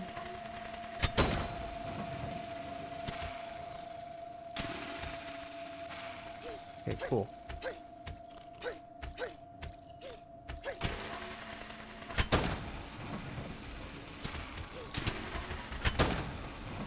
Whoa!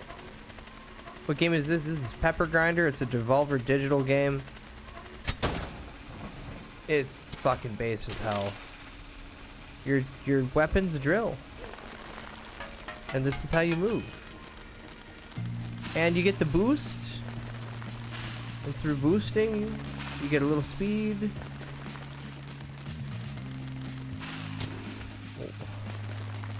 Basic sucks. Can't be blocked. It's like Gurma Gone. I'm just Simo. Simo! Nope. Oh, and I get a grappling hook.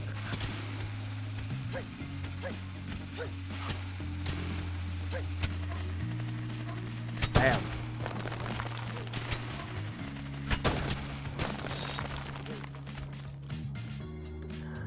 At this point, I strongly believe the Sony has lost the master for Bloodborne. Oh.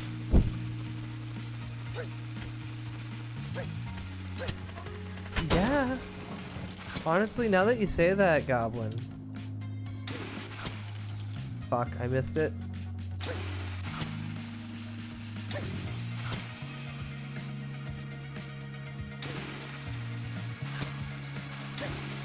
Fuck, fuck!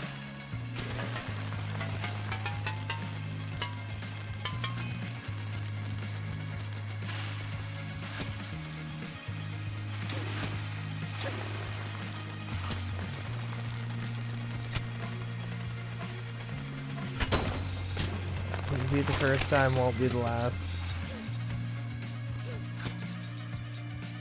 Yeah, they're not too good at like many companies, they're not too good at like holding on to the things that they own in smart ways.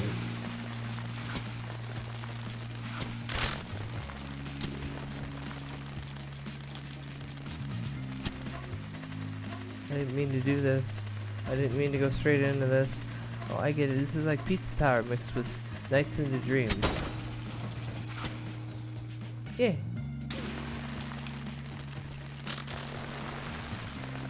Also, don't forget socks are for your feet, silly. Oh. Oh. Shit, I already missed one coin. Oh. Oh, okay. Fuck me then. No, I don't. No, you know what? No, kill myself. My feet have slippers on them. Yeah, and then you can also on top of that.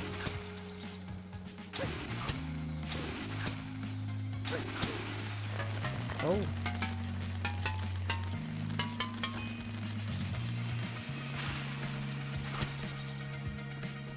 Whoop. Moron. Whoop.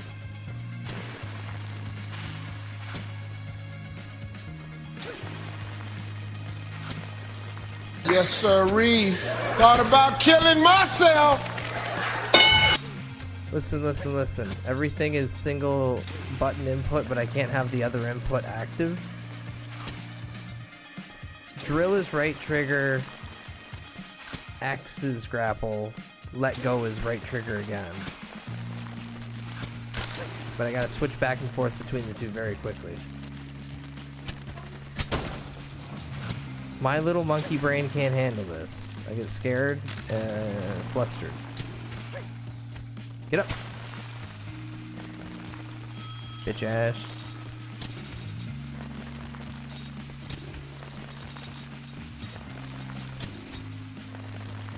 Why is it called pepper grinder if you don't grind pepper? No, no, no. The girl's called Pepper, and she's holding a grinder. Shit.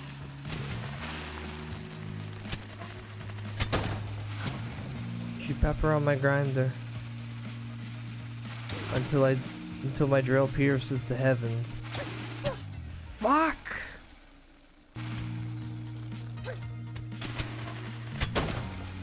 That's it, Woozle. I'm calling the authorities on you. I don't know why. I'll find a way, though. I'll make something up. I have no idea. There. That's him, officer.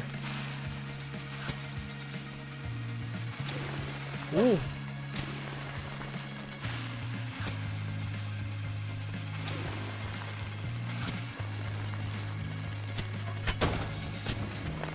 Die.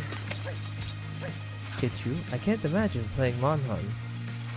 I did once long ago, and it was fun when I had this thing called Pine.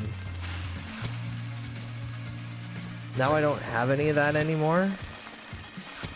So I'm going to assume it's a drug addiction, and I'm better off without it. Just get more? No, that's what a drug addict would say. fucking junkie. Just go to the store and buy more. That's what a fucking drug addict would say. Just go get more. Just go get more. Just go get... Who cares how you get it? Just get more. Nah. Daft cunts fucked in the head. Whoop. Fuck me running. Just fire over the thing. There we go. Whip. Whip. Whip. Whip. Whip. Whip.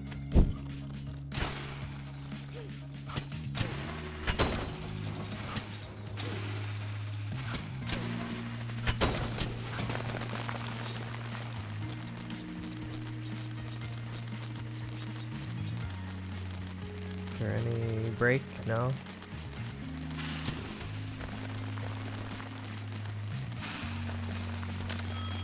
Ooh, poggers.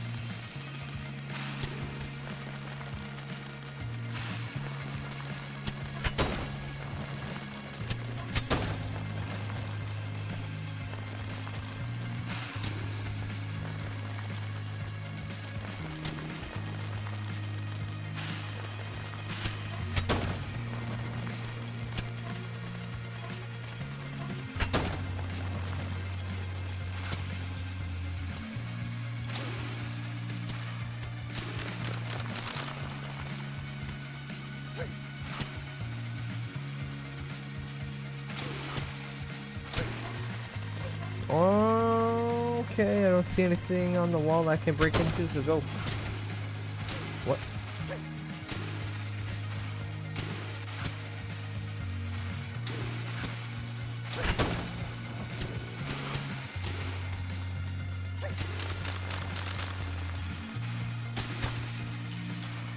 So thank God for bootleg Joy-Con because Nintendo and can suck all my balls. If they think I'm paying $100, $100 fucking dollars, Jesus Christ!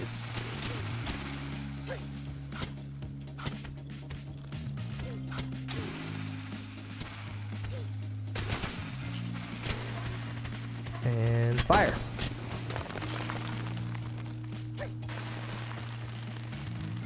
There's nothing in there. Nothing else. No.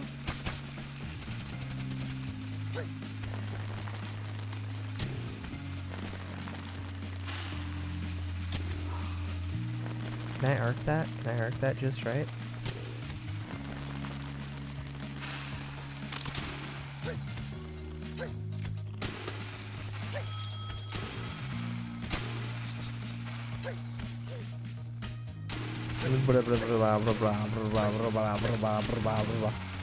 Ooh, I can bash it all. Did you know the price of the video cassette back in 1996 was $19.95?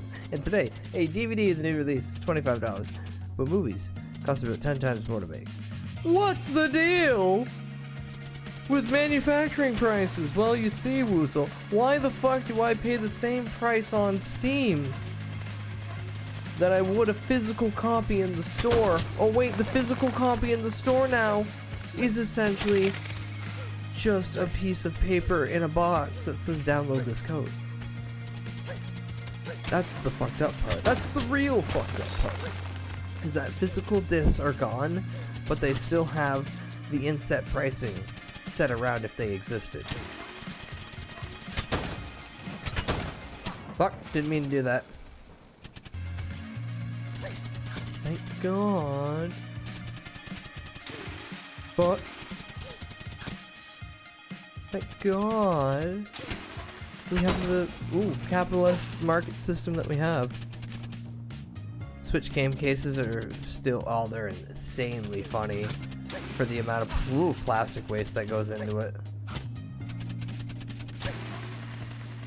I mean, if movies can stay around in 2030, why do games need to jump from 60 to 70? Because it's... how'd I die there? Because it's all dumb bullshit anyway, ultimately, because the set price is really dependent on... Oh, I see. I'm bouncing off that side bit. Oh, it's just based off old stuff from when it was more difficult to make it. Like, it was more costly to make... goddamn. It's more costly to make, like, a VHS than it is a DVD. The amount of plastic and everything that goes in. Why am I bouncing directly off that like it's not the thing I'm supposed to do? Why is this game denying me progress? There we go. You're turning, it looks like. No, what are you talking about? I wasn't artificially inflating that moment in any way. You're a liar and charlatan. And shoot! Oh. See what I mean? I was not artificially inflating that, or I would have been sticking with the same bit for the whole time. Now this is genuine brain rot. Artificially inflate this. I'm getting sex pested again. I hate it. I hate it. I hate it here. Next, they're gonna start asking me to show Tommy. Be like, you fucking whore elf. Oh, oh, oh.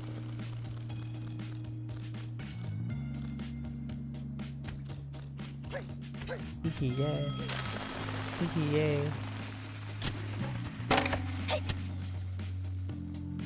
Okay, wow, cool. I actually got them all. Sipping on that Mpreg juice. Soon.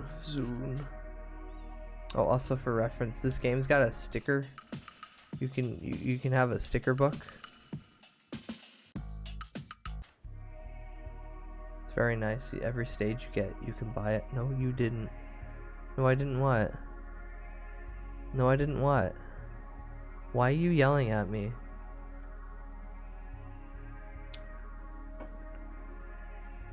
You missed one. Yeah, I missed one. I missed one coin. I'm surprised I got the 4 coins that I got. I'm aware I missed the first coin when I picked up the second. You fucking goddamn little autistic little shit. You gotta get him. I'm gonna go back and get him later.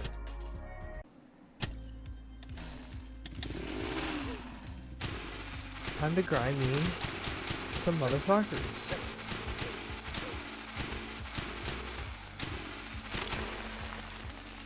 Oh, oh, oh, oh, oh, oh, oh, oh.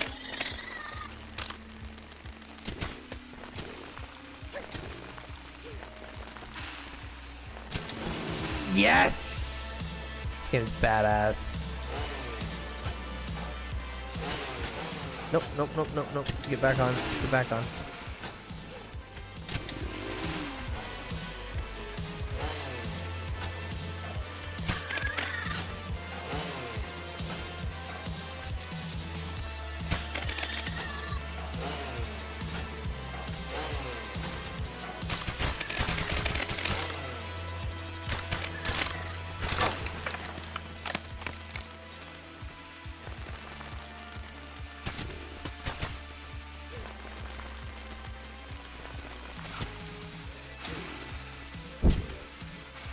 Shit, I missed a secret up there.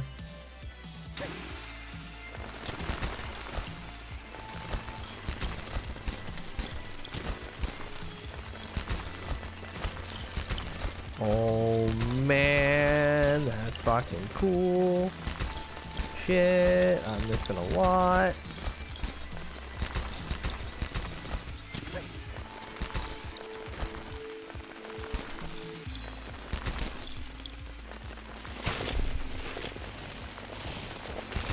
Oh, they respawn.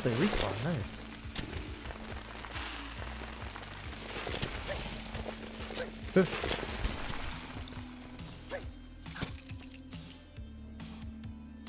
Yeet.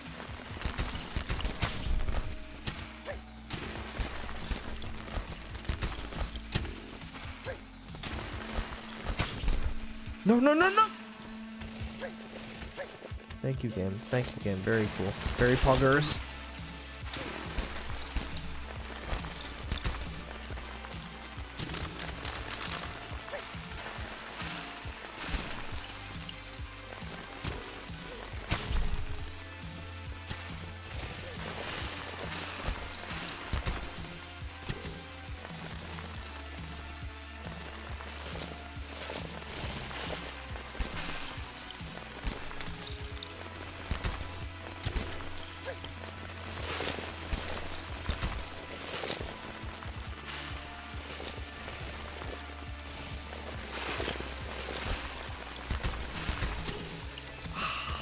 see it. I see the goal.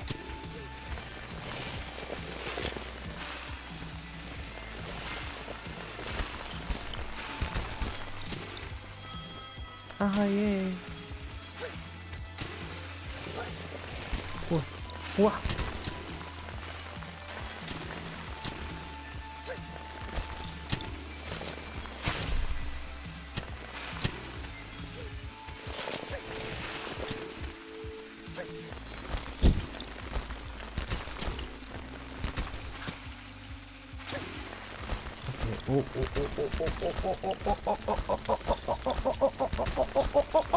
Fuck. Give it a second to regrow.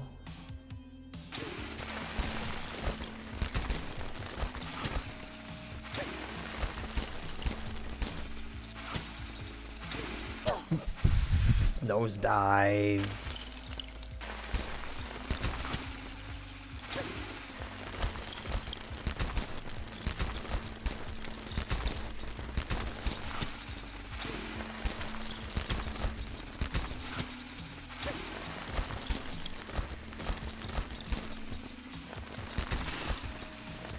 Oh.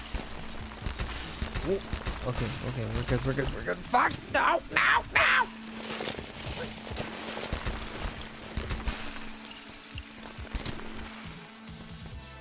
Just want to collect those. Oh, let's show that one right there. Fuck.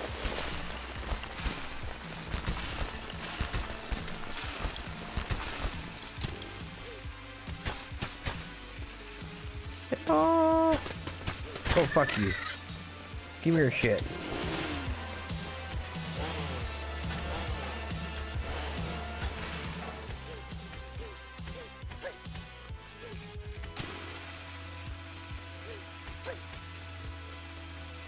I feel like that's the spot I'm going to just go naturally. Oh no, never mind. Fuck yeah!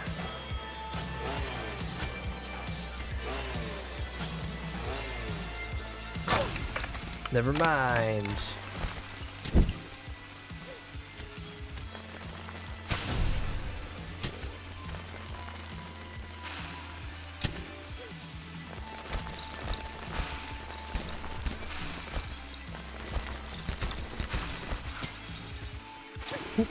No.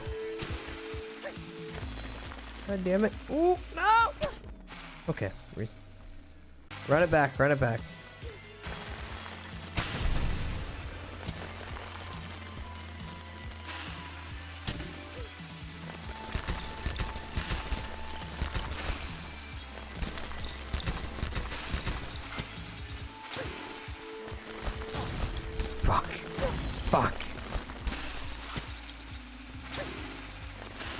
Fuck.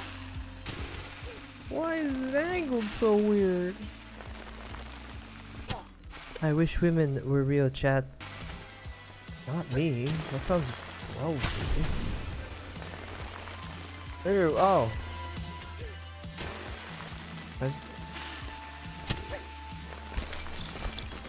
No, please. Can I just make the jump over here?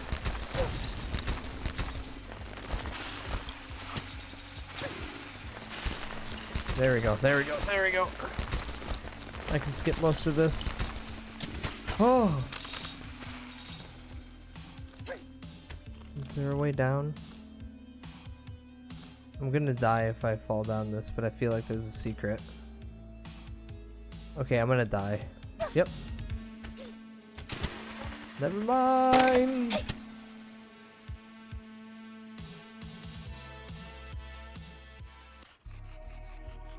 For some reason, that level reminded me of the forced scrolling levels from Mario.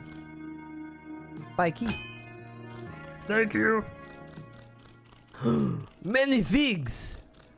I will wear many wigs. I currently wear a wig. I will wear more wigs in the future. Yeah, typically her hair is blue, like Miku, but in the future it might be orange or purple. When will you wear wigs? Right now, I'm wearing wig. How do I customize her?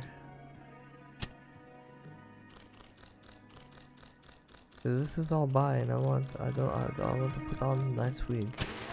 No, buying new nice wig. Maybe it's dye, maybe, but that to me kinda looks like a wig. Shark! I love him.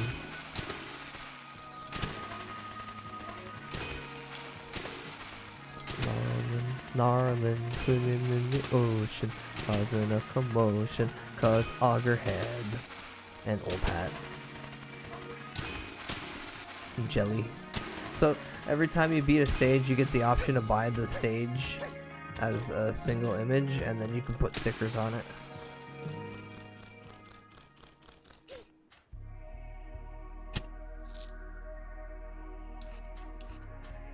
Crystal Falls.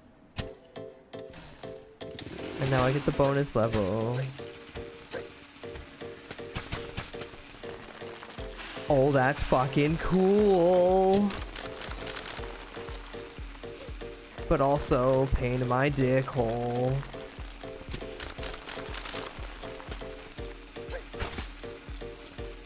Absolute coat, the final stage and stickers. Oh god, yeah.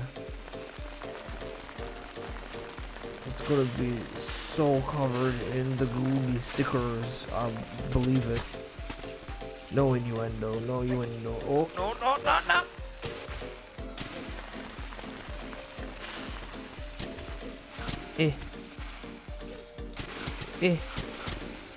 Oh, I see. I have new option for those. Wait, what is down here? Nothing? Absolutely nothing. Fuck and all in that order, respectfully. Neat, it's like the short web with Bitterman. I seen you.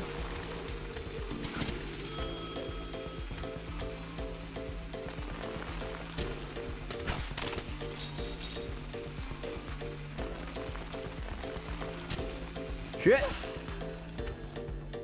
Shit. Okay, good. I was close enough.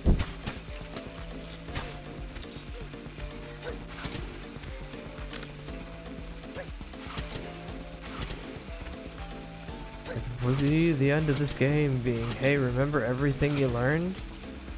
Do it now in the fraction of a second, one after another. And I'm gonna scream.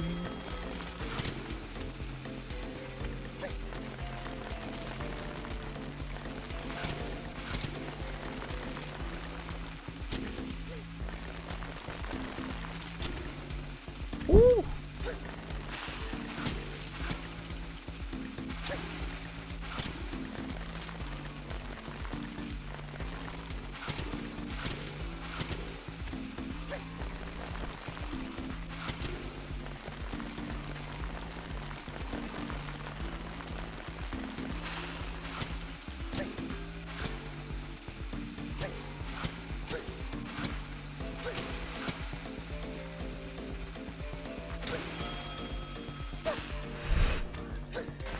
Fine, it's worth it.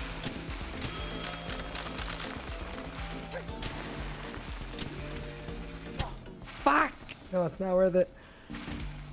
Oh wait, no, yeah, I forget. As soon as I pick up one of the coins, it doesn't matter, even if I die.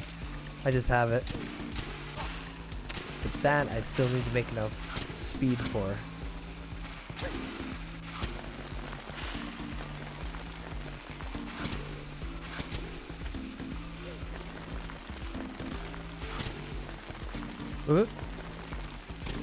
No! No! No! What the hell's that? 500 cigarettes.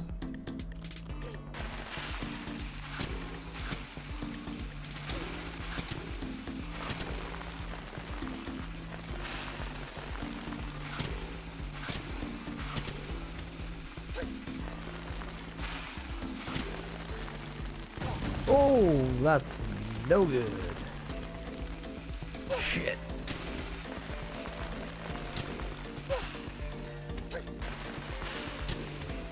gotta Flappy Bird it. Then avoid the bombs.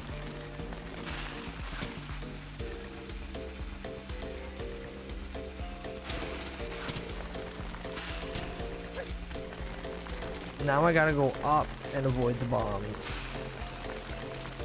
This is some royal bullshit. Oh. Rotoscope images always look silly. Fuck yes, 500 cigarettes.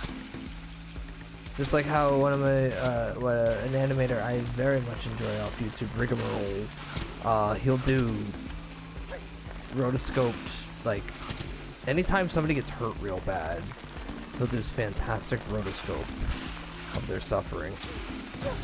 Like, hurt in his animations. Ooh.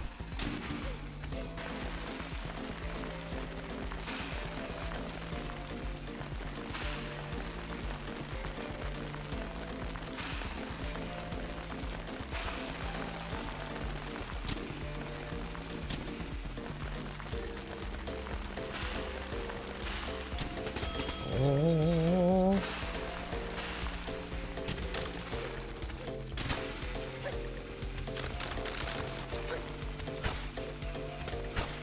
Hello. Me. Stage clear. Oh, look, our giant friend is behind the mountain right there. Just to the right of me. Look at him hanging out. I wonder if he still has that first boss, a giant, the beetle. I wonder if he's still got the beetle as a little funny, compatriot pet, friendo. I hope he does. I hope he didn't eat him. Morty! Morty, I'm gonna kill you! Yeah, let's watch that real quick, actually. Rigmarole. No. There we go.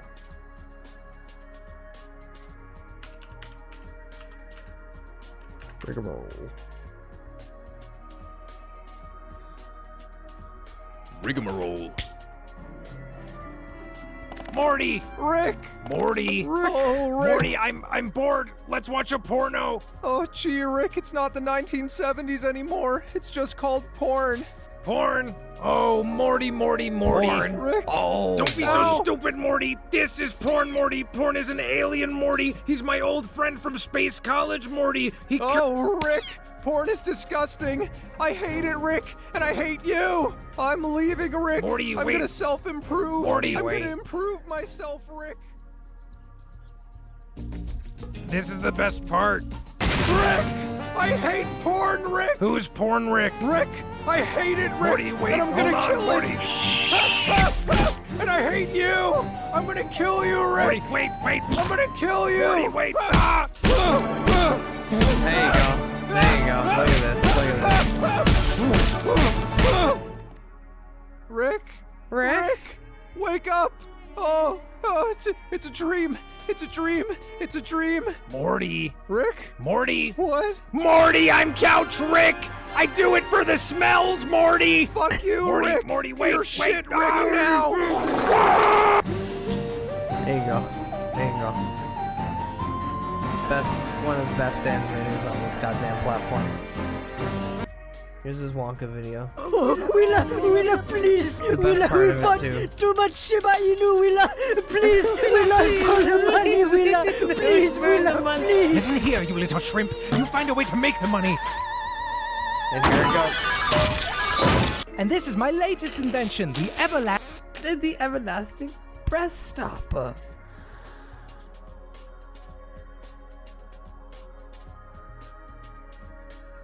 Alright, oh, I can go under his leg. Whee! Oh, I can skip that level completely and go to there. But no, I see a teeth.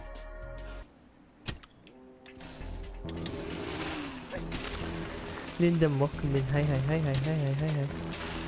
Whee! Yummy. Oh, is this another water level where I can just hang out? Yes! CFT. Oh, it's so cold in here, I will die. Oh, I see. Can't be in physical water or die. But jellyfish have no problem.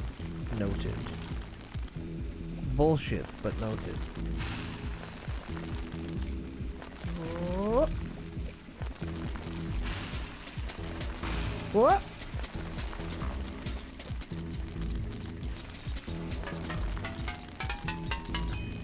Haha, yay, haha, yay. Whoop.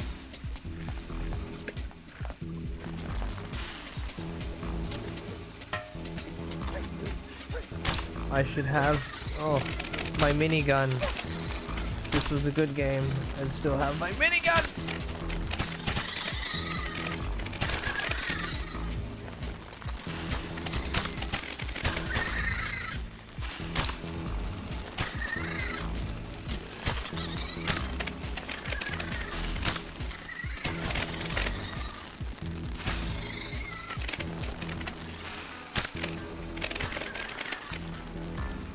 Oh no, give me the key, give me the key, give me the key. Hi, Roof, welcome in. Shit, that brings up a good point. Oh, the Willy Wonka produce vape juice. Okay, hold on.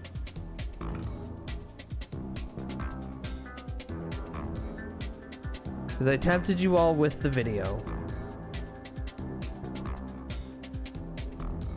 Rigmarole. Welcome, welcome. Come along, come along. This is the Wonka Bar Factory. And this is my doggy. He's so good. Hi, Mr. Wonka. I'm Charlie, and this is my grandpa. I sleep in his bed. This is the home of the finest Wonka electronic nicotine delivery systems. Here, 21-year-olds, try the new Blimberry flavor Wonka Bar. Suck it back, Mike TV. Hey, no. What are those? Charlie, those are the Oompa slaves, Charlie. They test the cards. And they manage my finances. Oh, Willa, please. Willa, we bought too much Shiba Inu, Willa. Please, we lost all the money, Willa. Please, Willa, They burned all the meat Listen coin. here, you little shrimp. You find a way to make the money. And this is my latest invention, the everlasting breath stopper. Still in beta because it gives you popcorn lung. Moving on. I gotta go back to that face he makes. Still in beta because it gives you popcorn lung. This. Popcorn lung. This resonates and tickles me at a level that I can't properly describe. I could have the entire breath lexicon of every language, but the fact that he goes, popcorn lung. Mention the everlasting breath stopper. Still in beta because it gives you popcorn lung. Popcorn lung. It's just everything about it. I don't know why. But the worms all wiggle at the same time in unison to it. Moving on. Charlie, I sword. love popcorn. Hand me one. No, wait, give me 3. Actually, here, take Thank 2. you. Wait, no, give me 1 back. Oh, Charlie, oh, Charlie, you just don't get it, do you? I knew this would happen. I knew. Charlie, help! I can't swim. Why do I even have this? My dog could never swim in this. Well, that solves that, except what did he even slip on? I peed when he pointed the gun at me. Rigmarole. Yeah, Rigmarole. Good YouTuber. Give them your precious time and add your IP address on YouTube so they can get the ads.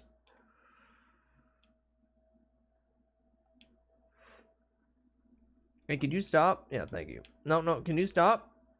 Thank you. Yay. Haha, yay.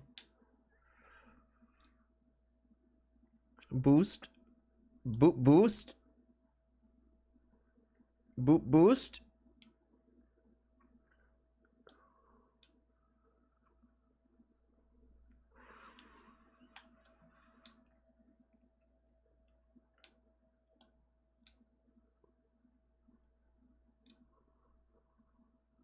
Oh yeah, right. I muted the game sound.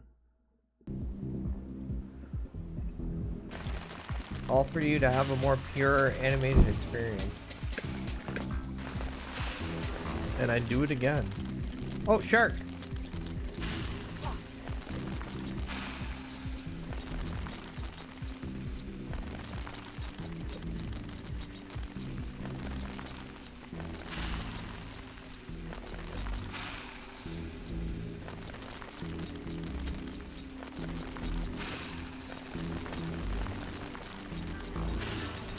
That was neat. These Echo the Dolphin ass underwater. Woo! Moments.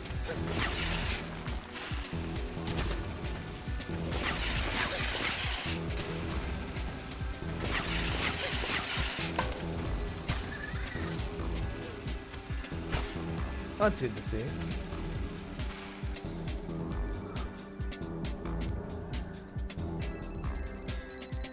I didn't fuck up that bad. At least I didn't forget for like half an hour. I've done that before. Actually, I think it was longer, but it was Ghost Rider, so no one really cared. In fact, it was like a blessing in disguise until we discovered it.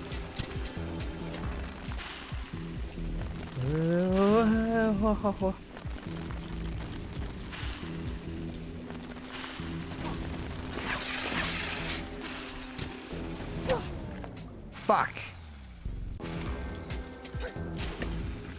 Also, for anyone who's way old on the channel, way old, apparently they're remaking the PS2 Thing game. That game's garbage, so I really hope they know what they're doing in regards to remaking it, because they should just make a new game instead and say they remade it. No one's gonna notice. Or do I just get to see really nice graphics and the same gameplay of you can use this item to check to see if anybody else around you is actually a thing. Uses item. Oh no, they're fine. Goes into next room. Oh, they're actually a thing. Because they walked over the box that triggers them turning. Woo! Hi Jazza. Hi Jazza. Hi Jazza. Want to see a war crime? Did my country do it? Because if not, I don't know. It better be good.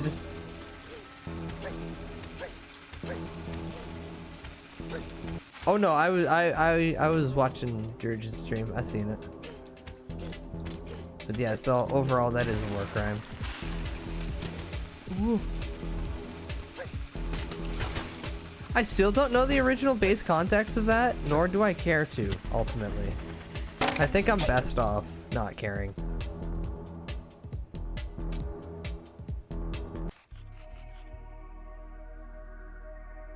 Ooh, I cleared my throat good with that one. Jesus Christ. It's hype for TwitchCon. I don't wanna. I refuse. I find it in my best core nature and interest to reject this.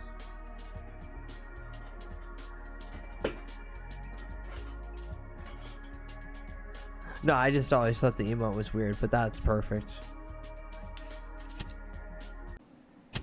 Just because I didn't know the individual and it looked it was in a sea of AI brain rot. The giant! The giant Cyclops friend. Look at him go. Oh, ayo.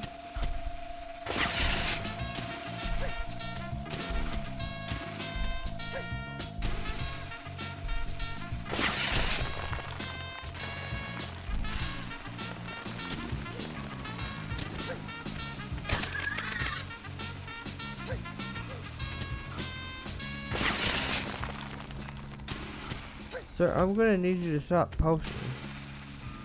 What? Hey, y'all just get absent in the mind and play with your balls like that? Yeah, they're my balls.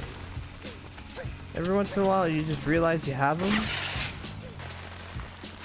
And then you gotta do the litmus test. Quick squeeze to make sure they're still functioning. Oh, I see. You tried to hide from me. Balls.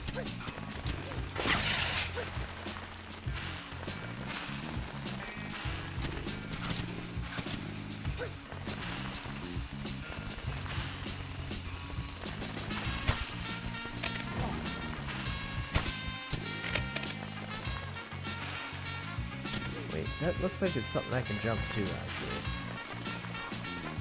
Oh, nope, not what I want to do.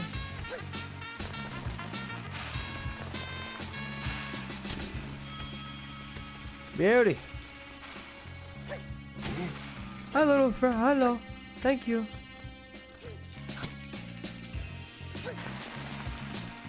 Oh. Dude, why didn't you catch me?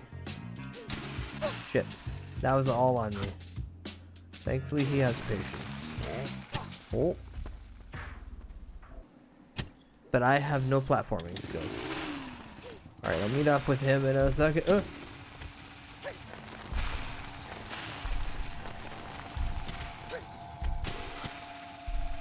Hello, Arthur. Hello, Arthur. Slipping through his fingies. Little? What do you mean? He's a giant. He got big fingy. He's like Andre the Giant. He's gonna be in the locker room, walk up behind you. He's gonna scream, oil slick. Sorry, oil check. And you're gonna fear for your goddamn life, brother. How can he die? Why don't he die? Why doesn't the ugly pyramid head ripoff die? Okay, I'm gonna leave you be.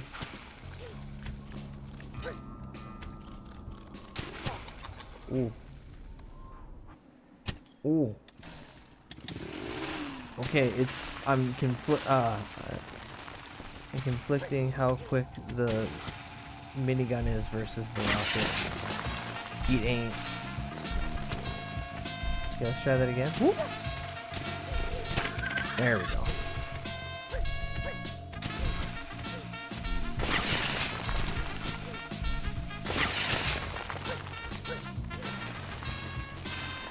Can I go? Can I go? Can I go? Can I go? Can I go? Can I go? What? Alright. I don't need to pick him up afterwards. I keep doing it because of just like loot goblin brain activity. Doesn't matter. I'm fully aware that I've already picked it up and this game is like sensible with the tracking. But my mind's just like, no, but you can still pick it up though. It is still technically a collectible thing. See, like that. Need eat them. Need eat them. If I just stand here, will you raise me up? Go up. Go up. Go up. Pepper want uppies. Pepper want uppies.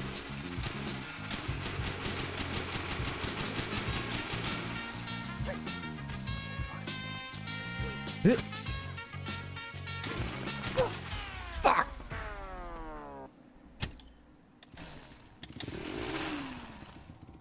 Why did you Oomphy explode? I assume that the chainsaw, or not the chainsaw, the drill has some sort of combustion engine in it that's causing the explosion. Past that, I have no idea.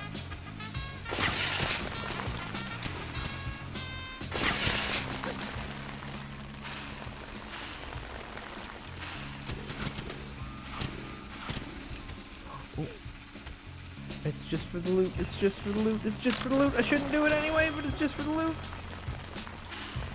Oh, there we go. Monhunt update Lance. Actually kind of fun. You sick little moo cow. I dare not hear your monster hunter woes in my chat. I don't need that. I don't need that disease in me anymore. Oh, fuck. Wait, how am I supposed to do that if I need to have just base drill power to get through? I have to, like, angle it and spike it into his palm. Because this all the way up leading here, it's like, yeah, boost, boost, boost, okay. Get through it as fast as you can. We'll just dodge you completely.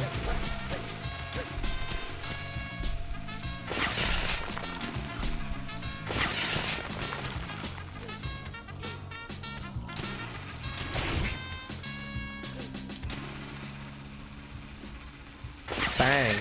Poor little rascal.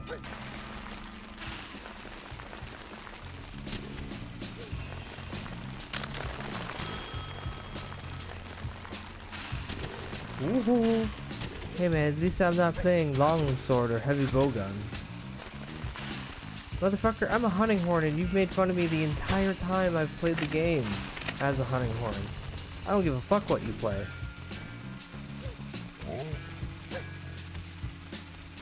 Lance is real man's weapon. See? Doing the juvenile shit. High five you. Fuck. There we go. Perfect. Had to directly drill into this poor giant's hand.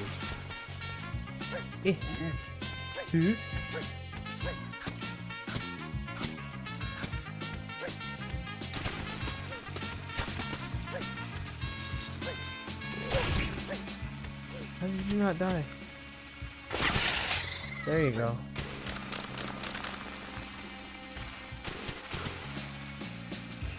Is this wall bounce? No. Switch axe or no balls? No, I want doot doot. I want the power to bonk, but also musical accompaniment.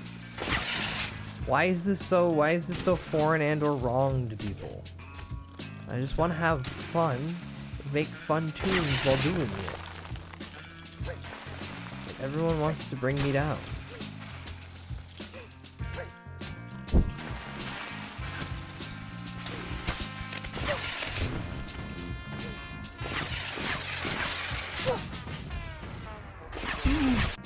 Switch axe is my main, then hammer, then whatever else I feel like playing at the time.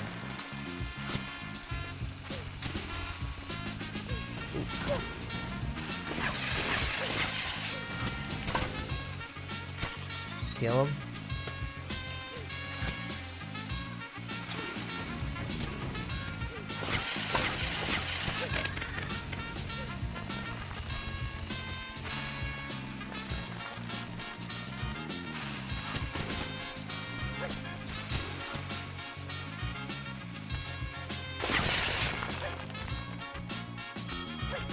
Perfect.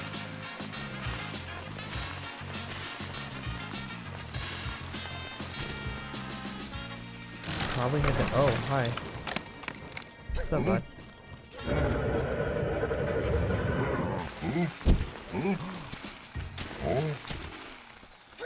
Excuse me? Excuse me? Oh, his brain's just floating up there.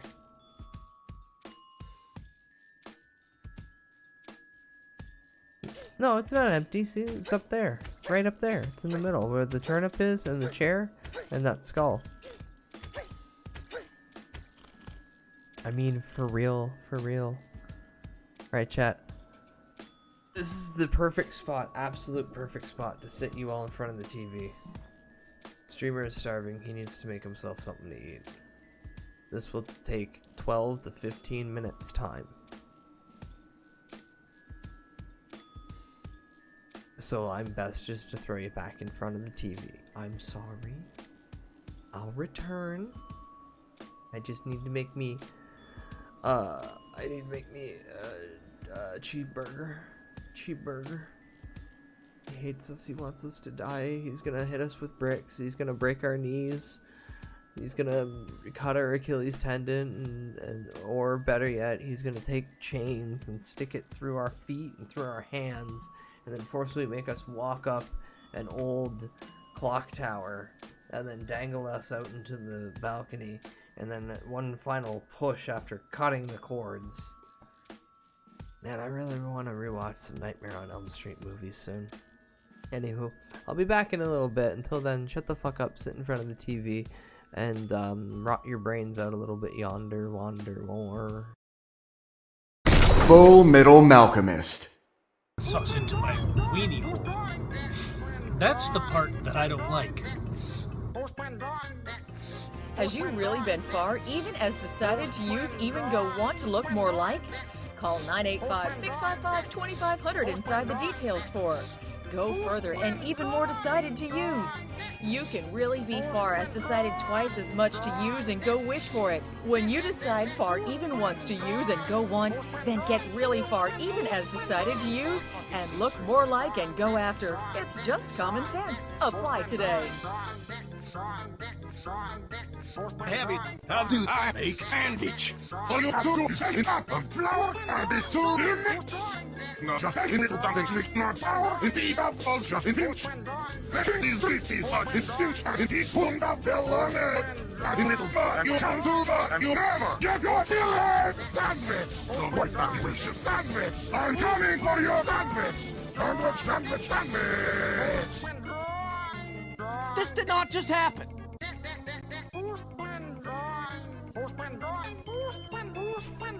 Our fucking teacher said. Come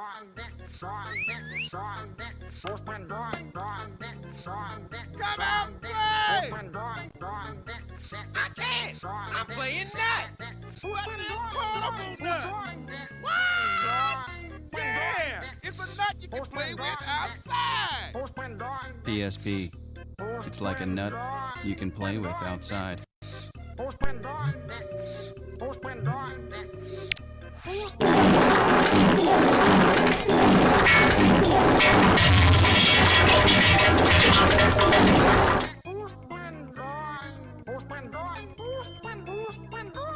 fucking teacher said.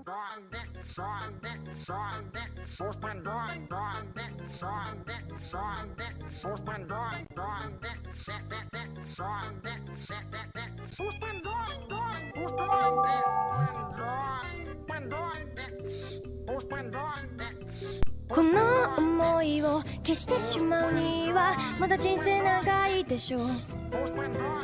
やり残してることをやり直してみたいから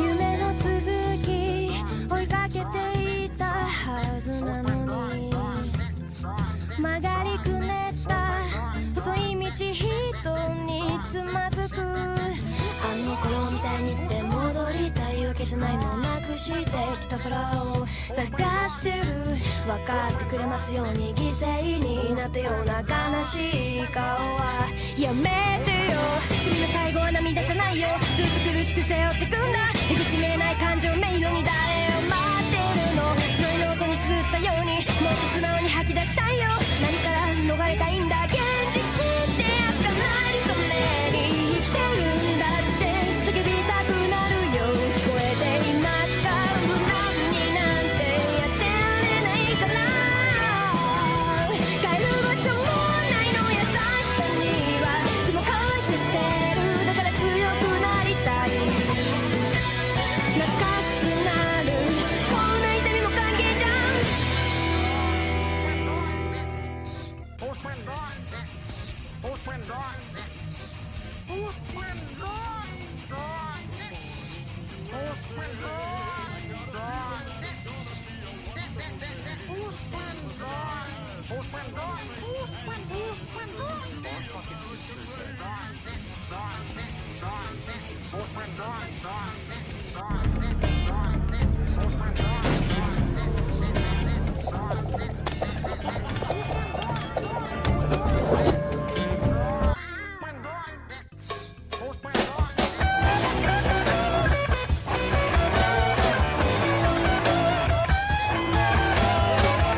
Now, tell us what you have here.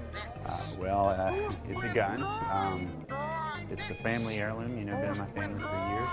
My great-grandfather, he picked it up when he was traveling in Russia. And, you know, it looks fancy as hell, so I brought it down. It is quite fancy. Now, have you ever noticed this engraving here? It's in Russian. It spells out the name of the owner, who happens to be none other than Anton Chekhov. You know who that is? Does he play hockey? No. He happens to be one of the giants of Russian literature. This is Chekhov's gun. I'll be damned, Chekhov's gun. The camera here is in perfect condition. Oh wow. This is loaded. What a treat. Most likely by Anton Chekhov himself. Yes, we are. Showcase. Now, as I was saying, this is a beautiful piece of machinery. 19th century Russian craftsmanship. I'm not sure Chekhov's gun has ever been fired before. Oh, smell that. Let it trace the salt. Don't be shy. Put your nose to it. Ella, all right, leave that snare drum alone, okay? That belonged to Pete Best, and they're praising that. Get over here. See what Daddy has. Come on. Anyway, I'm sorry. Now, this is in excellent condition. Chekhov's gun could be fired today just as well as it could have in 1878 by Anton Chekhov. Oh, all right, okay. Give the loaded gun back to Daddy. That's still good. Now, my only issue with the condition of the pistol is a slight defect with the trigger. It's far too sensitive. You feel it? Oh my God, wow, that's really loose. Wow. Slight gust of wind. Set it off at any moment. Oh. Okay, hey, Sophia, please. I told you to leave the party poppers at home. This is good. Are you guys going to want to hear this? The whole family should be here for this. How much do you think Chekhov's gun is worth? Whew. I don't know, but oh God, I hope it's a lot. My conservative estimate would be $80,000. Holy cow! It's that web-slinging weasel!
Kazuya Mishima.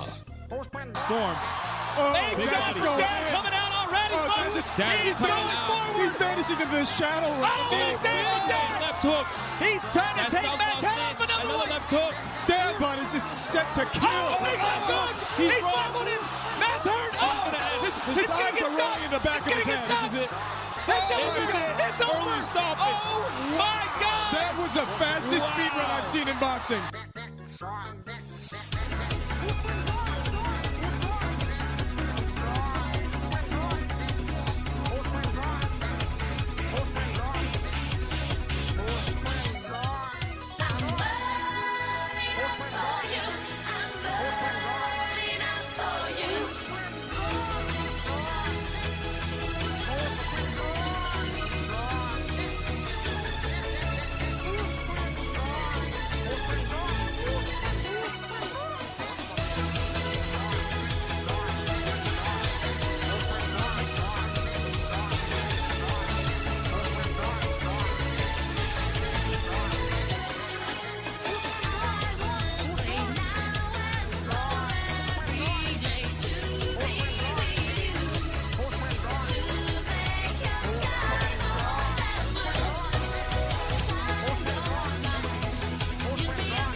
Showing your pussy tonight, baby, because I will be wanking my cock when you get fucking naked. Wouldn't send a booty pic with your panties on and one without them on, and 3 different picture of your booty is any position, and a normal pic of your pussy from the front, and one where it's spread a bit open, and a picture of you fingering yourself, and a pic of you doing a kissing face but also with your boobs in it, and a pic of your pussy and ass from behind in one shot, and a pic your full front body in just a bra and panties, a pic of your arse or your panties are all all up, and a pic of your boobs while you're in the shower, and another pussy pic while you're in the shower, and whatever all the sexy things you want, and a video of you twerking in just really short shorts, and one of you fingering yourself, and one of you actually coming, and one of you play with your tits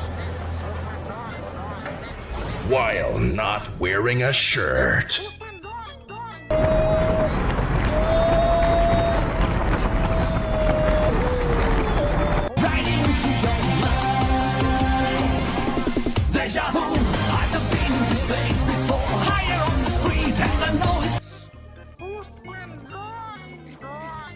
Stop texting me about stuff. I don't want to see that. Xenoblade Chronicles 2?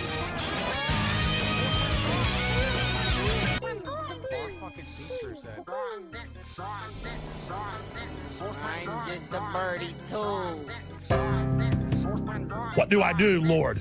Destroy the child.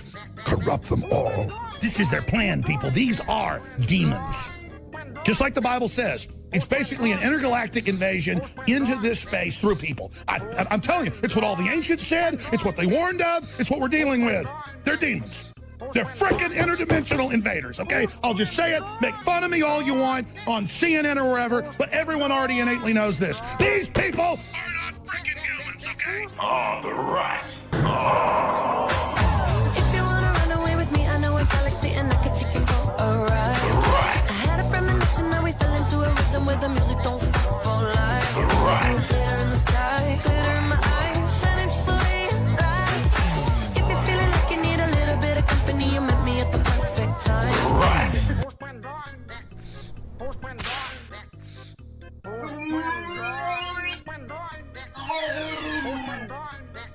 Yo, Joe! What the hell are you doing here, pansy? We're gonna break your legs, Joe. It's for your own good.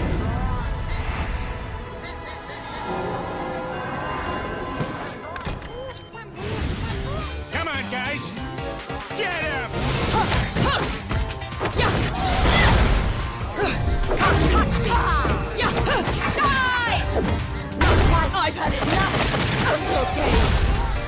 You want to touch me? Not quite. Nice try. The hell with you! The end! Get out! Smashing! Boom!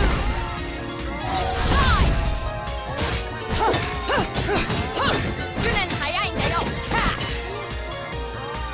Heel kick!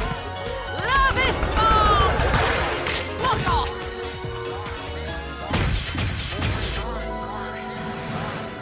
I've been a bad girl. John!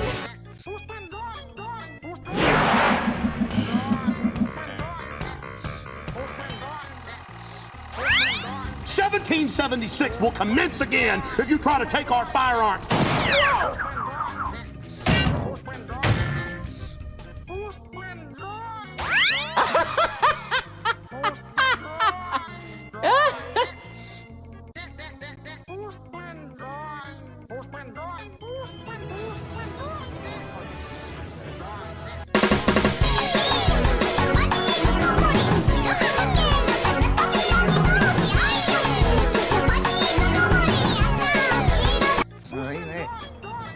Alright, you lost.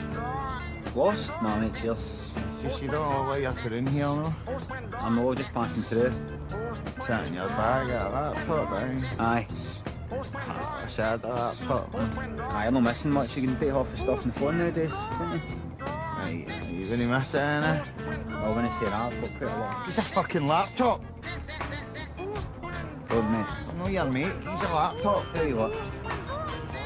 How about I give you something more valuable in the laptop? What? My time. And your time?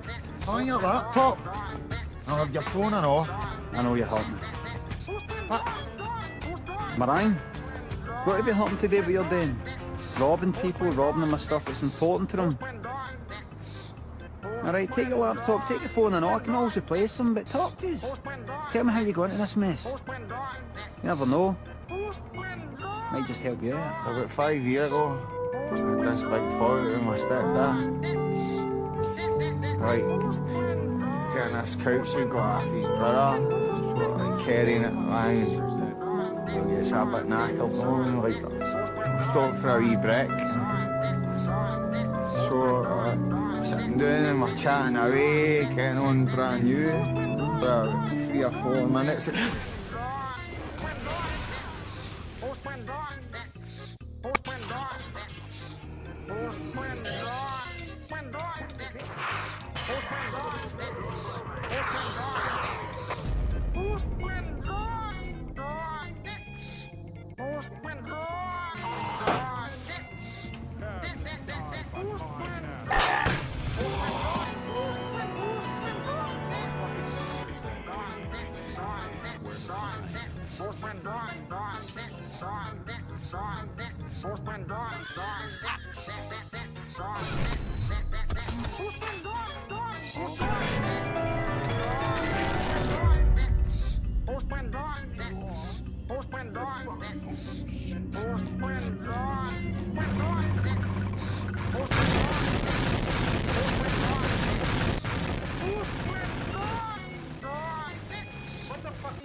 Sorry, that's my balls.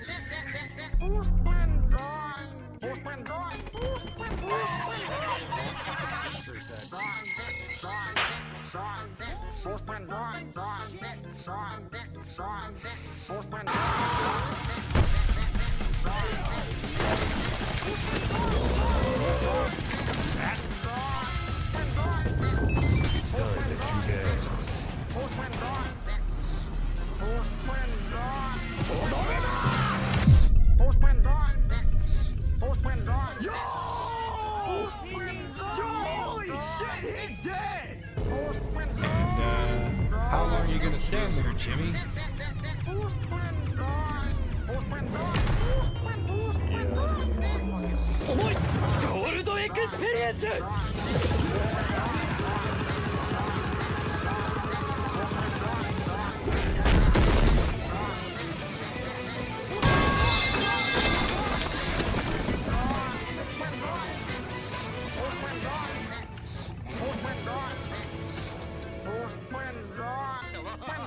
Will you save the planet and all mankind? Fuck off! I understand, all right. You'd rather marry her than me. Well, go ahead then, you two-timing little shit. Oh, shit! I told you, Lum, I do not want to sleep with you. I know what this mood is all about. Shinobu's coming over, isn't she? That's my business and nothing to do with... No, don't! Oh, please don't do it! Done. It's the grand opening sale for the new noodle restaurant. I'll just have the omelette. I don't fancy Japanese. Anime is a prime example of why 2 nukes just wasn't enough. I give up.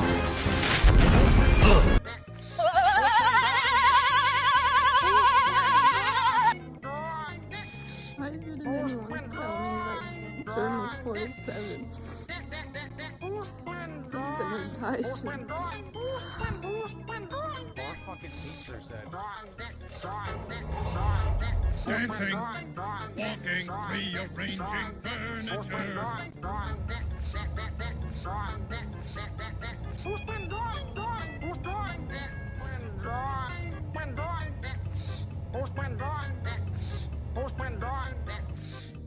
Dances, shopping, I let the bird out of the cage. Dancing, walking, rearranging furniture. Dances, shopping, I let the bird out of the cage.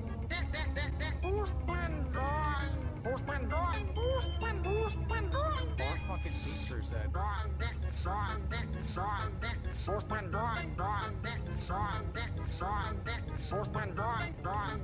Dancing, walking, rearranging furniture. Dances, shopping, I let the bird out of the cage. Dancing, walking, rearranging furniture. Dances, shopping, I let the bird out of the cage. Dancing, walking, rearranging furniture.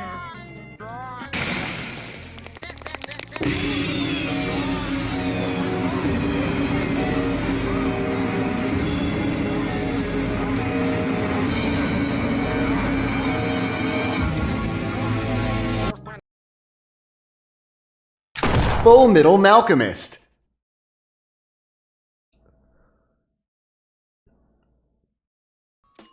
The clown to mime symbolization means that the fun time on the TV is done. You have to see me play video games poorly again.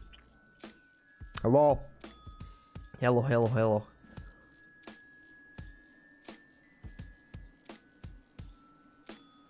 Thank you for indulging me in the ability to eat burger. Create burger. Consume burger. But of course, top it with cheese. Ooh. Ooh. What burger? What you got on that bad boy? Oh, very simplistic. It's just cheese, ketchup, and mustard.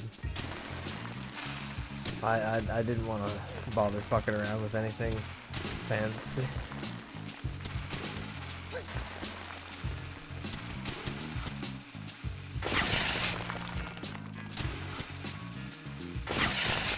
Accept the terms of the condition. Can I? Nope, that just goes to the moon.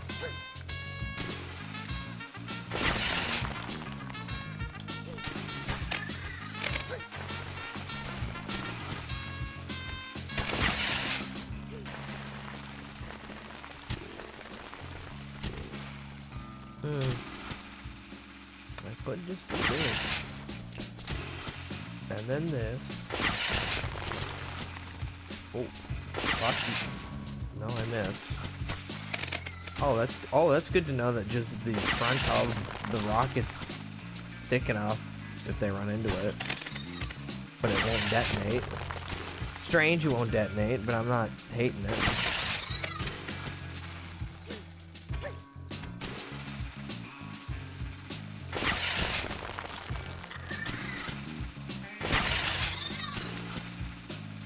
Tell me I was supposed to destroy these in a specific way. If that sounds dumb, I don't get it. Nope, never mind.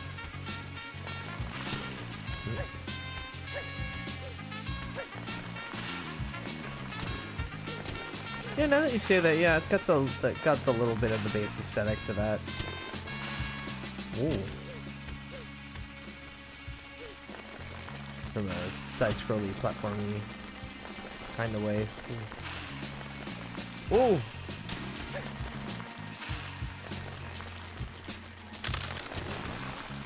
Give me. Shit.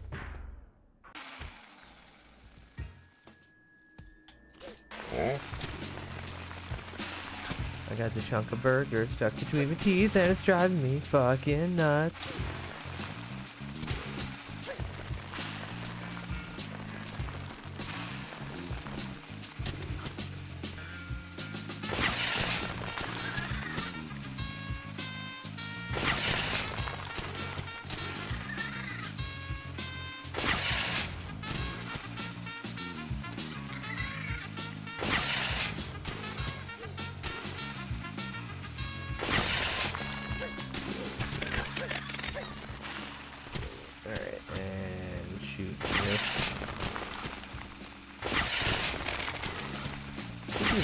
Yeah, quick enough succession that I can almost ping him. Come on, walk forward. There you go.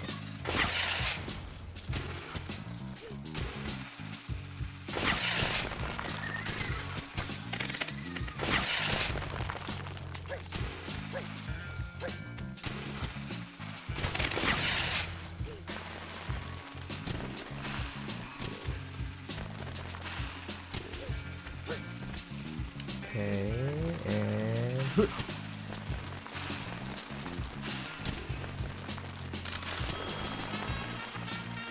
must loot goblin. Ooh.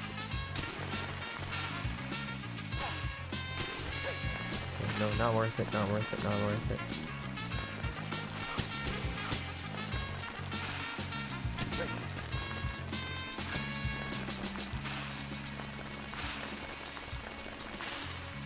No!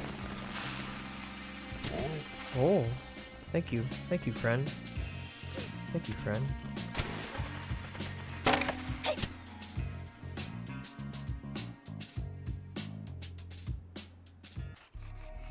Damn, just missing 3. Anyhow, Minsk convoy. Wait, like Castella? Hey yo, I'm a big truck. Hi lady.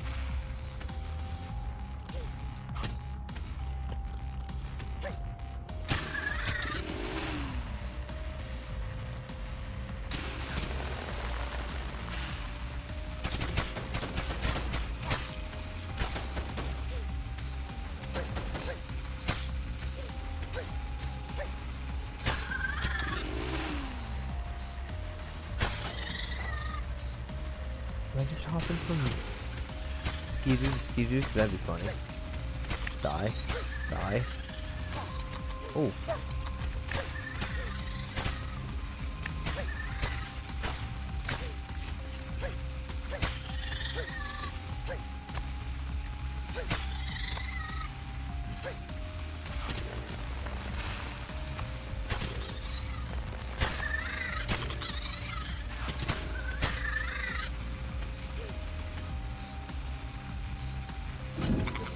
Ow. Hey, can you go any faster? Oh.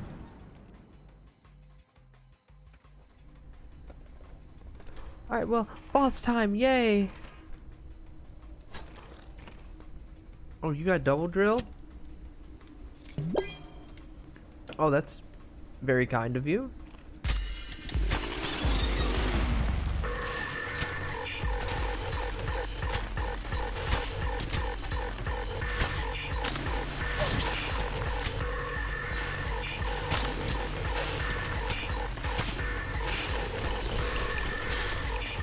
Oh my god, she's just like Sonic the Hedgehog!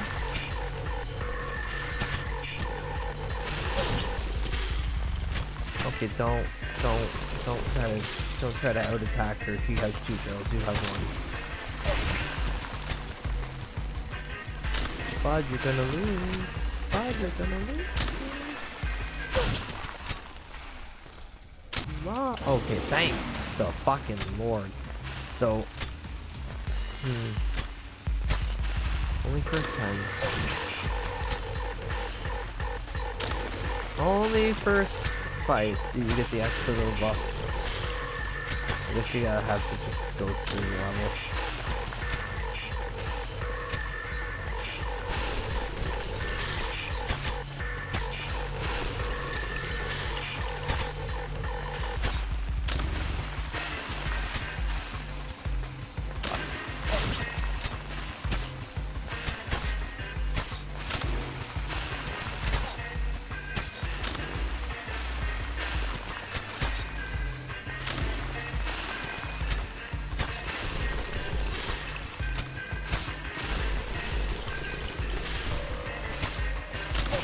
Oh, damn it, I jumped right into her.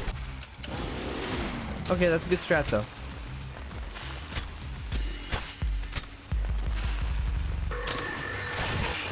Shit, I already broke my own strat. Hi, Angler, welcome in. Yeah, Pepper Grinder, it's a Devolver Digital game. No, the hype is real, the hype is real. Ooh.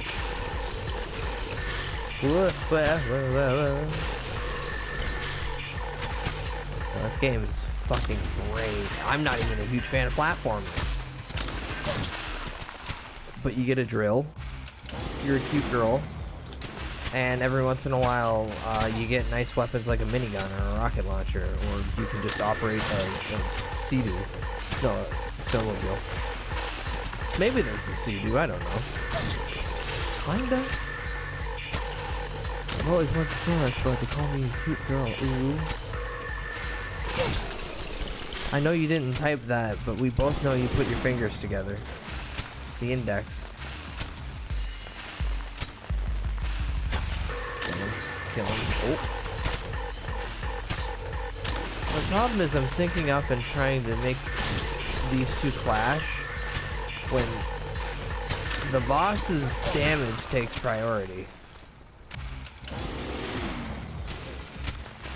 God, why can't I parry with my drill?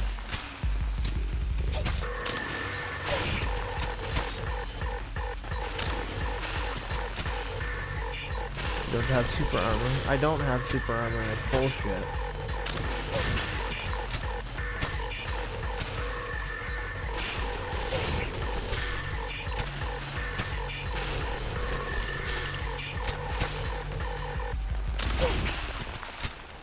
One more time.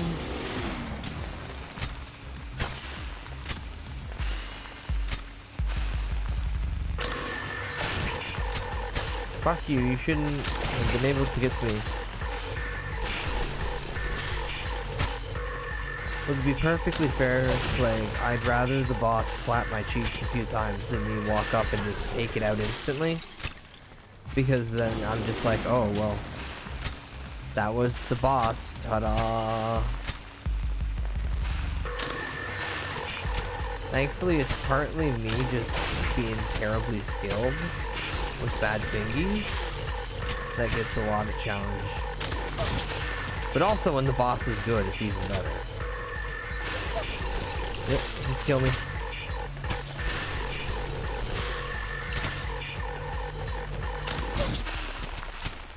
We're gonna celebrate. Oh yeah, alright, don't stop the dancing.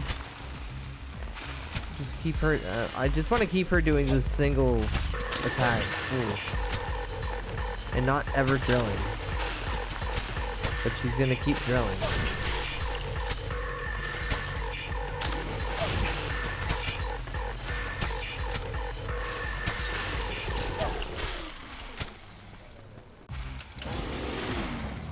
I need to approach this from a more sensible objective angle. Oh, nope, even then. I'm still going back to old habits. And then I can't even land that.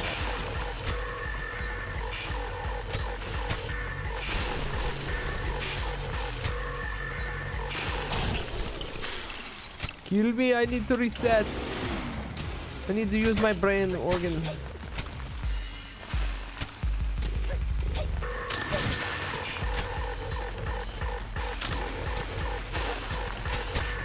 Get him. Oh.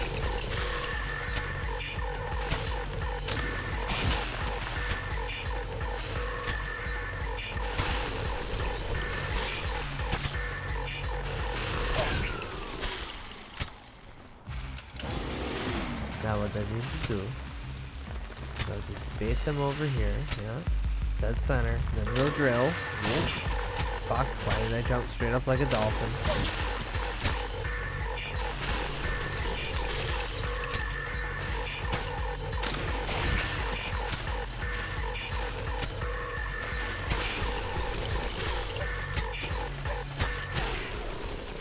Ah.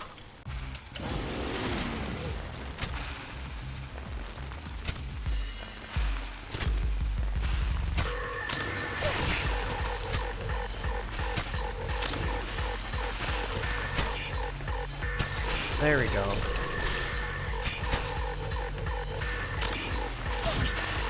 Fuck. I got tagged. Oh shit, I didn't even realize I got tagged that many times already. It's starting to resemble just not understanding how. Ooh. Oh.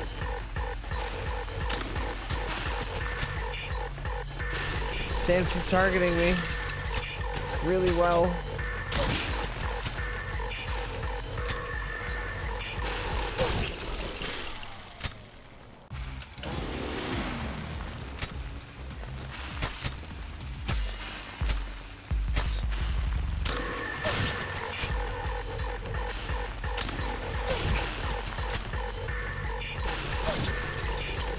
Stop hitting her when she's doing attacks.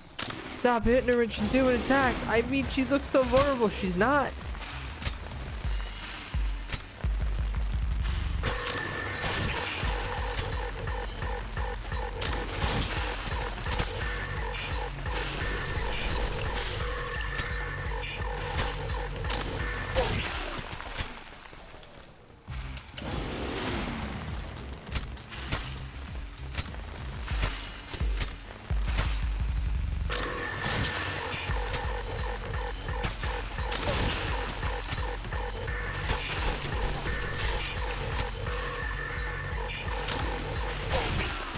Damn, she waited for me and then just turned.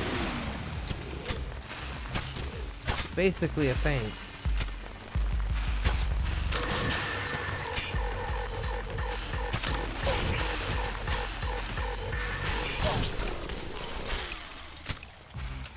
Am I reacting to her?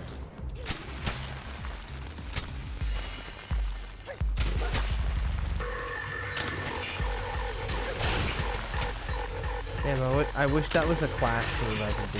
That'd be so cool.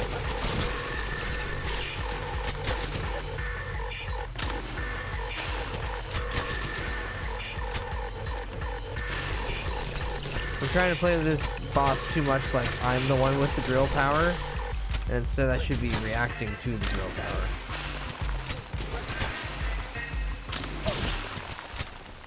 No. What did you just say to yourself? Words don't fix in brain well.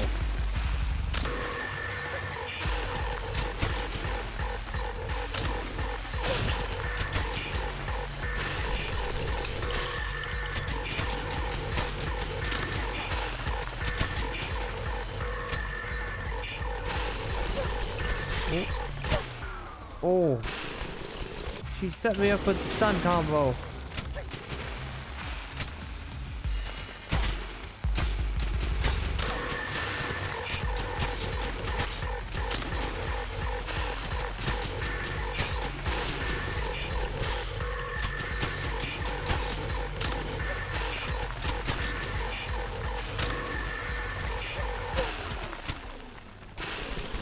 Too close to the edge. She'll get me.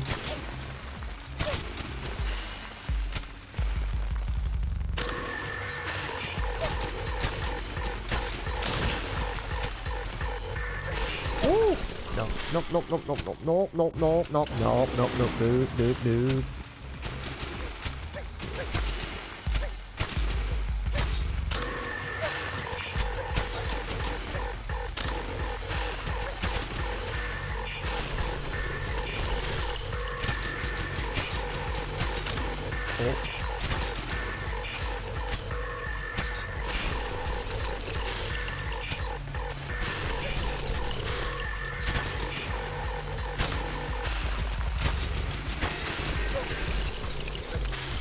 Cocky.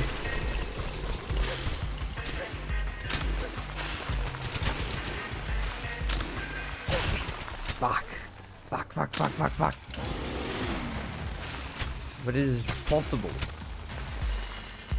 It's 100% doable.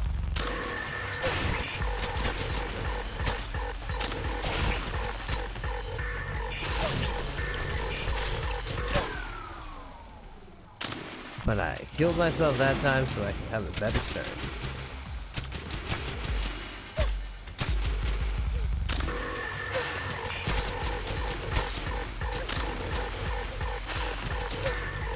I'm gonna keep standing below her. Ooh, and then to only die on the ground.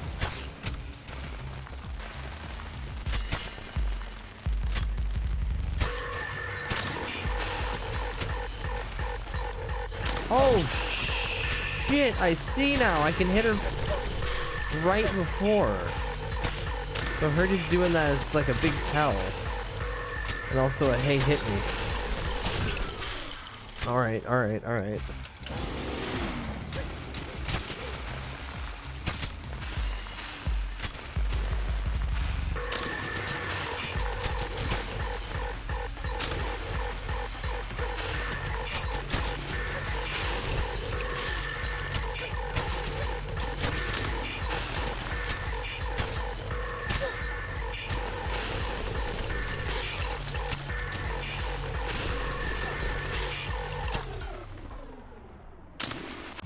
I'm having a habit of every time if I don't get at least halfway down the health bar, I gotta just drill myself. This is bad.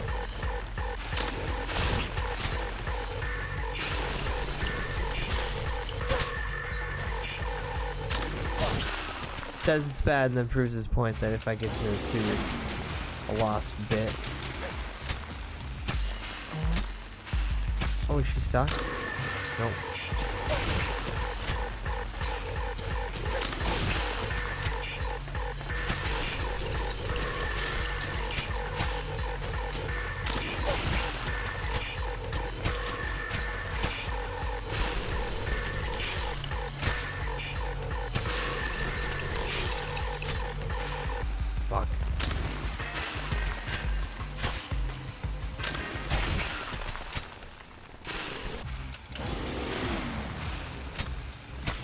Okay, 1, 2.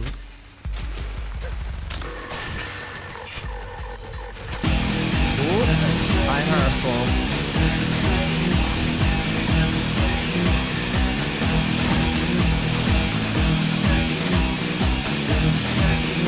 That's what we got. Okay. It takes exactly 1 hour. Total time.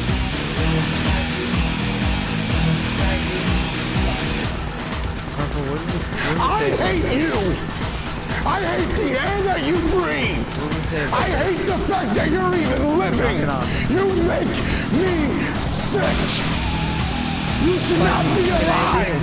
You should not breathe the same air I breathe! You are scum! You are below me!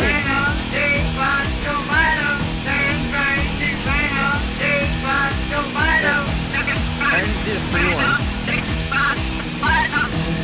So you missed the first one that's officially back. This is the first one officially back, but I get a free one. Why is Eddie Kingston so expensive? Because people started spamming it?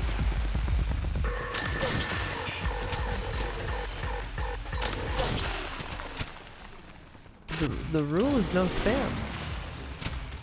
You guys don't follow the rules.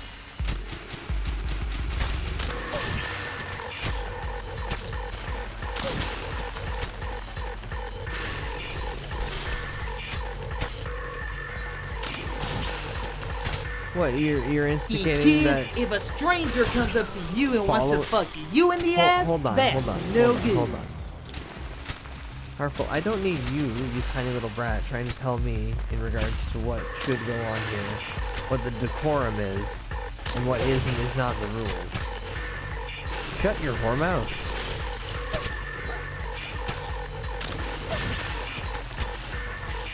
As per Fudgy's request about it, I'll get to it. I got a 2-drilled, beetle helmeted with a sword on it lady to fight. I mean, did you ask me? She looks like a nice lady. Calling her full of bread is exactly what they want. No, I know exactly what they want, and I'm not saying it all.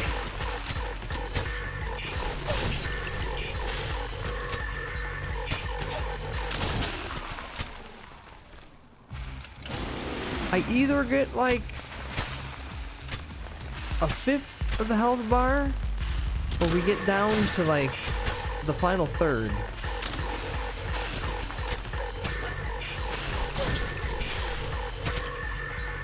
The half health bar deaths are typically with me killing myself because I only have half a health bar too, and I don't think I'll outlast. Yep.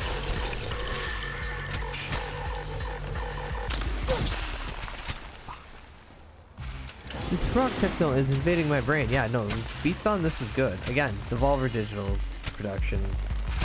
They know where to put their money.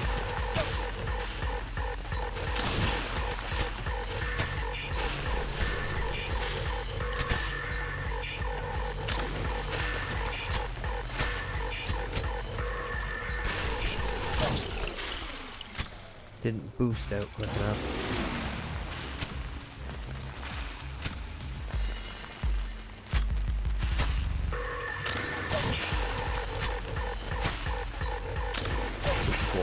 It gorps and rips your eardrums.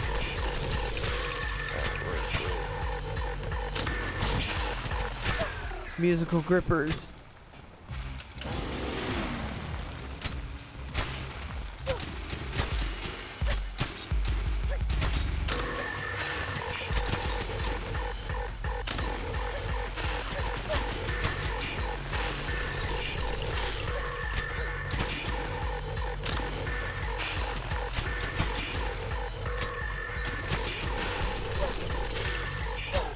Fuck, why did I run into the spots? I know the spots that it goes to.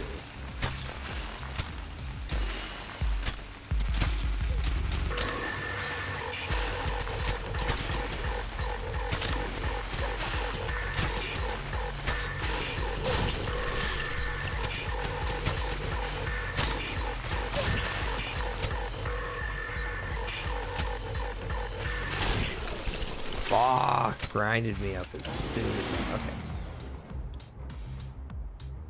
How do I do this without activating this again? I don't think I can.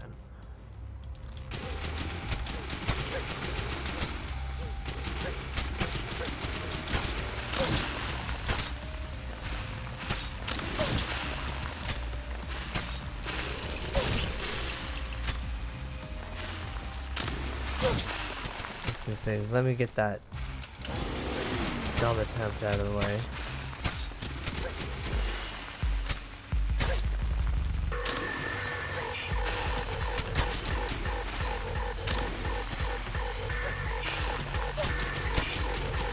There we go.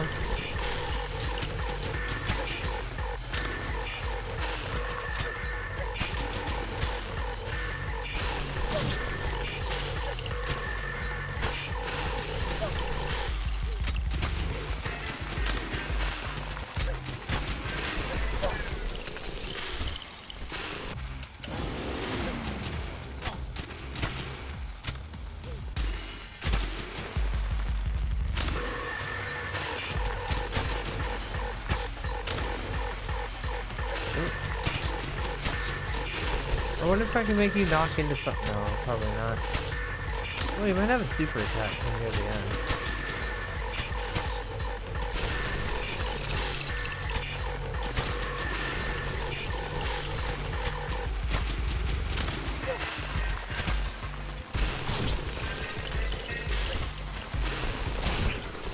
Ah! Ma'am. Ma'am. Ma'am.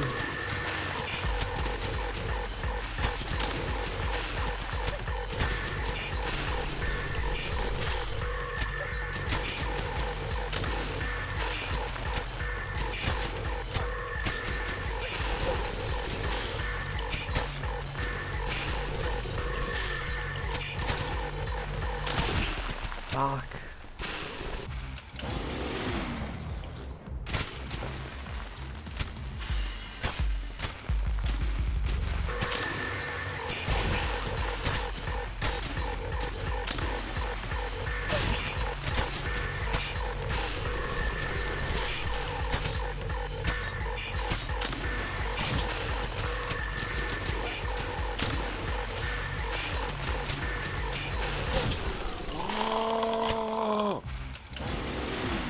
I'm gonna kill her, I'm gonna kill her, I'm gonna kill her, I'm gonna kill her, I'm gonna kill her, I'm gonna kill her, I'm gonna kill her, I'm gonna kill her, I'm gonna kill her.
Yeah, I'm overthinking this boss so hard.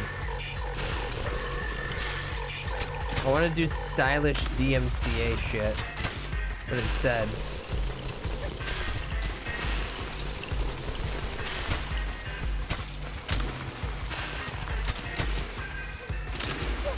Oh, you finally hit me.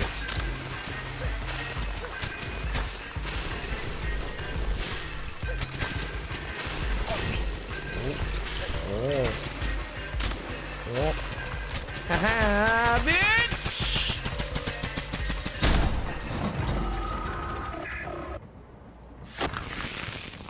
Sucker Blue, she just disappeared.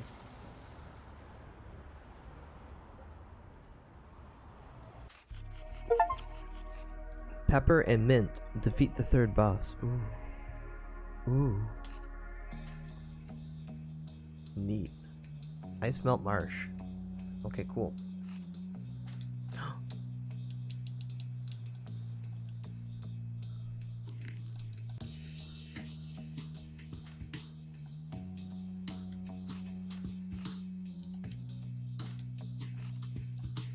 How do I equip?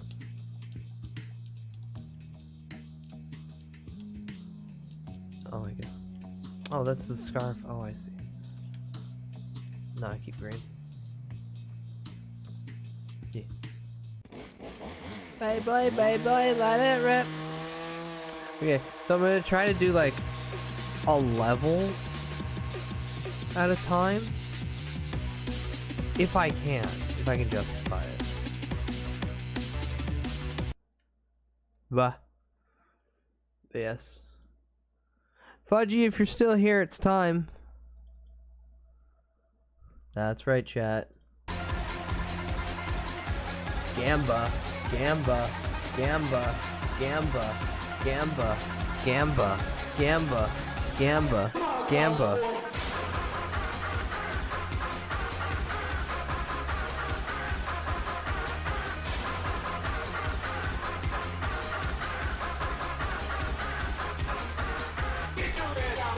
Alright, let me shut my door so if I scream, my neighbors don't kill me. Hold on.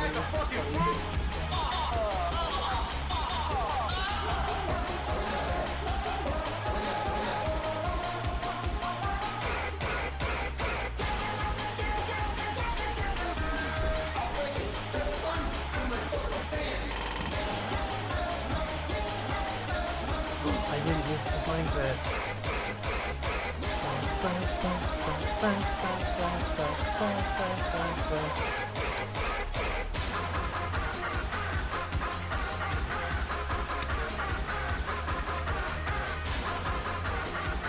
Okay, chat, if you hear my voice, Gamba's at live. If you want to bet channel points for no good goddamn reason, by all means.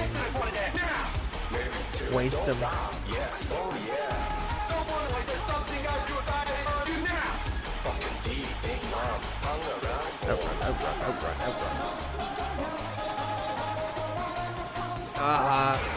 Fudgy, no one's paying attention. You're betting against nothing. You're just betting to show that you don't believe in me. Oh, that's exactly what you do every time, though. Nothing has changed in this decision. Touché, I played myself too. Woohoo woohoo.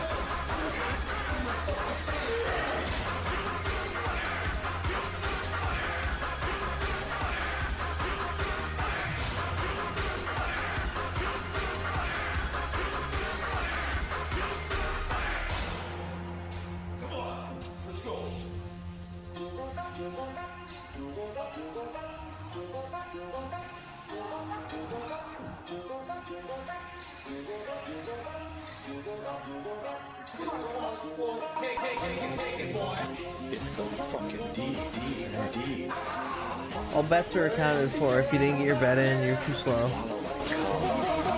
Time to drive. Get ready.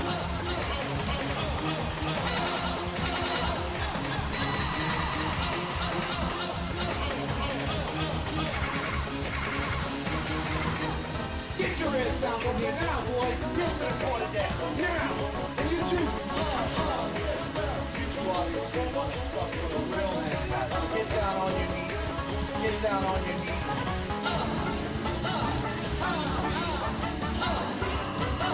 The streamer apologizes. He has to focus. Some individuals were stupid enough to bet that he'd win. He's played this shit for months. And even when he was playing it regularly, he was shit at it. But I mean, I guess. It's a fucking D.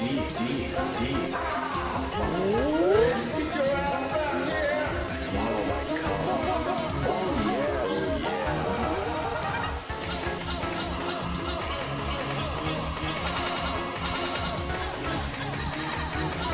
Okay, first checkpoint now. It's gonna be no problem. I'm not gonna smack into the big fucking boulders on the last turn. No, not at all. No siree.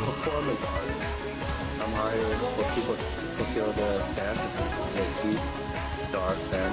Yeah, move out of my deep dark fence. Deep. Oh.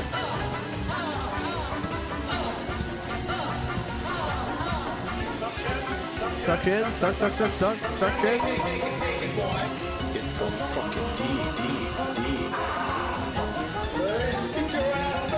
I kind of want streamer to succeed now that Blade loses 44k points. Oh. Well, why did you have the time? It's so Did you have the time? Swallow my cock. Oh yeah.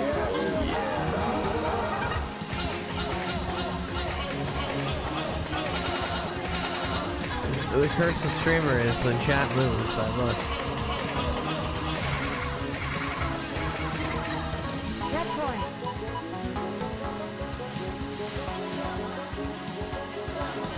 Oh boy, chat, it's all down to the final goddamn lap. Streamer will either finish happy or upset with sand in his crack. You pink ones, you know which ones you are.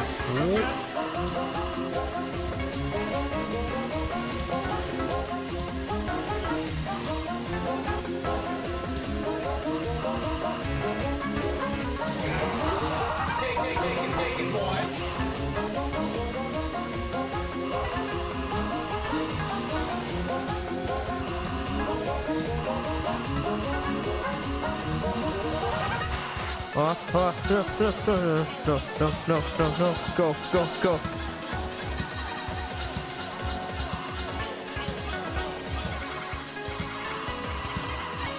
I think for myself too, you go in places that even though it's physical, Oh, but you got your wish, I succeeded. psychological too. Fisting is Went to the beach. Ooh, nice. You have a good time? Did a hermit crab chew on your toes? Yeah, the hermit crab chewed on your toes? A little weird, is? Why'd you let that happen? No on the crack. I don't know, you jumped in with that yes pretty quickly. It's so fucking deep. Also, this is just totally my victory lap. I'm not expecting to pass. 20 seconds left, yeah. I'm doomed. It's so fucking deep. Swallow my cock. Oh, there we go. It's so fucking deep. Swallow my cock.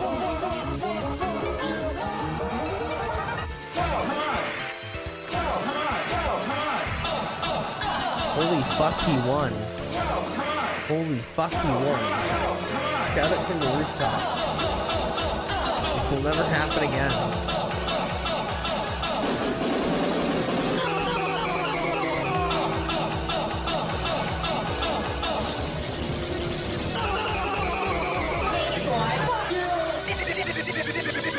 Money for me.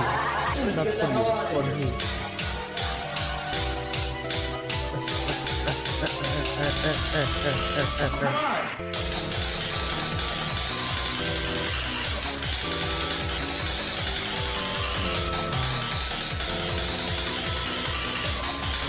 Alright, I'll do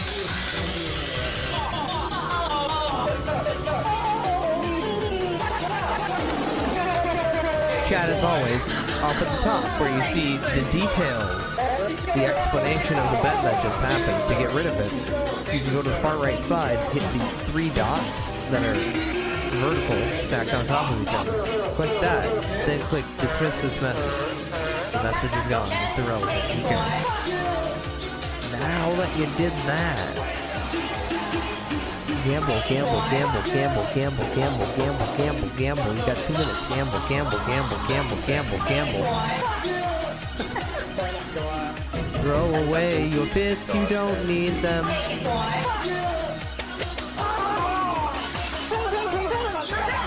It's not like streamers intentionally increasing the price so people have to gamble more or just be more sensible with their redeems.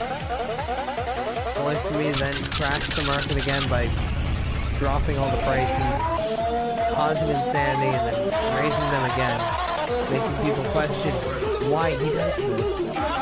Is there any purpose? Yes. Definitely, it might make me laugh in the moment.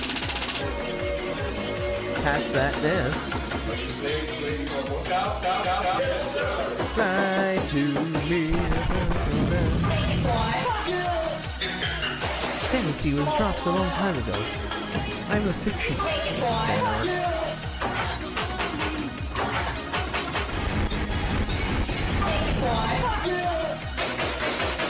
My name is Van Delphine, and this is Luca Money.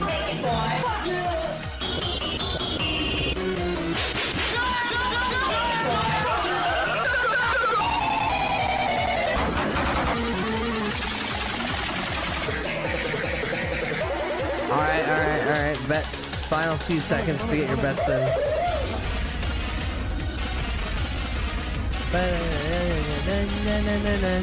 Nights on fire.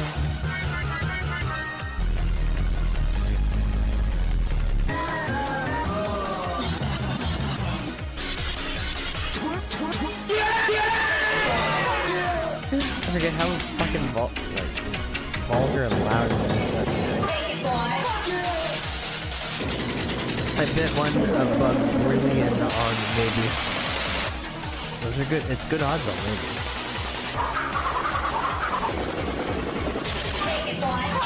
Yeah, such good odds. No one touches it because they think it's just gonna.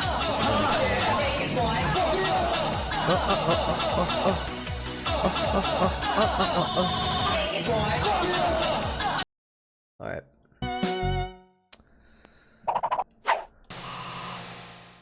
Get ready. 1, 2, 3.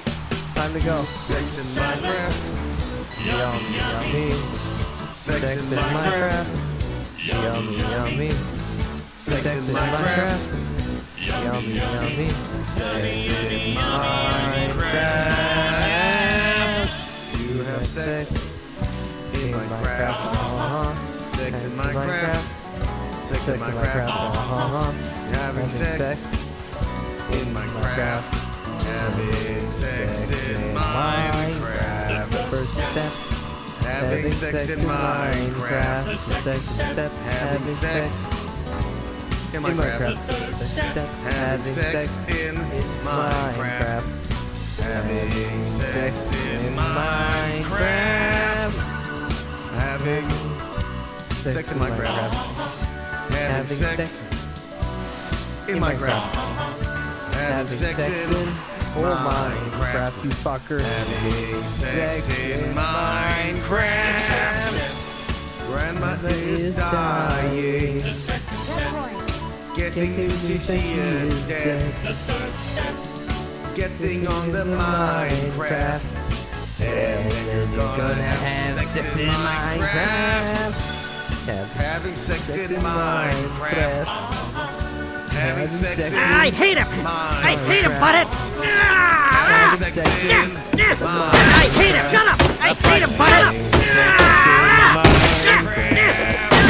Shut up! Having sex in Minecraft. Having sex Funny in creeper Minecraft. exploded. Having sex in Minecraft. The funny creeper is so funny and so sexy. Having sex in Minecraft. Having sex in Minecraft. Having sex in Minecraft. Oh, grandma's dead. No more going to the hospital. And now I can play Minecraft all day. Thank you, Jesus and God, for taking her. And thank you, Satan, for Minecraft. Oh, fuck. Ooh! Yeah!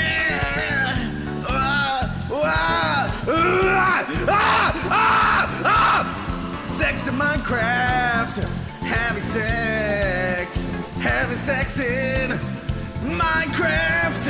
Ooh, I'm having sex in Minecraft. Ooh, I'm having sex in Minecraft. Ooh, I'm having sex in Minecraft. Having sex in Minecraft. Ooh, I'm having sex. in Minecraft. I'm having sex in Minecraft. I'm having sex. I'm having sex. Oh, I'm having sex in Minecraft. I'm having sex. Sex in Minecraft. For a little bit, and now I'm coming back in full force. Nutting all over the steering wheel in victory. I win, my win. Not your win, chat, my win. But also your win if you bet. Mutual. I'm having sex in Minecraft. Sex in Minecraft. I'm having sex. Hex in Minecraft. I'm having sex. Hex in Minecraft. I'm having sex in Minecraft. Sex in Minecraft. I'm having sex. Sex in Minecraft. I'm having sex. Sex in Minecraft. I'm having sex. Sex in Minecraft. I'm having sex.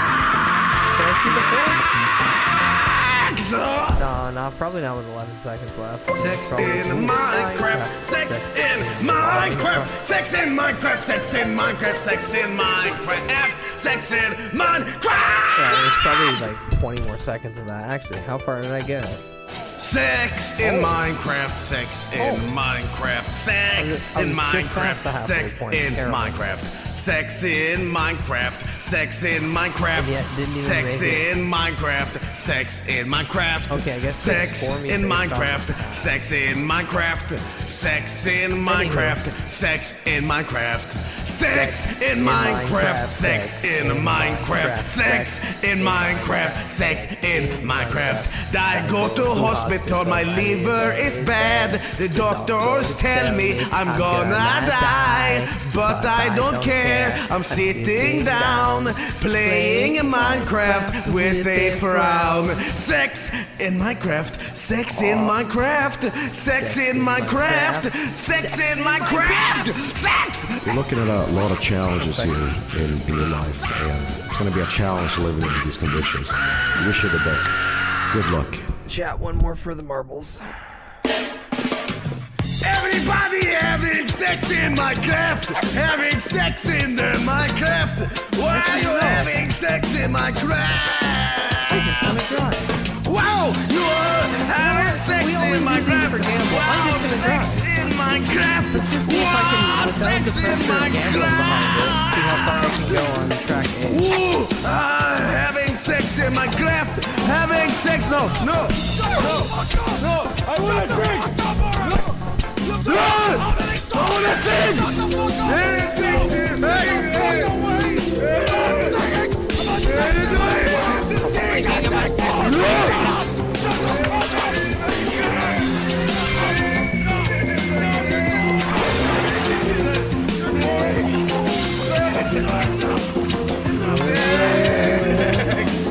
Sex in Minecraft. Sex in Minecraft. Sex.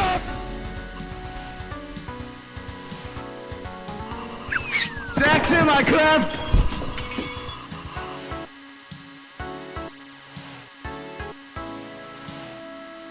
So I've been checking out the Java version actually.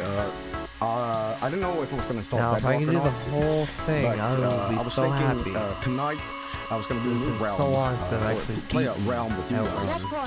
But I don't know. I might have like the wrong version. Does anybody know like how to patch this? Let's see here. Oh fuck! Why did I take that turn? I think you got a virus. Why? Java is correct. Is that it? Oh no! I'm just dumb, and I can't. Oh. Java is the way to go. Okay, because I was wondering. I was initially trying to install. Is the pressure of the betting actually keeping me on my toes? And now that I don't have to worry about people's points, I'm a little bit too lax behind the wheel. Like, Bedrock and Java is incompatible. But I was wondering, does Switch support crossplay, or what do you mean? Oh no, I'm not making it. But anyway, so I know Minecraft has been ported to many different consoles. Bam! I was gonna play it on the laptop, Chat, PC, you're the and one then in the play a past little bit every on time the I Switch. crash, you die. But and I just keep you taking can play it it on your Ouya? Yo, I posted some videos, Okay. photos from beach trips. Pre-recorded. No, this is not a pre-recorded bit. We're trying to iron out the problems with Minecraft so we can play it tonight. Oh yeah, for crossplay it's Bedrock. So Bedrock you can do it on. Java. So Java is not crossplay. That is exclusive PC.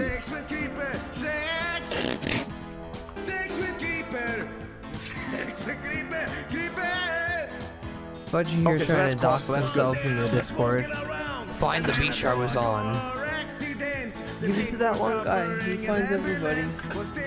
We found that one guy who has the fake McDonald's franchise So I can do abandoned crossplay. railroad boxcar. That one's impressive. That was impressive.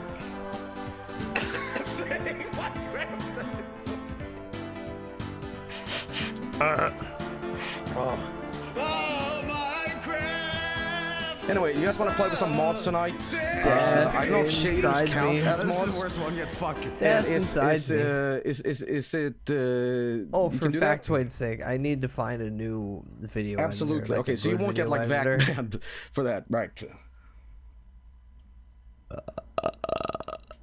Shaders are not technically and mods. then, Okay, so you just like you I do have that. the editing bug again. Okay. I just don't want to spend money. Okay. Well, good to know. Good to know. Good to know, everybody. So with that, I think I'm done playing video games for a second. I will let you know tomorrow unless anything dramatically has changed. Let me double check.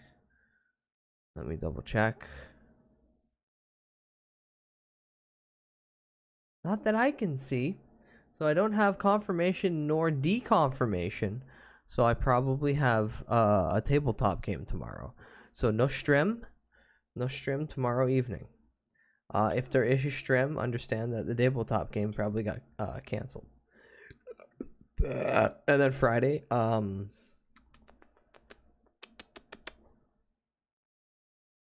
I might start with more Pepper Grinder because this is a fun game that does tackle my inability to platform, but also it's got a cool drill. So I kind of can't stop playing it, and then maybe I'll finally beat Old World Blues DLC, and then we'll put Fallout on like this. We tackle the DLC, and then we walk up and shoot Caesar in the head. Like all I had to do is beat the DLC I'm on, and then 2 more, and then shoot Caesar in the head, and then walk up and kill House, and then walk up to Yes Man and be like, here's a chip, and then I'm done. It sounds simple. That's probably knowing how slow I am, but also how stupid I am, and stupid in the sense that I would probably skip most of the story. That's at least 8 streams. Hopefully we'll finish it by my birthday.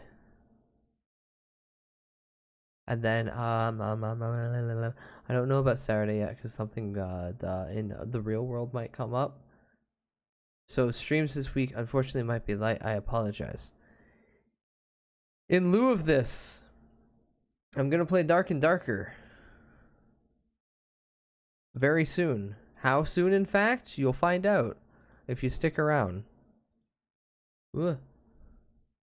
If I stick, what do you mean stick around? We're raiding. We're getting the fuck out of here. But I'm not totally leaving.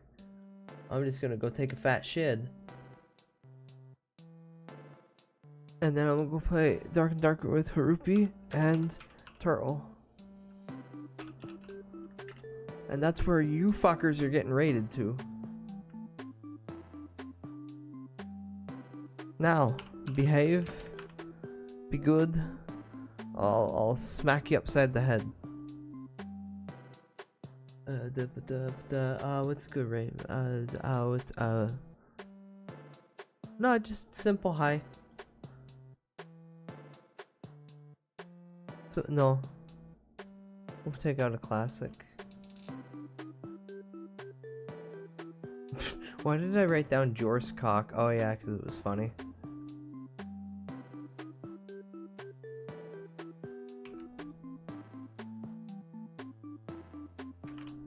There's your raid message. Asphyxiate any additional emote that you want on the end. I will see you guys on Harupi's stream in a little bit to play Dark and Darker, where I am a cleric named Sire Suckinfuck. And I'll be walking around bonking goblins and healing people or hitting them if they get in my way. Whichever happens first and is funnier. But until then, behave, be good. Go the fuck to bed if you need to, please. I know I'm gonna enjoy sleep after this. And by after this, I mean after bonking dungeon, and hearing the plapping of skin, bare feet on the cold dungeon ground is whap whap whap whap. You hear that a lot because people don't know how to set their base gear. But go get food if you need food. Go get water, please. Hydration is a good thing. Sleep. Because your sleep debt is a thing that everyone actively forgets about. I don't care if you think you get enough sleep. Double check just in case. Take a nap. But most importantly, get the fuck out of here, you filthy little mongrels. I'm gonna pound your fucking face into the carpet until you're a brown little stain with a hammer. Bang, bang, bang until you're dead. Dead in the dirt. Okay, I love you all. Now fuck off. Goodbye. Goodbye, goodbye, goodbye, goodbye, goodbye, goodbye, goodbye, bye, bye, bye, bye, bye, bye, bye, bye, bye.